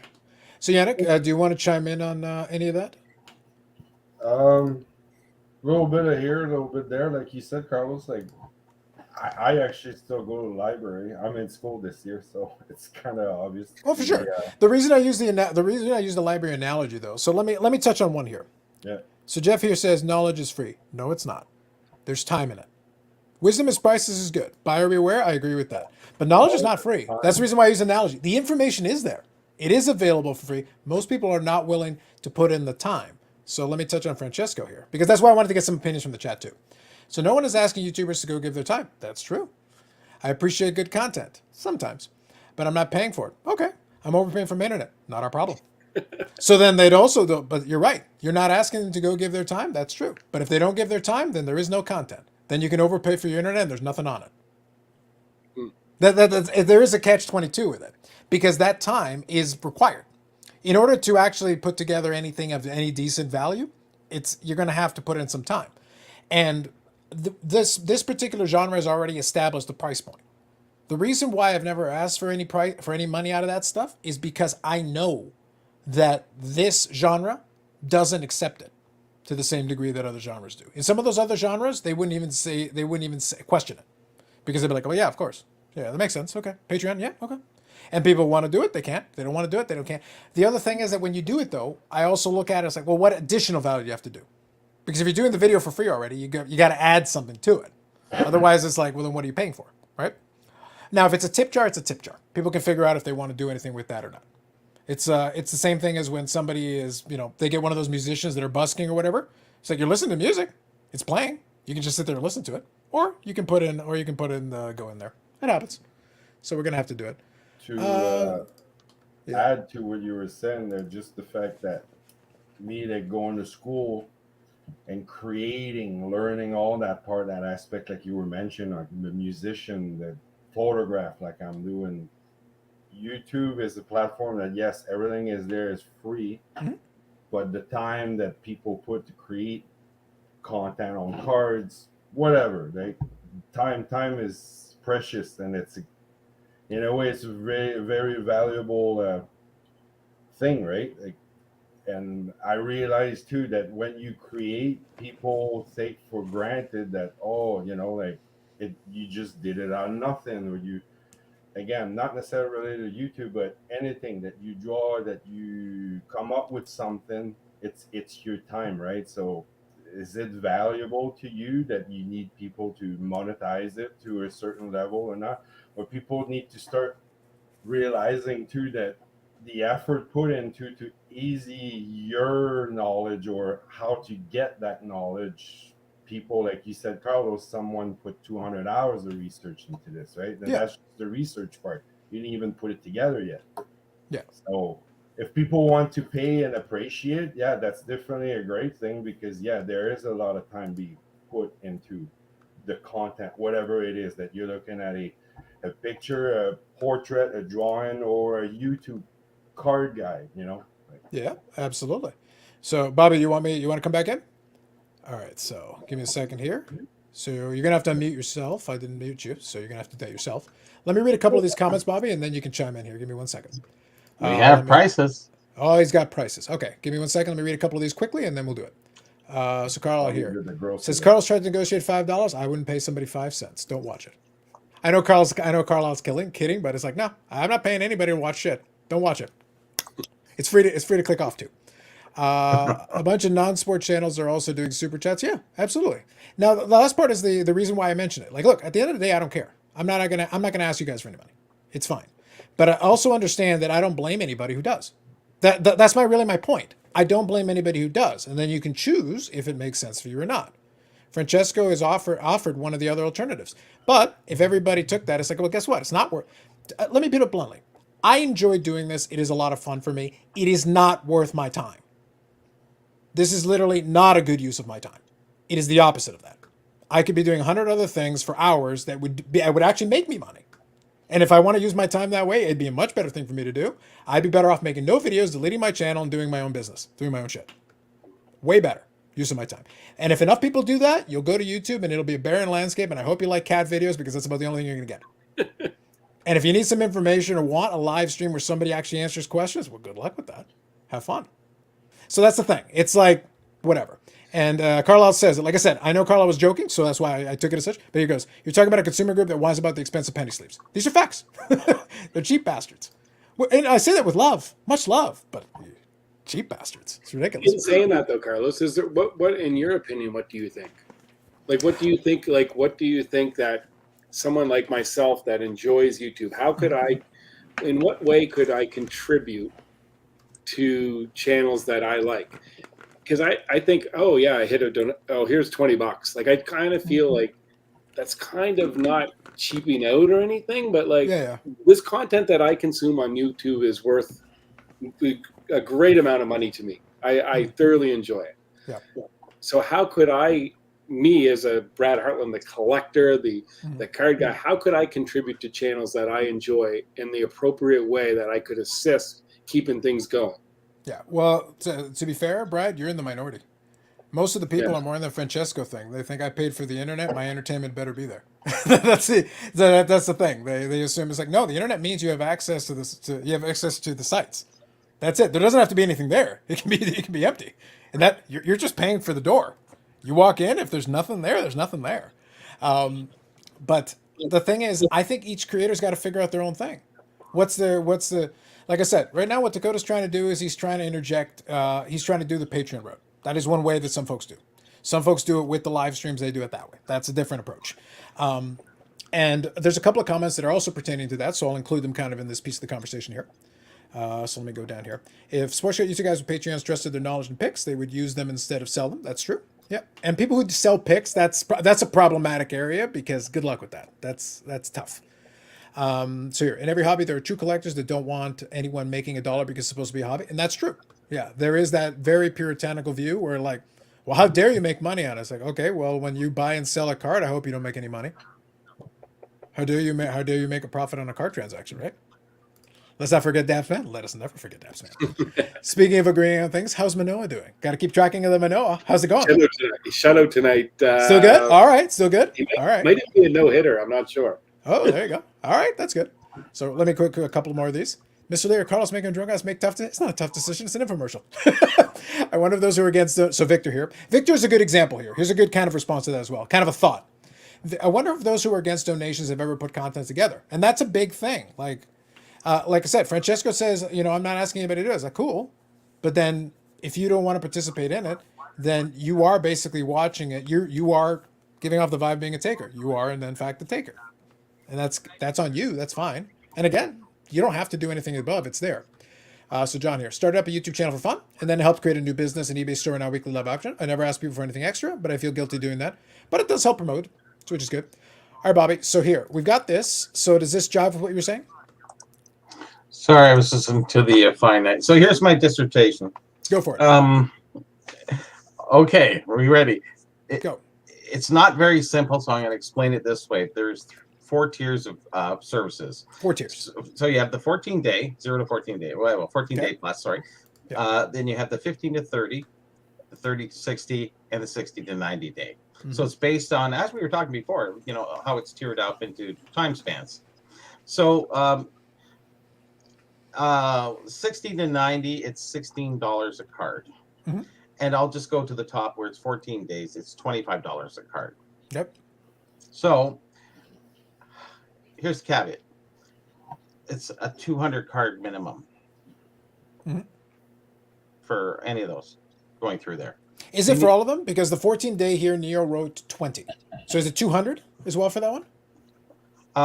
For the I didn't write the smaller number. I just did the 14-day. I took the 16 to 25, so somewhere in between. Yeah. Okay. So the 15 to 30 is whatever, and 30 to 60 is whatever, between 16 and 25. So whatever. I didn't listen to the finite numbers. Yeah, gotcha. So we do have that, but you need 200 cards. So I was kind of listening to a little bit of that too. It's like you have to submit to get to that 200 card level before I think you can grade them all. So you can send in 50 and then 20 and then 30 and then once you get to 200, then you're bill. I don't know. I didn't understand that fully. I didn't listen to it all, but it seems like you need a minimum. So they were talking about, do we need group submitters? And do they even want to get into that? And very complicated pricing. So Gary here says 20 card minimum for the 14-day. Okay. Yeah. Okay. That's fine. Yep. 20 card. It was for the 14-day. For the 14 days, what he put in there. Are you sure it was 20? All right. I'll double check. Yeah, so give me a second here. Let me get to here. I'll read a couple of these comments and we'll get caught up quickly. Buy Michael Jackson collector plates. There you go, Bink. Dakota might open the floodgates. I doubt it. He can definitely try, though. Doesn't like the start. I'm not sure what this one's about. SCA also refocuses content. That is true. That is true. He's going very football heavy, which might be to his benefit or to his detriment. It'll be up to what the audience wants to do with it. Yep, absolutely, Baz. It's just kind of figuring out what we made it work today. Is there single card price? That's what we're trying to figure out. I guess 25 for tag. Nailed it. Look at you. All right, sounds good. So let me try something here. Let me see what I can do here. So let me see if I can do something here. Carlos, I'm gonna step away for the evening there. Sounds good, Yannick. Have yourself a good night. Take her easy. See you later, buddy. Brad, Eric, Bobby, Carlos, thank you. The chat. We'll see you guys soon. Take her easy. Thank See you, you. bud. Bye. Eric, you're awful quiet tonight. I'm not. He hasn't had the chance to denounce Beckett too much yet. Yeah, I mean, I'm doing my best. I don't feel great, and my office is really warm, so it's I'm, tired. I don't feel great, and the office is hot, so it's but I'm muddling through. There you go. All right, fair enough. No worries. I can definitely go back to picking on you and bashing Beckett if you'd like, though. I'll, we'll give you a minute for that. Yeah, give me a second though. Let me read a couple of these. So we'll figure this one out. Let's look into this here. So 45 Rubicon here saying, I feel people should support content creators with their wallet. Yeah, and it's one of those things. It's not necessary, but it's the latter portion of thing I think is a good point here. It's not about money. It's about the content creator feels appreciated for time and effort. And that's the thing, especially in this genre, the dollars are never going to add up. Even a minimum wage job pays better than this gig. You'd be better off working at McDonald's. I'm sorry. You would be infinitely better off. And honestly, some days the job satisfaction at McDonald's would probably be better. Oh, great. I made French fries because I've accomplished something. As opposed to make a video that just goes into ether and you never know, no idea. Again, it's not a woe is me thing because guess what? We can choose just to turn the damn thing off and be like, whatever. I make more videos than most, but if you ever pay attention to some of the real collectors who only make a video once in a blue moon, they're like, well, this isn't my job. I'll make it when I got time. I'll make it when I feel like it. I'll make it when I have energy. And that's the reason why. Because it's like, there's no real incentive other than if you want to. That's how it goes then. So let me go. So I think we're going to have a little bit of a special guest. Let's see if we can do that. And maybe we'll get a little bit of help as well related to getting a little more clarity on that tag piece. So, Yep. So we'll do that and that'll help us out. So they said they're talking to group submitters currently to try to get them in the pipeline. Sounds good. Just a second, I got a call. Yeah, exactly. It'd be like, all right, you're all getting it for double. Yeah, so Listen, actually, the price is interesting, but there's the minimum, so you can't send one or two. Three it's quite a cards matrix. Oh, it's quite a matrix, though. That kind of makes it. The kind poll of doesn't work exactly as we'd like it to work. Well, the thing, we had nothing to base it on. So it's like I'd love to have created more subcategories. It would have been better, but they did price stuff. Yeah, exactly. So, and I'll say this, jokes aside a little bit, Brad, what we talked about earlier. Look, at the end of the day, I think the simplest one for a sports card thing is the tip jar. That's probably the simplest. Yeah, it's not easy. It's not simple, but it's like, look, it just says basically, hey, I appreciate what you're doing. Here you go. Because then a tip jar can be like these small nominal amounts here and there whenever you feel like it. It can be one of those things, hey, look, I appreciate what you're doing. Here you go. And then people can do that at their will. Nobody's putting a gun to your head saying you have to do it. And I think that's a good like middle ground. And most people won't. The fact is most people won't. Like, but if even a small fraction of a percent do, okay, at least somebody cares enough to take a second to do that. Mhm. And it is optional. I also had some other numbers. I said that their first month in, they're only going to accept 10,000 cards. By the second month, 20,000 per month, and 30,000 from there and up. Ooh, So- they should do a queue. I heard that worked for HGA. Yeah, Too soon? too late. Too soon. Have you taken a PCR test? Or is I any think concerns it about has- that? I think it has more to do that I sat out in the sun all afternoon at a family cookout. Heat stroke. A little too And, much. A little too much heat. You saw me guzzle 2 bottles of water. Fair enough. Fair I'm enough. probably going to go get a third. So Yeah, I nice. did a PCR test on a lemon and it came out positive. So there you go. Enough said. Yep. I'll be grading 2,000 to present. No. Yeah, others you just in rub it person. on a lemon. Up to It's 55 funny. thickness. It worked. It's only what triggers the test. You can pass a lot of things in there. It's just looking for a very specific thing. Probably acidity in that case. Whew, I guess. Yeah. That's all it is. COVID is acidic. I never knew that. It's a lot of things we don't know about it. There's nothing we know about it. Wear a mask. That doesn't work, please, everybody. Unless you wear the perfect N95, and still, regardless. Yeah, just read another article the other day about, people in the beginning were making masks out of like t-shirts and all. Well, t-shirts are made to breathe, right? Yeah, that's what they say. Oh, it's a nice cotton t-shirt. It's made to breathe. And well, that's not what It was want. just foolish, the whole thing, because they know it's not any good. It wasn't really doing it. So unless you're wearing the right one, masks do nothing. So No, exactly. And they never did. And they obviously knew that. And why everybody wore them was a farce. So it's definitely a lot of questions need to be asked. sure. So No questions are being asked. Everybody knows it had to be N94 or nothing. They weren't like this in the hospital, were they? no, we did have a guy come into the store the other day. Pulled You up wanna- his shirt to open the door to the shop. Walks in, comes in like this through his t-shirt. Hypochondriac. To us all. I know this is Bobby's favorite pet one, but And- kill it. advised I'm moving on to a couple of these ones. You guys can have the medical discussion later. HA is now Yeah, guaranteed. they did that. They announced that the other day. Yeah. Yeah, that's like Like I said, all the grading companies came right out on with time. something. It's a good thing they did. It's like thank God. But here's the good news: it does provide a segue. So Rick, good evening. I do appreciate this one though because I know someone who kind of likes HJ. Someone who kind of likes HJ. Who's that? Neo, how's it going? Listen, I when I get a segue like that, what am I supposed to do with? Also, welcome to the channel. First time on here. How's it going? Good. How are you guys doing? Good. Doing well. Did you enjoy earlier tonight? Now I tried to show everybody. I don't know if you caught it.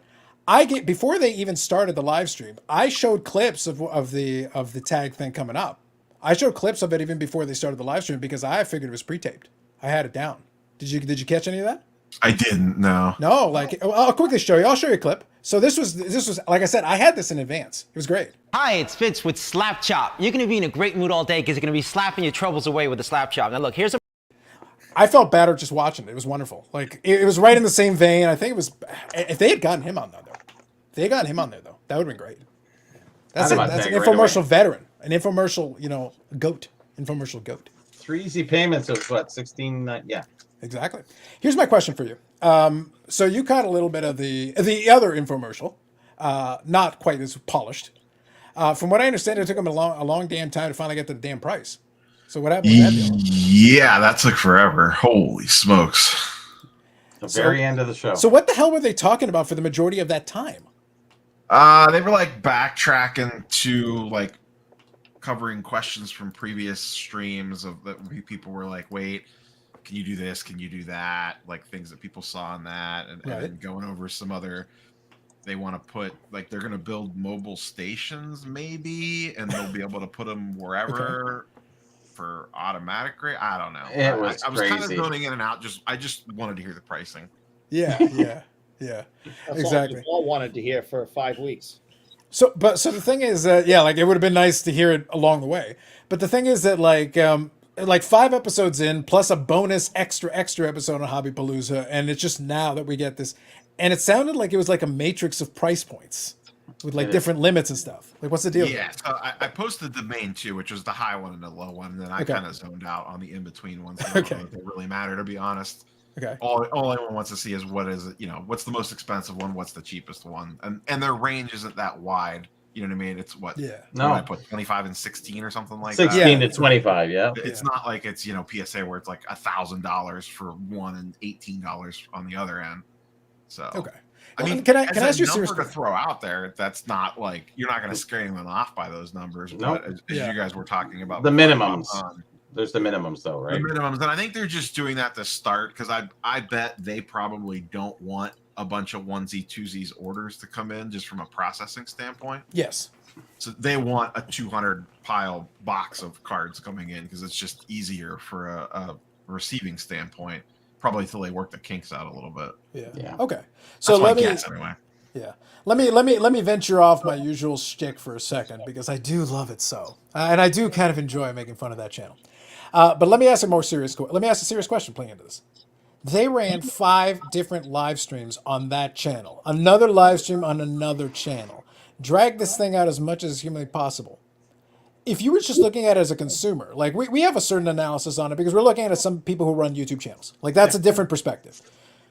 At that point, aren't you like burning out or alienating your audience? Is there any way, why would the tag guys think that this kind of a rolled out, dragged out process to get to the freaking point is good? Like from a business perspective. I can see both sides of this though, because they could have sat down and looked at. So say you're building a grading company from the ground up, and you look at all the shit that HGA took on the front end about like, hey, how come you guys never showed us a thing?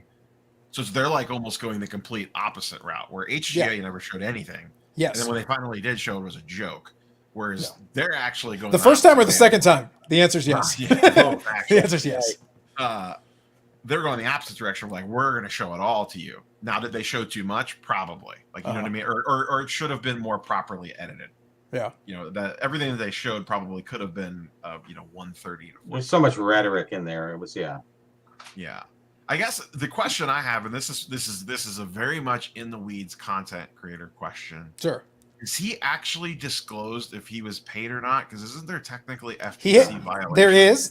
The answer is yes. And Canada has not FCC, but similar. They do have a similar standard. There is a branch that gives guidelines to that. They're not as stringent on it, but there is guidelines in Canada as well. I actually looked into that. There is some guideline as well for that. He has said he is not getting any compensation from TAG. That is what he has stated. Okay. Because there's the Canada thing, and then explicitly, as you know, Carlos, from uploading videos, you have to disclose, like, regardless of country. Mm-hmm. That's a YouTube. Like, YouTube dictates you have to disclose if there is any paid product placement, advertisement, or whatever when you do a video. Yeah, YouTube has a little checkbox specifically. If you're doing something and there is like a product placement on it, you're supposed to check off the little box. You can put like hashtag ad. There's a couple different things in it that you're supposed to. That's because YouTube also takes revenue and ads and stuff. So they're supposed to know if you're actually pulling something like that off. And like, they don't, at the end of the day, they don't care. But at the same time, they're like, make sure it's clear. Make sure you've told us because we're airing this for you. So. Well, maybe because it's Canadian American, they're absolved from all that stuff. Well, that's why I said a second ago there is a Canadian version of that have some. Yeah, but is it a Canadian or American or both? Like that's the coming together. Maybe it absolves. Well, the FTC thing that I asked is very specific U.S. and I have that. It's Canadian, but the YouTube thing that's just YouTube policy. That platform, that's platform. They don't care where you live. That's right. You make YouTube ad revenue regardless what country you're in. Yep. And that's what that's tied into. Because I have to check it whenever I do the only paid sponsor that I have is My Slabs on occasion. But I always have to remember to check mark that box because it's like out of the norm because I don't usually have paid sponsors on videos. Yeah, but when you do that one, you also basically have a little commercial that you can play. Like you hit the button and you basically you put that little clip in there that they provided, and here it is, from our sponsor of this video, My Slabs, and then boom, there it is. It's very clear cut. Like it's about as straightforward as it gets. It plays, and then we move on to the rest of the video. Yeah, and then even like and once again, we're really going into the weeds on the content creator side. Like on the affiliate link stuff, like you have to have a statement in your profile or somewhere that basically just says like, hey, I may post affiliate links. So just know if you click on a link that I post, there's a decent chance it's an affiliate link. Like you have to spell that out for Amazon, for eBay, sports card investor, any of that stuff, you have to disclose that. Well, that's exactly it. That's right. But that's why I said, like, I was looking at it from that perspective, and I was also looking at it from the other perspective of, do you eventually burn out your audience with that? Because in a certain way, to your point, you're being very transparent. Yes. But are you almost being so transparent? It's like, dude, that's why I made the joke about it weeks ago. I said, look, I only care. You're a new player in the space. Fine. You want to show some of this stuff? Cool. Put it on your own YouTube channel and explain some of this process. But you're coming on here and dragging this out with multiple weeks, question and answer, and talking about this, and this, and repeating sometimes the same stuff over and over again. My question was, what is your pricing? What is your turnaround time? When are you opening? You want to show me the slabs, please? You want to show me the grading scale? Fine. Here's a report. Cool. You could have fit that in like 2 episodes, not 5. If I was going to do it, I would have did like a 1 hour, probably pre-recorded, lay everything out, and then, okay, here's the premiere. Next weekend, we're going to do a follow-up live stream, pre-submit your questions or whatever, and then like run down a list of people's questions that they have based off what they saw in the video, and then done. He's treating them like a hot new girlfriend. You know, giving all the press, all the videos. Well, the reason I kind of posed the question this way is that, like I said, if the one mention I remember hearing is that Jeremy said he's not getting it, but then at the same time, I can't blame somebody who doesn't catch that reference, then thinking he does because of the sheer volume, and then all the videos in between. Like at a certain point, it's like you literally, there was a stretch of time for a couple of weeks where I think Jeremy had 2 or 3 of his own videos over like a month total, and everything else was tag. Everything. Yeah, because it was either be the live stream where he would go in and clip out like a 10-minute section about a specific topic. Yeah. He did a lot of clips of late. And then at that point, what does your audience think? What could they possibly think? Like at a certain point, like they're like, okay, I know you said it, but do I believe you? You've been tagged, brother. It's like it just seems a little bit odd. Like it's a bit much. I don't know. And I'm also looking at it from the other perspective, from tag's perspective. I would almost feel like that's overexposure, at least in one platform. Like if you're going to do the rounds, do interviews and stuff, I could see that. That would make sense to me. But like you're literally in the same place over and over again every week for weeks. I think they're enjoying it to a degree. They're sitting there going, "Hey, people really want to know about us." And they're so exuberant with what they're doing and what they've done, but they've done nothing. But they're doing stuff, but they haven't done or come to that edge yet. And until they do, that's the only way to rate them. Their prices aren't out of whack as I thought they would be, but there is the caveat of the amount that you had to submit. So I do get that. Was there any single card pricing at all in any There's of the levels? not. You can't submit one card. So you have to go multiples no matter what. Yeah. 20 minimum, up to 200 minimum on the lower. Yeah. I understand from the not wanting to have too many different specific orders, total orders. But then, okay, so here's a question. Obviously, you know, I'll Brad, you can plead the Canadian equivalent of the fifth here. This might be a good spot for you to do that. Yeah. You know, bulk submitter for PSA. It might be good for him to plead that one. But let me pose the question to you, Neil. Is there even enough, my constant mockery aside, is there even enough for, if you can't do a card or two or a couple of cards, can I even try it? Like, no. I don't want to submit that many cards, like for an untested whatever. No tries, sorry. Yeah, that's the weird part is that you would think you would want sample. To give people an opportunity to be like, okay, I'll send you a trial submission of 5 cards or whatever. Yeah. To restrict it like that. They said, I believe they did say that they are in talks with group submitters, so that would be a loophole away around that. Yeah. Right. You know, I send them off to Bobbles, and then Bobbles packages them up and sends everyone's, you know, orders off, or, you know, whoever. So that would be a way to kind of circumvent that minimum. But I think that's going to have to be the case if they're going to do it that approach. I'm just curious, like with the amount of restrictions they put in, 2001 and beyond, 55 point only, and you have to do it at least in bulk, at least at opening, at launch. You've created a ton of friction. Like we talk about the whole friction thing. You've given me almost as much friction as is humanly possible in this whole thing. Like it's like, all right, even if I kind of wanted to give you a flyer, like why? like at this point, what are you offering to me, really? That I don't care about. Tunnel vision, if you look at it, they're not focusing on the mass. They're only focusing on a specific point of collectors. and you have to submit so many. Neil said it right. Why not? Here's a trial. Any cards, if it's 1,500 and above, yeah, maybe 2-card submission. Give it a try. You want to submit a high-end card, that's fine. But when you got to go in at 20, I don't know. And they're not proven and they're not anything. So do I want to put that much money into? It's not that much money. I don't think there's any upcharge. They didn't disclose that, so I'm sure it's not there. Do you want to give it a try? Do you like their holder? Okay. Are you going to get your money back? No. Yeah. No. And that scares me, honestly. If I was to send it in, I wouldn't send a Jordan rookie in. Would you? Okay. Anybody here? No. To play, I'll play devil's advocate here. Sure. Go ahead.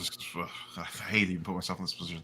Oh, you love it. But Afterwards, we can talk about the holder because that's another favorite of mine.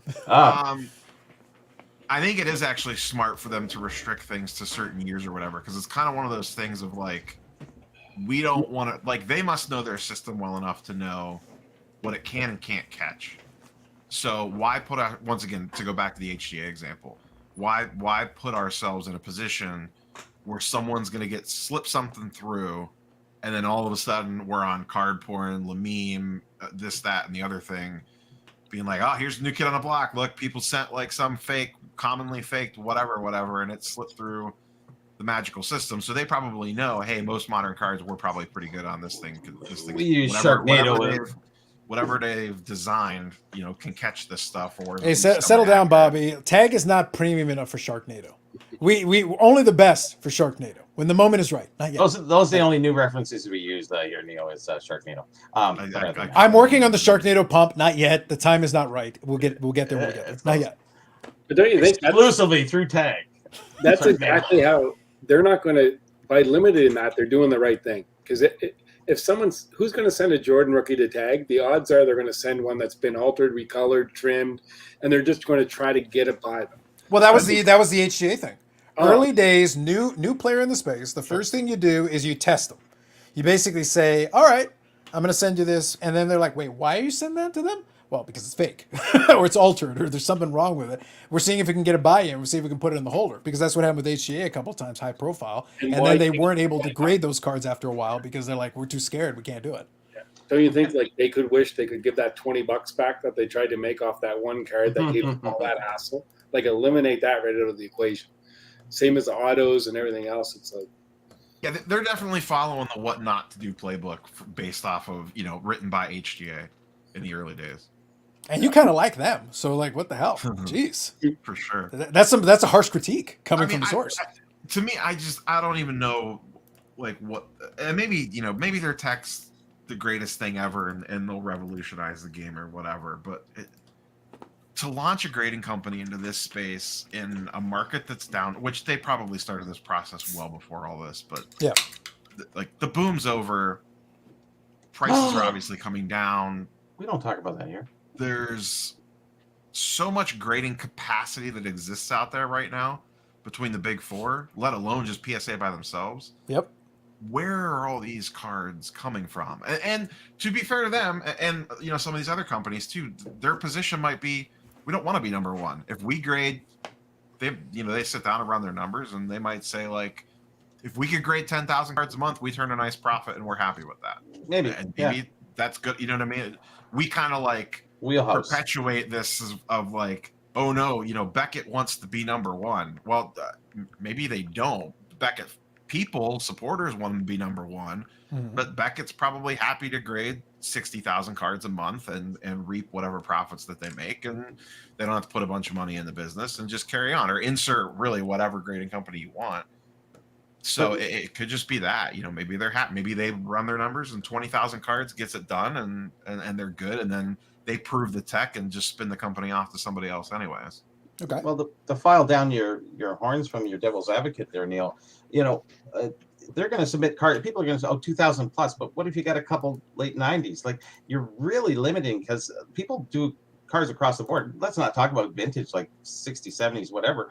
You got 90s. A lot of people who are 90s and 2000s, you got that jump in there. If you got to submit 20 there and then 15 to PSA, and then you want some fancy colored ones on your label, you can 5 to HGA. Like, where are you going with all this stuff?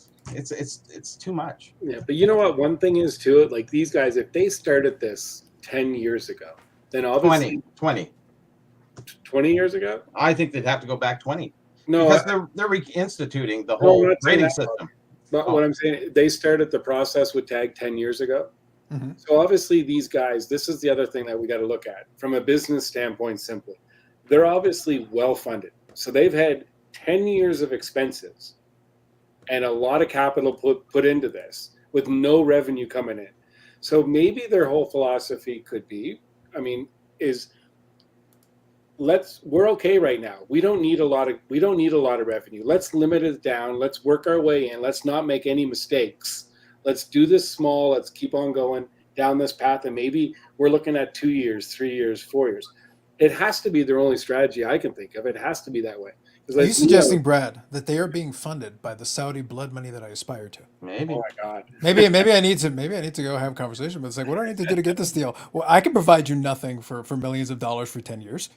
Yeah. Neo, like, we got to get in on this. This sounds like a Yeah, good deal after seriously. all. Like, it's like, what do I need to do to get in on this nonsense? But people's agendas, when you're well-funded and you have a business that is well-funded, then your agendas can be different and you can ride things out and you can do things a lot slower. That's You true. see, HGA, obviously, I don't know much about them at all, but they obviously weren't well-funded and they got way ahead, and then the money just ran out to expand, to do everything they had to do, and then the whole thing just imploded. So, But for 10 years, if you had a market research done with Tag, who's sitting there going, yeah, you guys are good. You're good to go. No, there's no way. Anybody, 90% of this hobby would sit there and go, Tag, really? You're going to what now? Like I said, back with PSA was early, maybe SGC time. You come in with a new constituted, amendment of what you're doing to cards. That's great if it starts the motion. But I mean, they're so far beyond. They're behind everybody. Mhm. I think. Yeah, I got a question for you guys as well. Let me read a couple of these just to get caught up. So Neo, like I love that that as soon as you popped in the chat, had a bunch of different kind of questions and angles. I like this one though. I like this conspiracy angle. Maybe Tag has something in Jeremy, and he was coerced to cover their information. At least that would explain a lot. It would explain a lot of the enthusiasm for The it. easiest explanation. Yeah. Okay, so real quick. Okay, let's do this real fast. Neo, why are people acting shocked by Panini's multitude of parallels? You got anything with that one? They're well aware. We're all well aware, but it makes for an easy video. It does, yes. That's right. That's right. I figured I'd give you a chance just to slam that one down. It's an easy one. So CC, nice to see you. If heavy hitter, there you go. You are the heavy hitter. That's right. Bobby Rell started Vintage Hockey Card Grading Company. Another niche grading company is what we need. Specifically vintage hockey. That's a niche inside a niche. So Rick here, 57 in the chat. Who's sending cards to this company? Lord knows. They need to prove themselves before they think about. The latter portion is important because a lot of folks are in that boat. So a lot of folks are going to sit back and be like, okay, prove it to me. So they're not going to be the first to. Normally, you need someone who's going to be like at the front. They're going to be your vanguard who are going to try. That's what HGA had at one point. Like for all the jokes we make, there were folks who ran out and tried it. There were folks who stood in line to get in the queue when they first had their queue and waited and tried consistently to get in so they could submit cards. Somebody's got to be there. Q to was try the greatest marketing scheme that they. It was smart. It was the best marketing campaign that they ever came up with. Yeah, I agree. Whether it was intentional or not, I don't know. But just from a pure marketing perspective, it was super smart. Regardless of whether you were limiting submissions for like legitimate reasons, it just, holy smokes! Like I got to get in line to get this thing, and they're running out every single week. Even if they're only offering like 10, it doesn't matter. It's the perception. And then all of that news cycle starts. Oh, I didn't get in the. Oh, I remember at all the Facebook groups. Oh, I couldn't get in the HGA thing. Did you? No, I couldn't get in either. It's super hard to get in. I better try to get in on this Friday since slots are hard to get. And it was great viral marketing from that perspective. Well, it was basically the hype beast shoe thing. It was like, oh man, it's a limited release. You gotta get in. You gotta get on the app and go. It's like basically that. It's the classic like you're walking down the street and people are in line and people just get in line. They don't even know what they're in line for. They just see a line and they're like, oh, I gotta get in that line. The psychology works. History says so. So here, Dave covering the other angle as well. Which, by the way, I joke about the coercion. The coercion one amuses me, knowing Jeremy. But this one's probably the more likely one, which is no less sad. Actually, it's sad for a different reason. Dave here says, I was thinking that Jeremy was taken by the idea of changing the hobby. Yes. He didn't like any comment or question was deemed negative. What? I think the tag was just hoping to sell. Yeah. Knowing Jeremy, that rings. There's a lot of truth, I think, in that one. I did dance around the authentication issue. Yes. Tag should offer $10 grading for all 2022 issues to capture the market. That would be one way. But again, we're back to the volume, right? You're trying to get it by volume right now. Neo has become the Woj. Have you ever been named the Woj? No, I'm not It's a new nowhere one near for you. that level. Yeah, HGA is also supposed to have game-changing machine. That is true. They had AI or something. Brad had it right 20 plus years ago. PSA was not accepted. Tag wants to upset the entire grading process on the time which help they succeed. And last one here. So I just about got caught up here. Paul says, Jeremy, block 3 times faster being held against your will. I wish. That would make a great comment. Thank you, Paul, and thank you, chat. Okay, so here's my question. Let's pretend we didn't have the minimum limit. And even if we were willing to be guinea pigs on this thing, I actually think the 5,000 point subgrades is too much. Forget about the grading report. I don't mind the grading report. He was right. It's not an extra cost. That's cool. That's fine. But you're literally throwing it on the top of the slab. I'm actually not a big fan of the slab with all that noise on it. I feel like it's almost too much going on. I don't mind the grading report and give me more details by scanning the QR code. But there's a lot of information on there. I feel like for a seller, you're inviting a lot of explanation. Do you get what I'm saying, Neo? Like, imagine you go to the trade night, you got your little tag slabs in there with your other stuff and your holder, and you got 3, Ja Morant rookies, all the same, all tag 10s. 974, 976, 987. It's the BGS problem of min gem plus, Yes. true gem, all that nonsense that people don't like dealing with that. And there's like 3 versions of a BGS 9.5, and that blows people's minds. Yeah. And I can tell you there's 50 versions of the 10 and then another 25 versions of the pristine 10. So that's 75 10s. So how's like a market movers card ladder alt or whatever gonna Good luck. run the chart and graph on? The comps are worthless because they're like, what's a subgrade? Like it's like your comp. It's like it's a 10, but which one? And there's the other subgrades too, which by the way aren't weighted. They're not ranked. It's not an average. It's just like, okay, so what am I doing? I'm being practical. Like I'm getting away from the joke part for you. I'm trying to think of the person at the show. I'm trying to think of the person at the trade night. You have just made my life miserable. Now I have to try to argue and explain to you and how am I going to do that? How am I going to price this differently? Because in theory, there should be a premium. This is a technically better card, but it's so small, I can't tell. What are we talking about? $5? Like here, my Silver Zion PSA 9 or a tag 9 point or 905 or whatever is. That's how complicated it is. $3 more than the other one. That's an actual conversation that someone's going to have, and that sounds miserable to me. That doesn't sound like a good time at all. Well, is it a conversation someone's actually going to have? Because that's the assumption that they show up at a show in a case. I would like to see it. It would actually be kind of fun. There's your content. Following the one guy around with the tag slab. The only 2 guys with tag. Can you sell it? It becomes a documentary. Just follow them around. It's like I just want to hear this conversation. Trade night will be tag. Anyone with tag? People will 100% agree with them. I mean, legitimately look at how quick HGA caught on, and I mean they developed a decent following early on and a very passionate following. That was boom time though. Our comment sections with literally no track record and some fancy labels and whatever. So the market was hot. Gain a little bit of traction. It's just is it enough? No, playing to Bobby's point though. Playing to Bobby's point. That was hot market time when that one came. When that one worked. Now we're cold. Yeah, we're kind of ice age-ish right now. We're a little early ice age-ish at the moment. And I don't care how many people in the chat said, oh man, I'll send you 1,000 cards. We had a conversation earlier about content creators and monetizing and all that just for a little bit of fun. And you're welcome to weigh in on that one if you like a little bit. We know somebody who's monetizing, sell out anonymous. But anyway, we say it with love, much love. But the point is that people are really cheap in this hobby unless it's something they really care about or something they really want. I don't care if you tell me you're going to grade 1,000 cards, will you? Because you actually have to pay money for that. You actually have to give them money. They can grade them, make a 30% return on it. And I can't guarantee that. I can't even come close to guarantee that. Yeah. So it's like, so we're talking about the guinea pig. Will the guinea pig send 1,000 cards, or will they send what's the bare minimum I can send at this price point? That's probably what the guinea pig's going to do. Yeah, exactly. So that's kind of the thing. It's like, sounds good. I don't care how enthusiastic you are in the chat. I want to see you actually put money. I want to see you put your credit card number on the thing and actually process the payment, and let me see what you do then. Yeah. One thing that PSA has done that I don't think you guys really touched on it too much, and I just thought about it more and more tonight. Go ahead. But we talk about how many guys are sitting on cards out there waiting. There's a lot of guys that have been sitting on cards waiting for PSA to open up again. that started at the $50 level. So when it came to $50, me included, I probably say I had 2,500 cards ready to go to grade, but they all had to meet certain service levels in order to make it worthwhile, certain price points, sorry. So when the $50 opened, I went through that stack of cards that's in the back corner, and I went, what can I send at this level?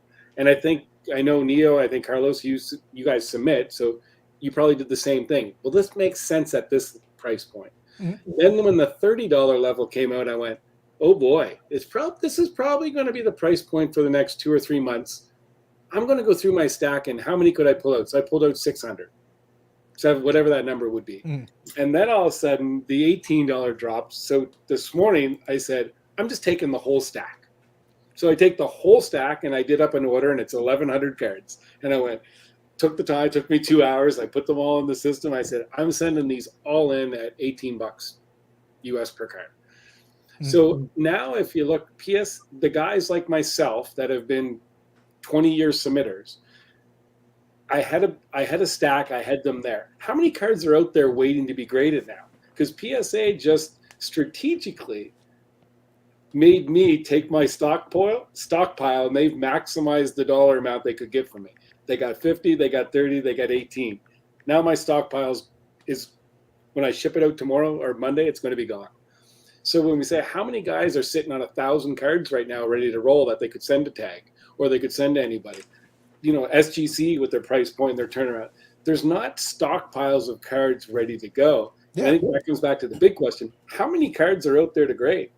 Like, how many people are willing to grade cards right now at these price points, and how many are actually there? Panini and Fanatics say challenge accepted when you look at the amount of prison that they printed. No, yeah. I think though, kind of to counter that though, I agree. But here's my counter to that: a lot of it isn't worth grading if the flip is not strong enough. Like if people look at it and go, okay, yes, if I could grade this, get it back, and I could actually sell it right now, great. But if it's just going to sit there for a couple of weeks or a month or two and maybe eventually find a buyer, then it's okay. I'm not going to run. Maybe I need you to drop a couple more dollars to make this interesting for me. And that's if you get a 9 or 10. If you don't get the 10, you're beat on the 9, and people want to. I'm just thinking the speed at which you can flip is also going to hurt that desire to run and throw. So there's stuff you will still send. You'll send the golds. You'll send some of the parallels. Some of that stuff will still make sense. I'm talking about before they were willing to send in the base. They were willing to send a lot of the base rookies, and now they're like, it's borderline. Couldn't I just put it in one touch? It might be easier to move. Yeah, but see, where when we talked about this in the ultra premium Dakota Discord for high roller members. That's right. Big money. An interesting angle that PSA can play is because they have the declared value, they can play a lot of games with that, where they could say like, hey, you guys want $5 grading, $100 declared value, send them in. You know what I mean? If they really wanted to like get nuts. Yeah. Because then to your point, Carlos, a lot of dumb cards make sense if you're at $5 or $10 grading. Yes. But PSA could say, hey, the throttle is the $100 declared value. Yeah. And it's going to be a 10-month turnaround time. They'll put whatever caveat on it they need to cover their asses. You put some qualifiers a lot faster than that, but they could play a lot of games with the declared value thresholds and pricing structures if they choose to. If they really need cards to grade and say they're profitable at a pretty cheap number, you could get some pretty cheap prices, but it'll be low declared value, like throttling it. Yeah, but that's the point, is that low declared value is the key piece to control it. But at the same time, is that there are people willing to take flyers on. If I told you definitively you could submit this for $10 grading, the card you just pulled it out of a pack, and if it gets a 10, you could sell it for $70 or $80. If the stuff was moving consistently, you might be willing to take that flyer. That might be a workable thing. That's how a lot of people build their bankrolls. Exactly. The problem is now, even if I gave you $10 grading, I can't guarantee you're not going to be sitting on that card for 6 months. Forget about when you get it back. It's just sitting there in your case, collecting dust, because it's like, yeah, $60 this thing, but I got other stuff I want to spend my money on. But a higher end card will still at least have some people look at it. That stuff will be like, run the 99-cent eBay auction and let the gods decide. Yeah, but that's the thing. If enough of those happen, and it's like you still are on the wrong side of those, then you're not going to run out. And even at $10 grading, you're not going to send out a bunch more. even if it's there available in stacks and piles of Prism on your desk. It's like, Yeah. yeah, but it's not worth it because right now the market on the other side of that isn't available. There's going to be lots of this stuff. So if I send it and a bunch of other people send it, like it's all going to sit on eBay rotting.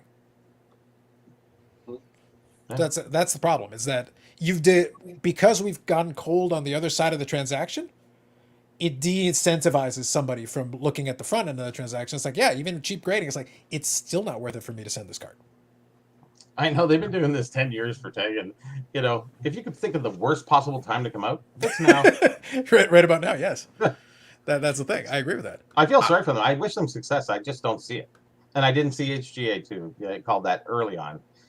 They came into the market way too late at the end, and just they came in early and they got a little hype, and then everybody else was much. HGA had a path to be relevant. If they had secured your full endorsement and not your kind of endorsement, I think that would have been the key to put them over the top. Legitimately though, if they didn't screw up their turnaround time thing and they didn't stretch and grade those cards that they shouldn't have, I think they would be a relevant. Had the loose holders and yeah. Well, and not graded crap they couldn't authenticate. There was a window there. I'm not saying they were going to be like it was small, or anything like that, but they could have been. Agreed. I don't want to say a legitimate fifth, but they would have probably been fifth on most people's lists. Whereas right now they're just not on anyone's. I mean, they're on some people's lists, but family and friends don't count. Yeah. They could have taken some cards away from GMA and some of the other rando third party graders. Like there was stuff there for the custom slabs alone. Yeah, there's stuff that they could have there for a minute. Like I said, they a minute. They shot themselves in the foot for sure, but there was a small window there where they could have carved themselves out, and they're like another company. Like they probably would have been fine grading 20,000 cards a month and probably turned a nice profit on it and been perfectly fine with that. Yeah. But now, will they even do that? I am very interested on what their week-to-week pop count looks like now that they have no backlog, because you're going to be able to tell exactly how many cards. Yes. At a certain point, you're going to. Well, I think right now with the way they're at, with no backlog, it's going to be. So Joe, how many did you send in? It's like we can do it by names. Well, that's the same thing with SGC. We know exactly what the demand is for SGC. It's 100,000 cards a month. We do. Because they have zero turnaround time. Let me actually kind of play a question off of that. I'll read a couple of these and I'll quickly ask you a question on that, because that's something we were talking about earlier, and I'll get your take on it, since you have most recently spoken to the Wunderkind CEO of SGC. So has Tag provided pressing yet? Yes. It was a couple of different tiers. What was the cheapest one? Sorry, with 200 card? Was it $14? $14 for 20 cards. 200 cards is $16.95. Is that okay? That's for 200 minimum, and that's the 90-day. Yeah. 60 to 90, sorry. Yeah. If by the way, I haven't checked, but if I was them, I would just put those prices on the website. Like, just put the price on the website. Someone will. Don't worry. Yeah. Push a button and make it happen. This week is chock full of grading news. What means the most to the collector flipper? I think temporarily the PSA $18 one is interesting. It's interesting to see what the reaction to it will be. It is temporary for now, but I think it's a precursor of things to come. That would be the one that I would consider to be the most right now. It's by far and away the most, because whether you're a PSA, whether you like PSA or not, I actually talk about this in my video tomorrow, whether you want to ever grade a card with PSA or not, anything that they do pricing wise has massive ripple effects across all the other companies. Yep. Sure. In that vein, with that, let's assume, kind of playing out, my thought scenario is that I think they'll have demand. Andy thinks that it's going to be a ton will be graded. We got to define what a ton is. I think with the amount of capacity they have, I don't think it'll be a ton compared to what they can do. I think it'll be a decent amount, but if it's not a ton, if it's a good amount but not a ton, then that means that $18 price or thereabouts, somewhere in the 20 range, could become available again, opened up, because when the backlog ends, you've got 1 million card capacity and you don't have 1 million cards to grade. 1 million cards aren't coming in. We know that for sure. There may be some layoffs. Well, that's the question. It's like you're opening another building too, so do you lay anybody off? Another one? It's in New Jersey. They're actually they're going to do additional grading in New Jersey. The million capacity is before they turned on New Jersey. Yes. The question is do they want to grade 1 million a month? Mm-hmm. Yeah, really. Peter talked when he was on with me about the fact that, like, them dropping, them basically not running around like your chickens with your heads cut off to get every card out the door as quickly as possible because you have a backlog. Like, when they had their backlog, like they wanted to actually be at a slightly lower number just for them to be freed up to actually do other things like business development, R&D, bring new features online, go out and do more marketing, PR, shows, that sort of stuff, where they did not have that as an option before. Now, SGC is not the size of PSA, but you wonder if, yes, PSA can grade 1 million cards a month, but do they want to grade 1 million cards a month? I think it's hectic, and you're right. I wouldn't think that they would want that much business because There's the profitability. so many more problems. Right? Profitability is great, but problems are the other part. No, right? but you can make more money by doing less volume. Like, I mean, they can control that. So it's kind of like, what is that magic number? It's like, hey, you know what? We can grade half the amount of cards that we were grading. We're going to make more money. At the end of the day, they're all businesses. They want to make as much money as they possibly can. But you're making less money when, I guess what you just said, Neo, like, I didn't see what the SGC guy, when he said that, though. They're running around with their heads cut off. You're actually not as efficient and profitable as you can be if you get all your ducks in order, and it's a fine, well-oiled machine. Yeah. We don't know, like that PSA number, like they're doing 800 to 1 million or 800,000 800 to 1 million, a month. Does that include, everyone's working 20 hours of OT a week? You know what I mean? So if that drops down to 700,000 cards a month and they're not paying any overtime, they're probably, to your point, they're in a way better place, both from a work, like just a mental perspective and potentially a bottom line perspective. That's what none of us know that. I think the key piece to that is how much of that capacity, because we know that the majority of it's going to the backlog. The question is, are they throwing everything but the kitchen sink at it for those people doing the long hours, doing the overtime, whatever, to finish the backlog? Because as soon as that happens, it vaporizes. Because if we do a little quick math, they said they were doing about 80-ish% towards the backlog or thereabouts. Okay, 800,000 cards, 80% of that is 640,000 cards. That means about 160,000 fresh. That's quick napkin math, but there you go. That's the answer to your question. So that means as soon as the backlog disappears, now you have 160,000 cards under current levels. Now, you provide a slightly lower price point, you're going to get a little more than that in theory. That's the premise here. How much more? I don't think it's barrels full. If you ferret out about 300,000 cards, I'm being generous maybe. I don't know. Yeah, and they could be getting a little more than 162 because remember, they're not turning everything around in a month. The economy has taken almost 60 to 70 days. Yeah. So you're building up a pile. Plus, they have the new 30-day thing or $30 thing, which is, what is that? Like 4-month turnaround, 5-month turnaround off the top of my head. Yeah. It's one of those things, but I said, when it comes to this, we're all making guesstimations. I think the only difference in the last video between yours and mine, other than me having a wonderful Elmo thumbnail. burning meme, it's wonderful. Like my thumbnail was frankly greatness. I appreciate it. I have burning Elmo. Like, I'm sorry, burning. I have the stock standard, Star Trek Red Alert. Yeah, and we appreciated it, but come on, burning Elmo, man, burning Elmo meme, come on. Like, please. Plus, the only reason I have the standard thumbnail for all that stuff is because then I don't have to make one. It's the same thumbnail. I just change the text. Exactly. I flip the logo and change the color of the text. Exactly. So Content creator problems. I guess I could get it up just that much faster. Yep. But at least mine, I can make referential to yours. Yeah. What Neo said. It's like we talked about in the Discord. When you get it out first, everyone reacts to yours, and then I get to make the second one reacting to everybody else's. That's true. So that'll be one of the next ones coming up. It's like, let me respond to all these people that talk about mine. That's right. That's the content game that we all live in. That's right. Okay, so I'm just going through a couple of these comments, guys. There's been some really good ones, so thank you for that. HGA has never had legit authentication from the start. That's very true. That was a big problem with the early days. And here says you see monthly or quarterly $10 PSA specials. Very likely. Bob made it, so I'm very pleased with that. That's great. So let me quickly. The other thing to consider too with the PSA submission things that we have to keep in mind is that as of right now, it's only group submitters and collectors clubs only for these lower tiers. So what happens when they remove that restriction?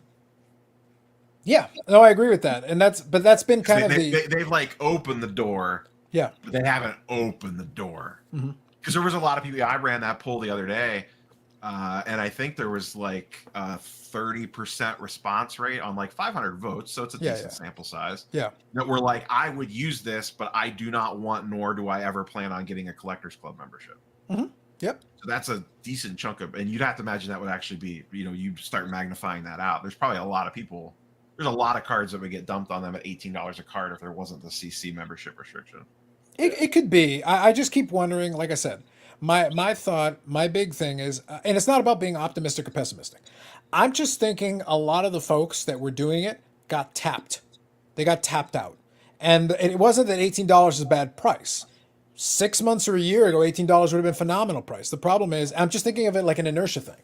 You had this momentum, the wheel was moving, the wheel was moving, the wheel was moving. And right now PSA has the backlog. And this is a conversation I've had with Brad on the side. You know, I won't reveal all my predictions. But the short one is that I'm seeing this wheel moving, and I can see the end of the light at the end of the tunnel. We know that the backlog will end. And at some point that all of a sudden that end of it disappears. So when you see that gem rate number, it suddenly drops. Why? Because the backlog's gone. That's the only reason it dropped.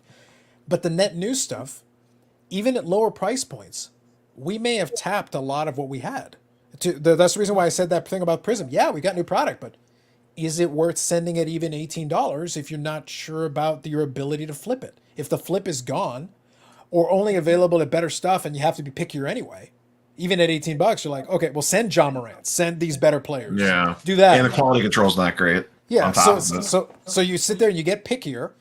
It means you're still sending in stuff, but you're not sending in 500 or 1,000 cards. You're sending in 150, 200 cards, which is still something, but it's a lot less. PSA was maybe thinking you'd send 500, but you didn't. It's like, I can't. I know $18 is okay. You make it $10, maybe I'll send you 250. I can't go all the way back to 500 or 1,000 because it's not worth it to me to send most of these. It's just a math problem at that point. Well, I'll tell you this, that if I'm somebody who's been waiting 9 months plus to get my cards back, you know, and these companies are starting to lower their price and accept more, I'm not happy. And, you know, first I had to pay more and I'm getting less because it's been 9 months, maybe even more. If you've been 9 months plus, you're at the low rate though, Eric. If you're still in the backlog right now, you're the one who paid the least amount. You actually paid less than the current lowest. I'd be upset if I haven't seen my cards, for so long, and they're doing this and kind of cutting line. Well, but they're not though, because this $18 and $30 stuff isn't getting touched until the other stuff's done. Yeah, they have to finish the backlog before that gets touched. Yeah. So it's not affecting your backlog. You're going to get it when you get it. What they've said is the line starts on step 1. Mm-hmm. Step 1 to 4, they basically have nothing to do. They have people standing around. Like the beginning stages of the PSA process, that's not where the backlog is. It's in the back third. Mm-hmm. So the front third is empty. Those people need work, which is why they're letting this stuff through the door to prime the pump, as I've been saying. Yeah. So when the backlog gets cleared, then it moves on to the next stage. Yeah. They want that pre-pop. They basically want to, as bad as it sounds, they want to keep that backlog rolling to get back to Carlos's point, because you want to keep cranking out 800,000 cards a month or whatever it is for as long as you possibly can. Yeah, that's the reason why, like I said, my only differentiator between the two, other than the thumbnail, obviously, Burning Elmo. But the key difference is that you had a more optimistic view about PSA's ability to plan that out. I think they waited too long.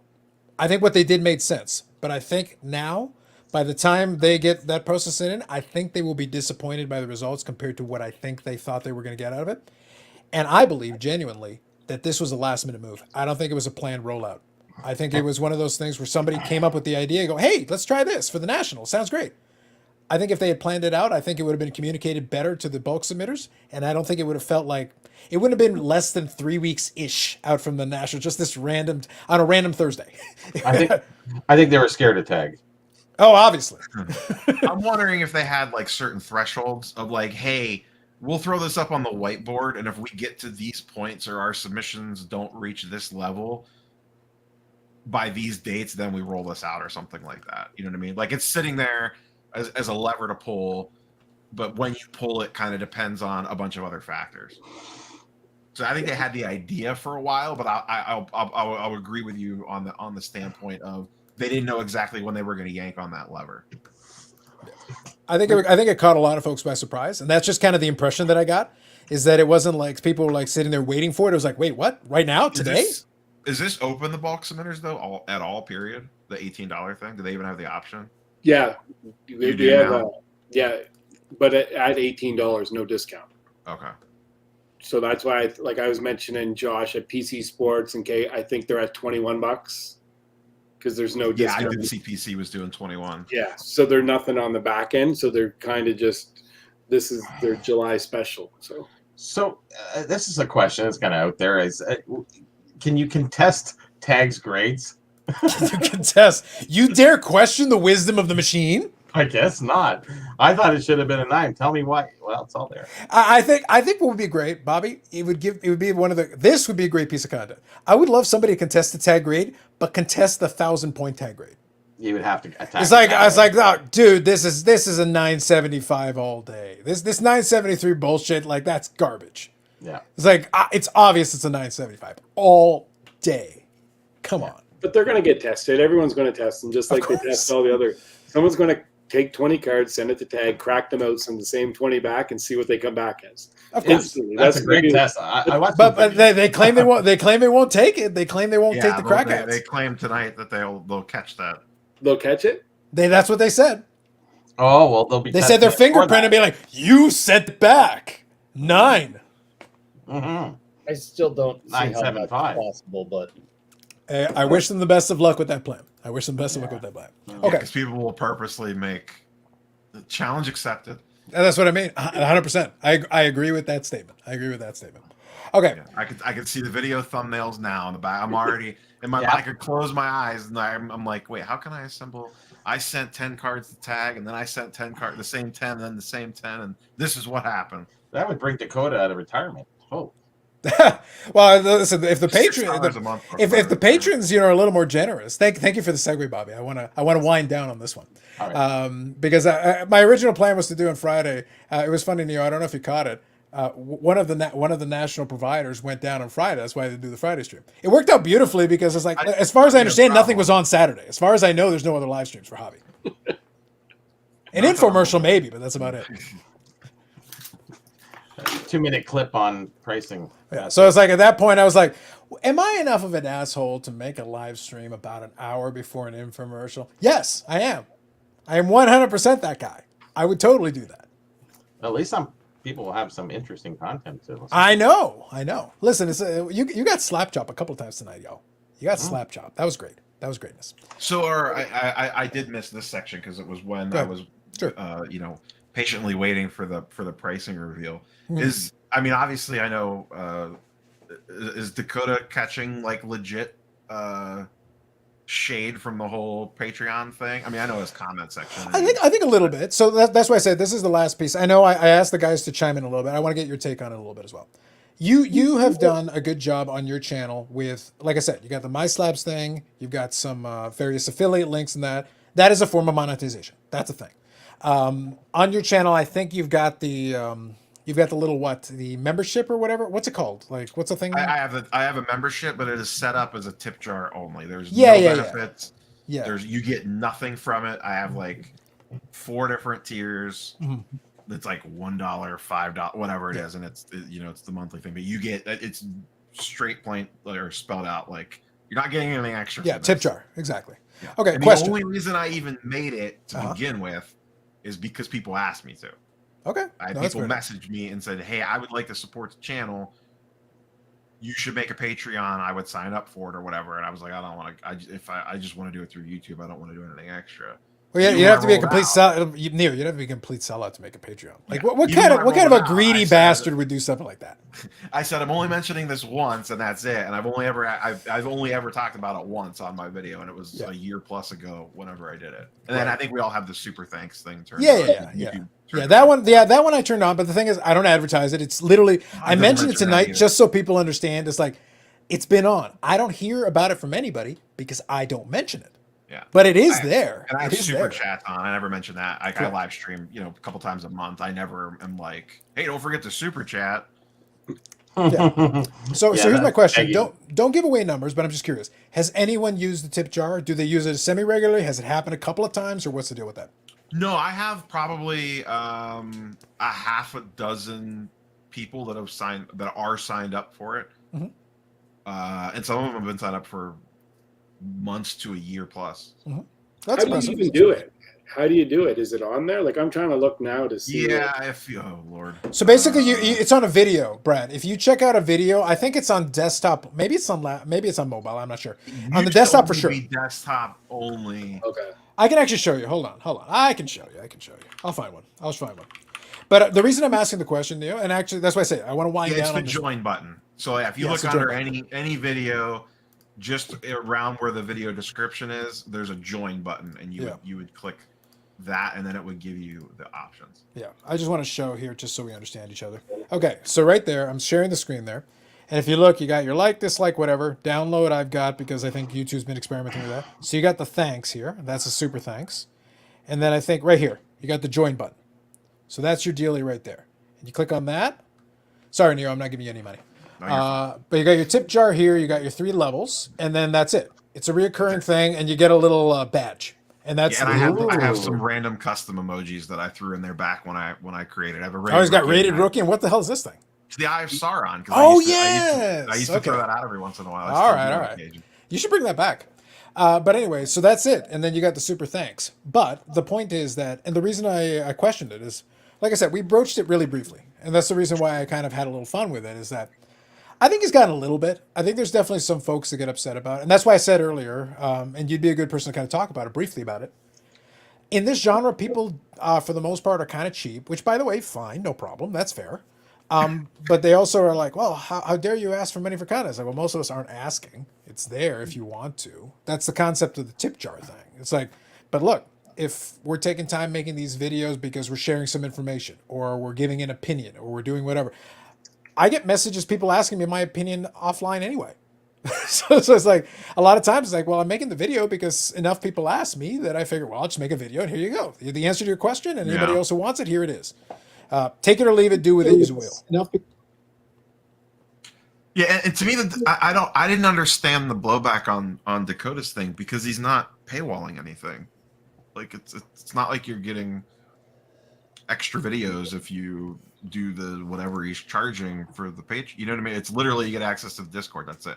It's the premise. It's the premise of taking money. He had the audacity to even ask for it is like what insults people, and I don't. Yeah, that has been the piece. I think I caught a very small portion of it. I don't remember which one of you guys said it, but like anyone that's questioning that, go try to make a YouTube channel. And that was Victor.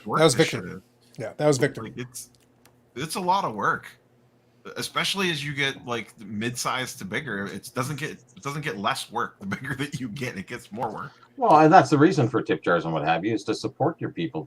They know you want to keep seeing that content. You know, it's like the PBS commercials. You know, they have those people on doing that. You know, they're driving for more money all the time, and this is just saying, hey, listen, we're here, and we're going to stay here. If you help us out, keep us here longer.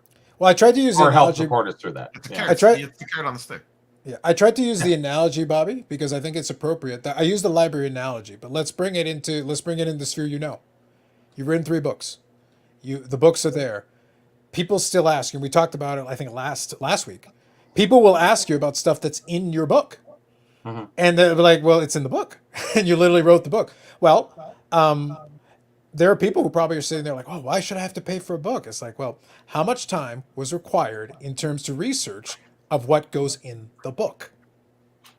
Yes, the book is there, and you can buy the book and go one time, but at the same time, how much time is represented by the physical book in your hands at that moment?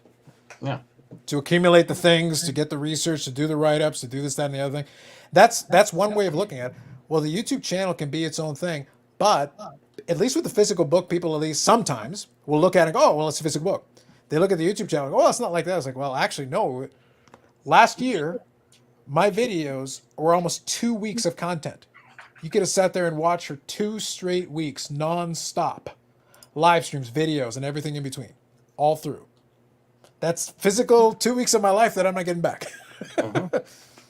Yeah, and I think people, because it's not like you really know, but I think people have a misconception too that like if you make YouTube videos, you just like Google just is like just handing you money like hand over fist, and that's not really the case. Neil, you're a millionaire, man. Especially in our niche, like So like Jeff Wilson and Pac-Man, I think, are the two biggest sports card channels at like They're the biggest guys, yeah. 1,000 subscribers. And then I think Jab's family's pretty up there too. I think Jab's Oh family's yeah, they're up. But regardless, that like 200 to 300,000 subscriber mark is considered like that's the top of the mountain for this genre.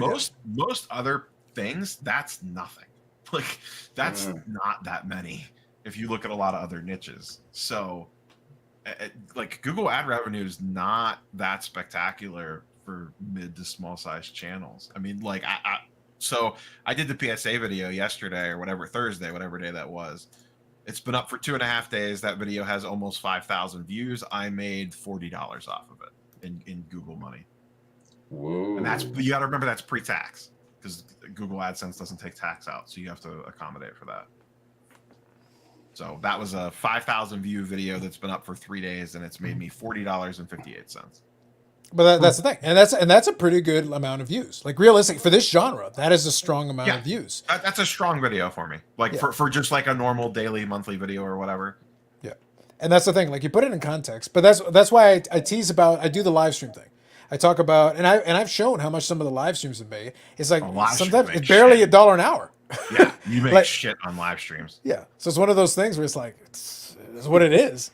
Like that's about it. It's like, I joke with them. It's like, guys, I make more eating my lunch than literally just eating my lunch. My work pays me more to eat my lunch than the live stream is. So I like this one. Neo, please, could you? I'm going to resist the urge to reply to this the proper way. But do you want to? The guy who dresses up like a king, though, like I don't know, man. Everyone's got their defend shtick. your boy. Defend your boy. Help me out. Everyone's got their shtick. Yeah, but he's not really. He's really not that important though. Francisco's kind of right on that. I don't know if it's that important. It's kind of true. No, not that important. no, not so much. I got a kick out of it though. When I was scrolling through my iPad subscription feed, I swung by and I was like, "What's?" And you like pause for a second, and it won't play the audio, but it just starts playing the video. Yeah, I just see him on there with like a crown and sunglasses, and I'm like, "What in the f is going on here?" Look, if you want to argue, look, I would argue that is entertainment. I would argue that I think that's the angle he went for. He went for the entertainment angle, 100%. Unlike my sincere argument, and I will die on this hill that Mike Trout sucks, and Tom Brady's overrated. These are things that I genuinely hold near and dear to my heart. These are factual statements that I say. These are factual statements, and no shtick whatsoever. I don't care what anyone says. If you heard anything else, that's non-canon. Just to be clear. People who hate on YouTubers who receive tips or Patreon are idiots. Nobody's making them pay. That's the key piece, though. No one is making them do it. You can just say no. That is not worth it to me. Therefore, I will not do that. Yeah, I get if you're like gatekeeping, like it's just like say someone like me who does 5 to 7 videos a week. If all of a sudden I was like, okay, you guys get the Sunday weekly video, everything else is now behind a Patreon paywall. Like I could see people getting pissed about something like that. That would be a little bit of a different story in my mind. But what on earth would Dakota put behind a paywall, though? Like, what? Lord, no. What on earth would Dakota put behind a paywall that you'd pay for? I'm just saying content creator in general. No, but I'm just posing the question since he's the Patreon guy right now. Like, what on earth could he put behind a paywall that you'd actually pay for? Tag submissions? Like, what on earth is this man going to offer? 90s football insert reveal videos. Amazing, fantastic. That can't be graded by tag. Yes. Yes. This is unfortunate. That's tragic right there. So there you go, Bobby. A little love for you from Hockey 99. Yeah, it's like it's in his brain from years of experience due to loving the hobby. I want the book, and Bobby I trust. Go to the eBay, find the book. Yeah. How do I sign up for Jeff's Racket where he pays for views and followers? Yes, I heard he pays for views and followers. So Neo, how much do you pay for views and followers? That's important. Well, let's see. Big money. It'll be more after we negotiate the Saudi money. Can we do a package deal? I'll work on this with you. I'm trying to get the Saudi blood money. If we can do a package deal, I think it'd be better. I'm sure Dustin would be in for that too. He's already in a cult. He's already there. He's already kind of from Winnipeg. He's already on the run. Yeah, but look, all we got to do is get him to ditch Brad. Like he's out. I'm not allowing it. He's not in this deal. Just a straight no go. Yeah, he's got the cult money already. He doesn't need the Saudi. He does not need that. He can have his accountability group. He's good. He's fine. Don't worry about it. He's good. This is the last part of the Traffic Stream where we trash talk other people. But it's being recorded. It's being recorded. Don't come crying to me. It's being recorded. It is what it is. No, sounds good. But okay, so last thought on this. And if you guys want to put anything in the chat, you can. I tried to keep up with it. Thank you. There were a lot of really good comments. I do appreciate it. By the way, if you enjoy that we were able to get Neo to pop on, by the way, thank you, Neil. Thank you, Neo, for joining in. Appreciate you. Live cards, yes. I got to get some of that live golf money is what I really need. I will make those. I will make those videos happily. Where's the YouTube version of that just comes on and like poaches the content creators and pays them extraordinary sums of money to... Well, Neo, I've said very clearly on this. I have the reason why I like this topic, that topic about the whole thing, monetization, whatever. It's like there's no money in this. The pay sucks. If that's what you're in this for, it sucks. But the thing is like, no. If the Saudi blood money comes in, I'll take it. You got a big enough check, you can buy all this shit. You can have it all. I don't care. It's not a big deal. I got bills to pay, man. I mean, you're not wrong. The pay sucks, but there's things that you could do to get more out of it. Like I said, like you could leverage the affiliate link. Like you actually, if you're doing it correctly, you should be making more on everything that is not YouTube revenue. Yes. That's true. Yeah, that is true. Yep. Well, like I say on this channel quite often is, I writing books, I make a penny an hour, but nothing can replace the amount of information that I have over everybody else from doing the research for the last 25 to 30 years. So I've made it more, but it not directly from the books, but indirectly through the information, because I can see something on a table that no one would look at and go, $5. No, it's 500. Sorry. I mean, like as a sports card content creator, like in this niche, it's regardless of any money they made out of it, it's been worth it for the networking, the connections, the friends. I've had much easier times getting deals done on stuff. People are like, "Oh yeah, I'll pay you PayPal, friends and family. What are you going to rip me off?" Like, yeah. You know what I mean? Like, just stuff like that. It just smooths things along because people are just more trusting. Whether that's right or wrong, I don't know. But they're like, is really the guy that has a decent sized YouTube channel going to rip me off and risk his reputation on $100, PayPal friends and family transaction or something stupid like that? So there's a ton of little edge case things and like doors and windows that get open for you that you wouldn't normally have. Vlogs with benefits, yeah. Well, no, like I have so many more like people that I would consider friends in the hobby now because I decided to start making content. Like I would have probably never really met these people just randomly going to my local show without bringing up, it's a conversation starter, if nothing else. Well, I think to your point though, and Bobby's experience this, we saw this a little bit. The last couple of shows we went to, I can say the first show especially was a bit of a surprise because the first show when we did the Fall Expo last year, we were still under COVID protocol, so most of the time we were out there wearing masks. But there were people that would recognize my voice.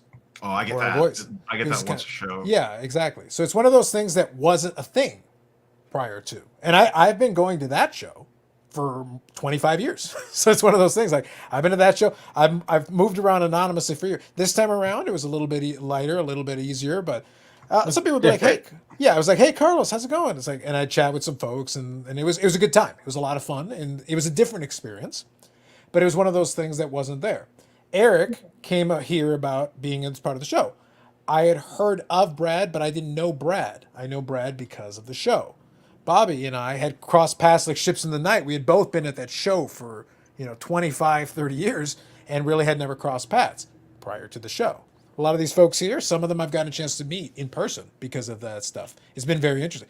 I've gotten people reach out with card leads and things. I've had somebody buy a card at a show that I was nowhere near, and we were able to broach the deal. These are facts. And that was not available prior to it. So like this, these weird little incendiary, like little side. It opens so many doors. Yeah, and it's just it. I can't tell you how many doors it's opened for me. It's just unbelievable, especially in the last 10, 15 years. But absolutely. And that's, I think, the payback in itself for me. Absolutely. I go for ruining my life. That's okay. I think that's good. We still love you. The important thing is that Bob here. So, by the way, we want to give some appreciation. We always like making fun of Eric, and we will continue to do so in the future. The important thing, though, is that Bob appreciates Eric. And we appreciate Eric toughing it out after his heat stroke. Mind you, though, in fairness, he did personally break the live stream that could have happened yesterday because he messed around with wires. And he will never be allowed near technology again. It is his fault. I'm clear on this. It is his fault. I blame him. And that's what I want to clear. Like, hold on. I'm going to make sure we get this right. Oh, it's his fault for causing these problems. You stay down there until you do better. Yeah. stick one fork in an outlet and blow up half of Canada. Absurd. The good news is that you blow up the half we don't care about. Most of the West is irrelevant. But the point is still the same. Still not the right way to cook turkey breasts. Yep. You can't figure that part either. That's right. Thanks for jumping in on the live, Neo. Aussie Cardad from Australia appreciates you from the other side of the world. We appreciate that. Does live stream profit try that and fail miserably? Yes. Did Eric get heat stroke from standing by his hot dial-up router? Yes. Facts. Bleep, bleep, bleep, bleep, bleep. Facts. Neo, you get this type of respect on your show, or? I just don't. I wouldn't invite people on that didn't respect me like that. Yeah, that's it. They don't even get the StreamYard link. You might get more views. But the problem is we invite him to disrespect him. It's kind of the other way around. Like If you know my it's show. coming and you click the link, then that's fine. That's what this is what I've been trying to say. The theme is you knew what you signed up for. Yeah. You knew this. And you're getting it. Neo, just to be clear, the best part is Eric's backstory is that when he first started checking out the live, he was like, I don't know about this. It's like, this guy's kind of an asshole. And then he kept hanging around, and eventually we got him to Stockholm. Yeah. It's pretty great. And now he's here. Now he's a contributor. And we basically just abuse him, and this is what we do. This is the kind of environment. See, Dakota talks about a community behind a paywall. I abuse people for free because I am a true person of the people. I'm not charging you to abuse you. I do it for free. And you have your AFL contraband collector that helps you across borders? That's right. We'll talk about the AFL contraband. Facts. All right, guys. Thank you for the chat. Appreciate you. Hit the like button on your way out. It has been sponsored by Heatstroke Eric. It's the least he can do. He has paid for it. Tag. After they pay, look, I'm not doing the floating head deal. I want money up front. I don't care if they never make a dime. They're cutting a check to me. 20 grading submission slots. Well, we already know what that's worth. Not a lot. I'm gonna need a little bit. Do I get like the super premium? Do I get like the tag 1100? You know, actually, That'd be pretty sweet. It includes the shipping as well, right, Neil? It was like I do believe actually that does include shipping charges. I believe as well. Okay, that's wait a minute. Wait. Hold on. I didn't hear about this the first time. Hold on. That's literally a loss leader. What the hell? Are you sure it's not founded by the Saudi money?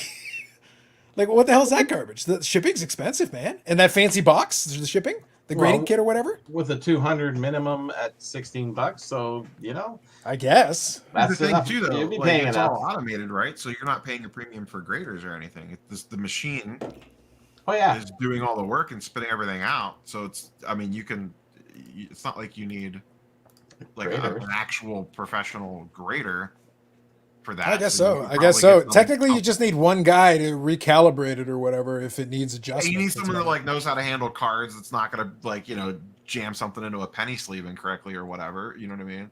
minimum wage. Basically, you need a card shop employee that knows how to run a computer. Nice. I'm sure the tag guys. I don't think you're gonna get this. I don't think you're gonna get the sponsorship money. I was like, you just need a card shop guy that can run a computer. I don't think I would take the tag sponsorship money. Nice. All right, Baz. So here's something's wrong with Eric's Thailand Dream GIF. No, it's a rolling truck in Manila. But you're in the right path. The door is open. You might be able to escape. That's true. You just need a jabroni to stick cards in the machines. Eric, tag needs you. Yes. Listen, one or two things is going to happen. This is either going to go down in a flaming ship, or someone's going to play this video back in 10 years when Tag's the next PSA, and we all look like idiots. But here's the thing: I lose nothing. I will try. This is the point. This is the Trout and Brady thing all over again. I literally trash talk Brady, and he's already got 7 Super Bowls. I would literally trash talk this fool at Canton, accepting it's like I'm here the whole time. You still trash. You suck. You're overrated. Here are all the Super Bowls that weren't yours. Liar. I can do it. It's fine. It's not a My problem. comment section got mad at me last week because I said Trout doesn't do anything for me. He's never had a memorable moment. And they're like, but look at his numbers. And I'm like, I heard that too. Listen, I made that, that show. behind the super secret, Patreon wall. I don't pay for that shit, by the way. I'm not paying for it. King Boy can buy his own damn crown. Anyway, the point is, behind the super secret Patreon thing, I made that exact point. He has never had a significant at bat in his career. He has had a great career by that statistic, but he's never actually had a meaningful at bat. Meaningful meaning the outcome matters. Mm-hmm. Hit a home run, strike out, makes no difference. Yeah, I watched that show and I said, you. Neil, Carlos something? I was gonna say- I'm a truck guy. I don't understand why his upper deck update PSA 10 sells for like 2 to 3. Neil, I've been accused of being an anti-truck guy, and I think I've been exceedingly fair. I've been so fair. It's unbelievable how fair I've been. I think Boy. it might have something to do with the guy in Vegas that pumped up trout cards a few years back. Oh yes, somebody did that. Mm-hmm. DR just finished the new Thor. By the way, he started watching the stream, went to go see the movie, and came back. So I appreciate it, DR. Thank you. I'm glad you enjoyed it. I'm gonna say it's a PSA. Come on, I'm gonna give it like an 8. PSA 7 or 8. All right. Thor? Interesting. So Kenny Interesting. Fornos gave it. I was talking to. I was at Card Collector 2 trade night last night. Kenny Fornos was there. He gave it a PSA 8 because he had saw it the day before. So really? Highly recommended. Okay. Brad, that's yours. What do you want? NHL draft. Who do you like? Oh, I like the guy's parents. Did you see that? The guy. I think I saw. I think I saw that on social media. Pick a player. Pick a player. Come That on. was awesome. All right, pick a player. Come on. Honestly, I think Shane Wright has a lot to prove now by slipping to fourth. Sure. But obviously, I don't know too much about the guy that Montreal took first overall. But he looks like a monster. So I think obviously they did their homework. He's going to be a star. But there's a lot of good guys. I can never tell until they get a year in their belt before I ever make a prediction. Well, that's the reason. To be jokes aside, that's the reason I don't pay attention to the NHL draft. It takes a year or two for these guys to figure out where they fit on the team that they get drafted by anyways. It's like, why do I care? Like, it's almost like the MLB draft. It's like, okay, you're a prospect, but you'll be a player in a couple of years. Like, it's going to take a while. It's not some of the other sports. You can at least have some impact right away. Not in the NHL draft. Not And usually. guys just take it. And hockey's a different beast altogether. Some guys can go right away and they can come out of the gate. Some guys it takes them 3 or 4 years to adjust. Or get the right team. Yeah, the right opportunity. Mm-hmm. Baz here. Trout is our generation's Harold Baines. I appreciate you on levels I can't even describe or explain. I will frame that comment. Moving on. So MVP goes to good players and sub 500 teams. To be honest, if your team sucks, I really don't want to give you an MVP award. I really don't. Honestly, I don't. War is a bad stat. You're damn right, Bob. PSA 8 OC. I like that. He put in the qualifier. He put it back. Actually, I like the OC qualifier on Thor. I like that. I like Okay. that. I give it a BGS 9. Cold. This movie Even Cold. that's like a PSA 7. That's cold. That seems harsh. Does that have to do with Miss Thor? I don't know. Who No, knows? actually, no, it doesn't No? at all. Actually. Okay. I don't know I didn't see the movie yet. But I just, No. Look, I we accept whatever. Natalie. We accept Natalie Portman. I'm not going to watch that movie, but it's like we accept Natalie Portman. It's a very decent movie. Like it's an average to slightly above average Marvel movie. All right, This is fair coming enough. from Really? a Marvel person. that Yeah, likes it's a Marvel person. That's right. Oh, That's valid. That's I watched valid. every Marvel. Don't worry. Yeah. I've seen Okay, them all. so Neil, can you name an NHL draft pick from this year? No. I wanted to bring the bar down. Forget about favorite. Can you name one? No chance. Well, I'll say this is that starting tomorrow, I will be either selling, burning, or just flat out leaving it in the driveway in boxes. All my Bruins stuff. I'm all done with the Boston Bruins. They drafted a guy from Guelph. I'm done. I am done. Mhm. You don't say. Go on. Keep talking. I am done. I am giving. I'm going to be a Rangers fan or something. I don't know. But Leafs I'm fan. done. Be a Leafs I'm fan. done. I am completely done with the Bruins. Eric, tell us what you know about Guelph. They accept it. Moving on. Anyway, and that'll be the end of the stream.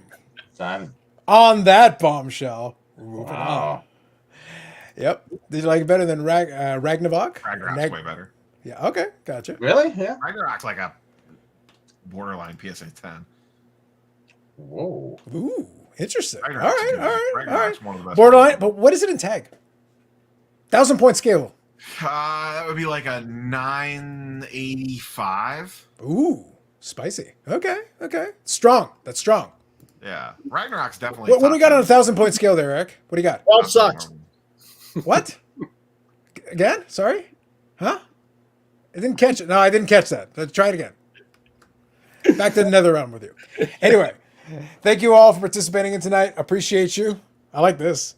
70 Star Wars figures are where it's at. That's random, but thank you. 969 for Aussie Card Dad. There you go. 1,000-point scale. Appreciate you. Ah. All right, folks. Appreciate you for hanging out. This is Saturday, not the usual night. Back next week on Friday, 8 p.m. Eastern Time, the standard thing. Neo, appreciate you popping in and giving us your insights. It's important that we do continue to check the King guy. Mind you, as he continues to sell out in heinous ways that we would never even consider. Saudi Blood Manila is still on the table. I'll totally take it. Just to be clear, I'll take it 100%. They've actually got real money. I'll take that from them. I'm just glad we got tags prices behind us now. That's important. Even though, like, I still don't completely understand it.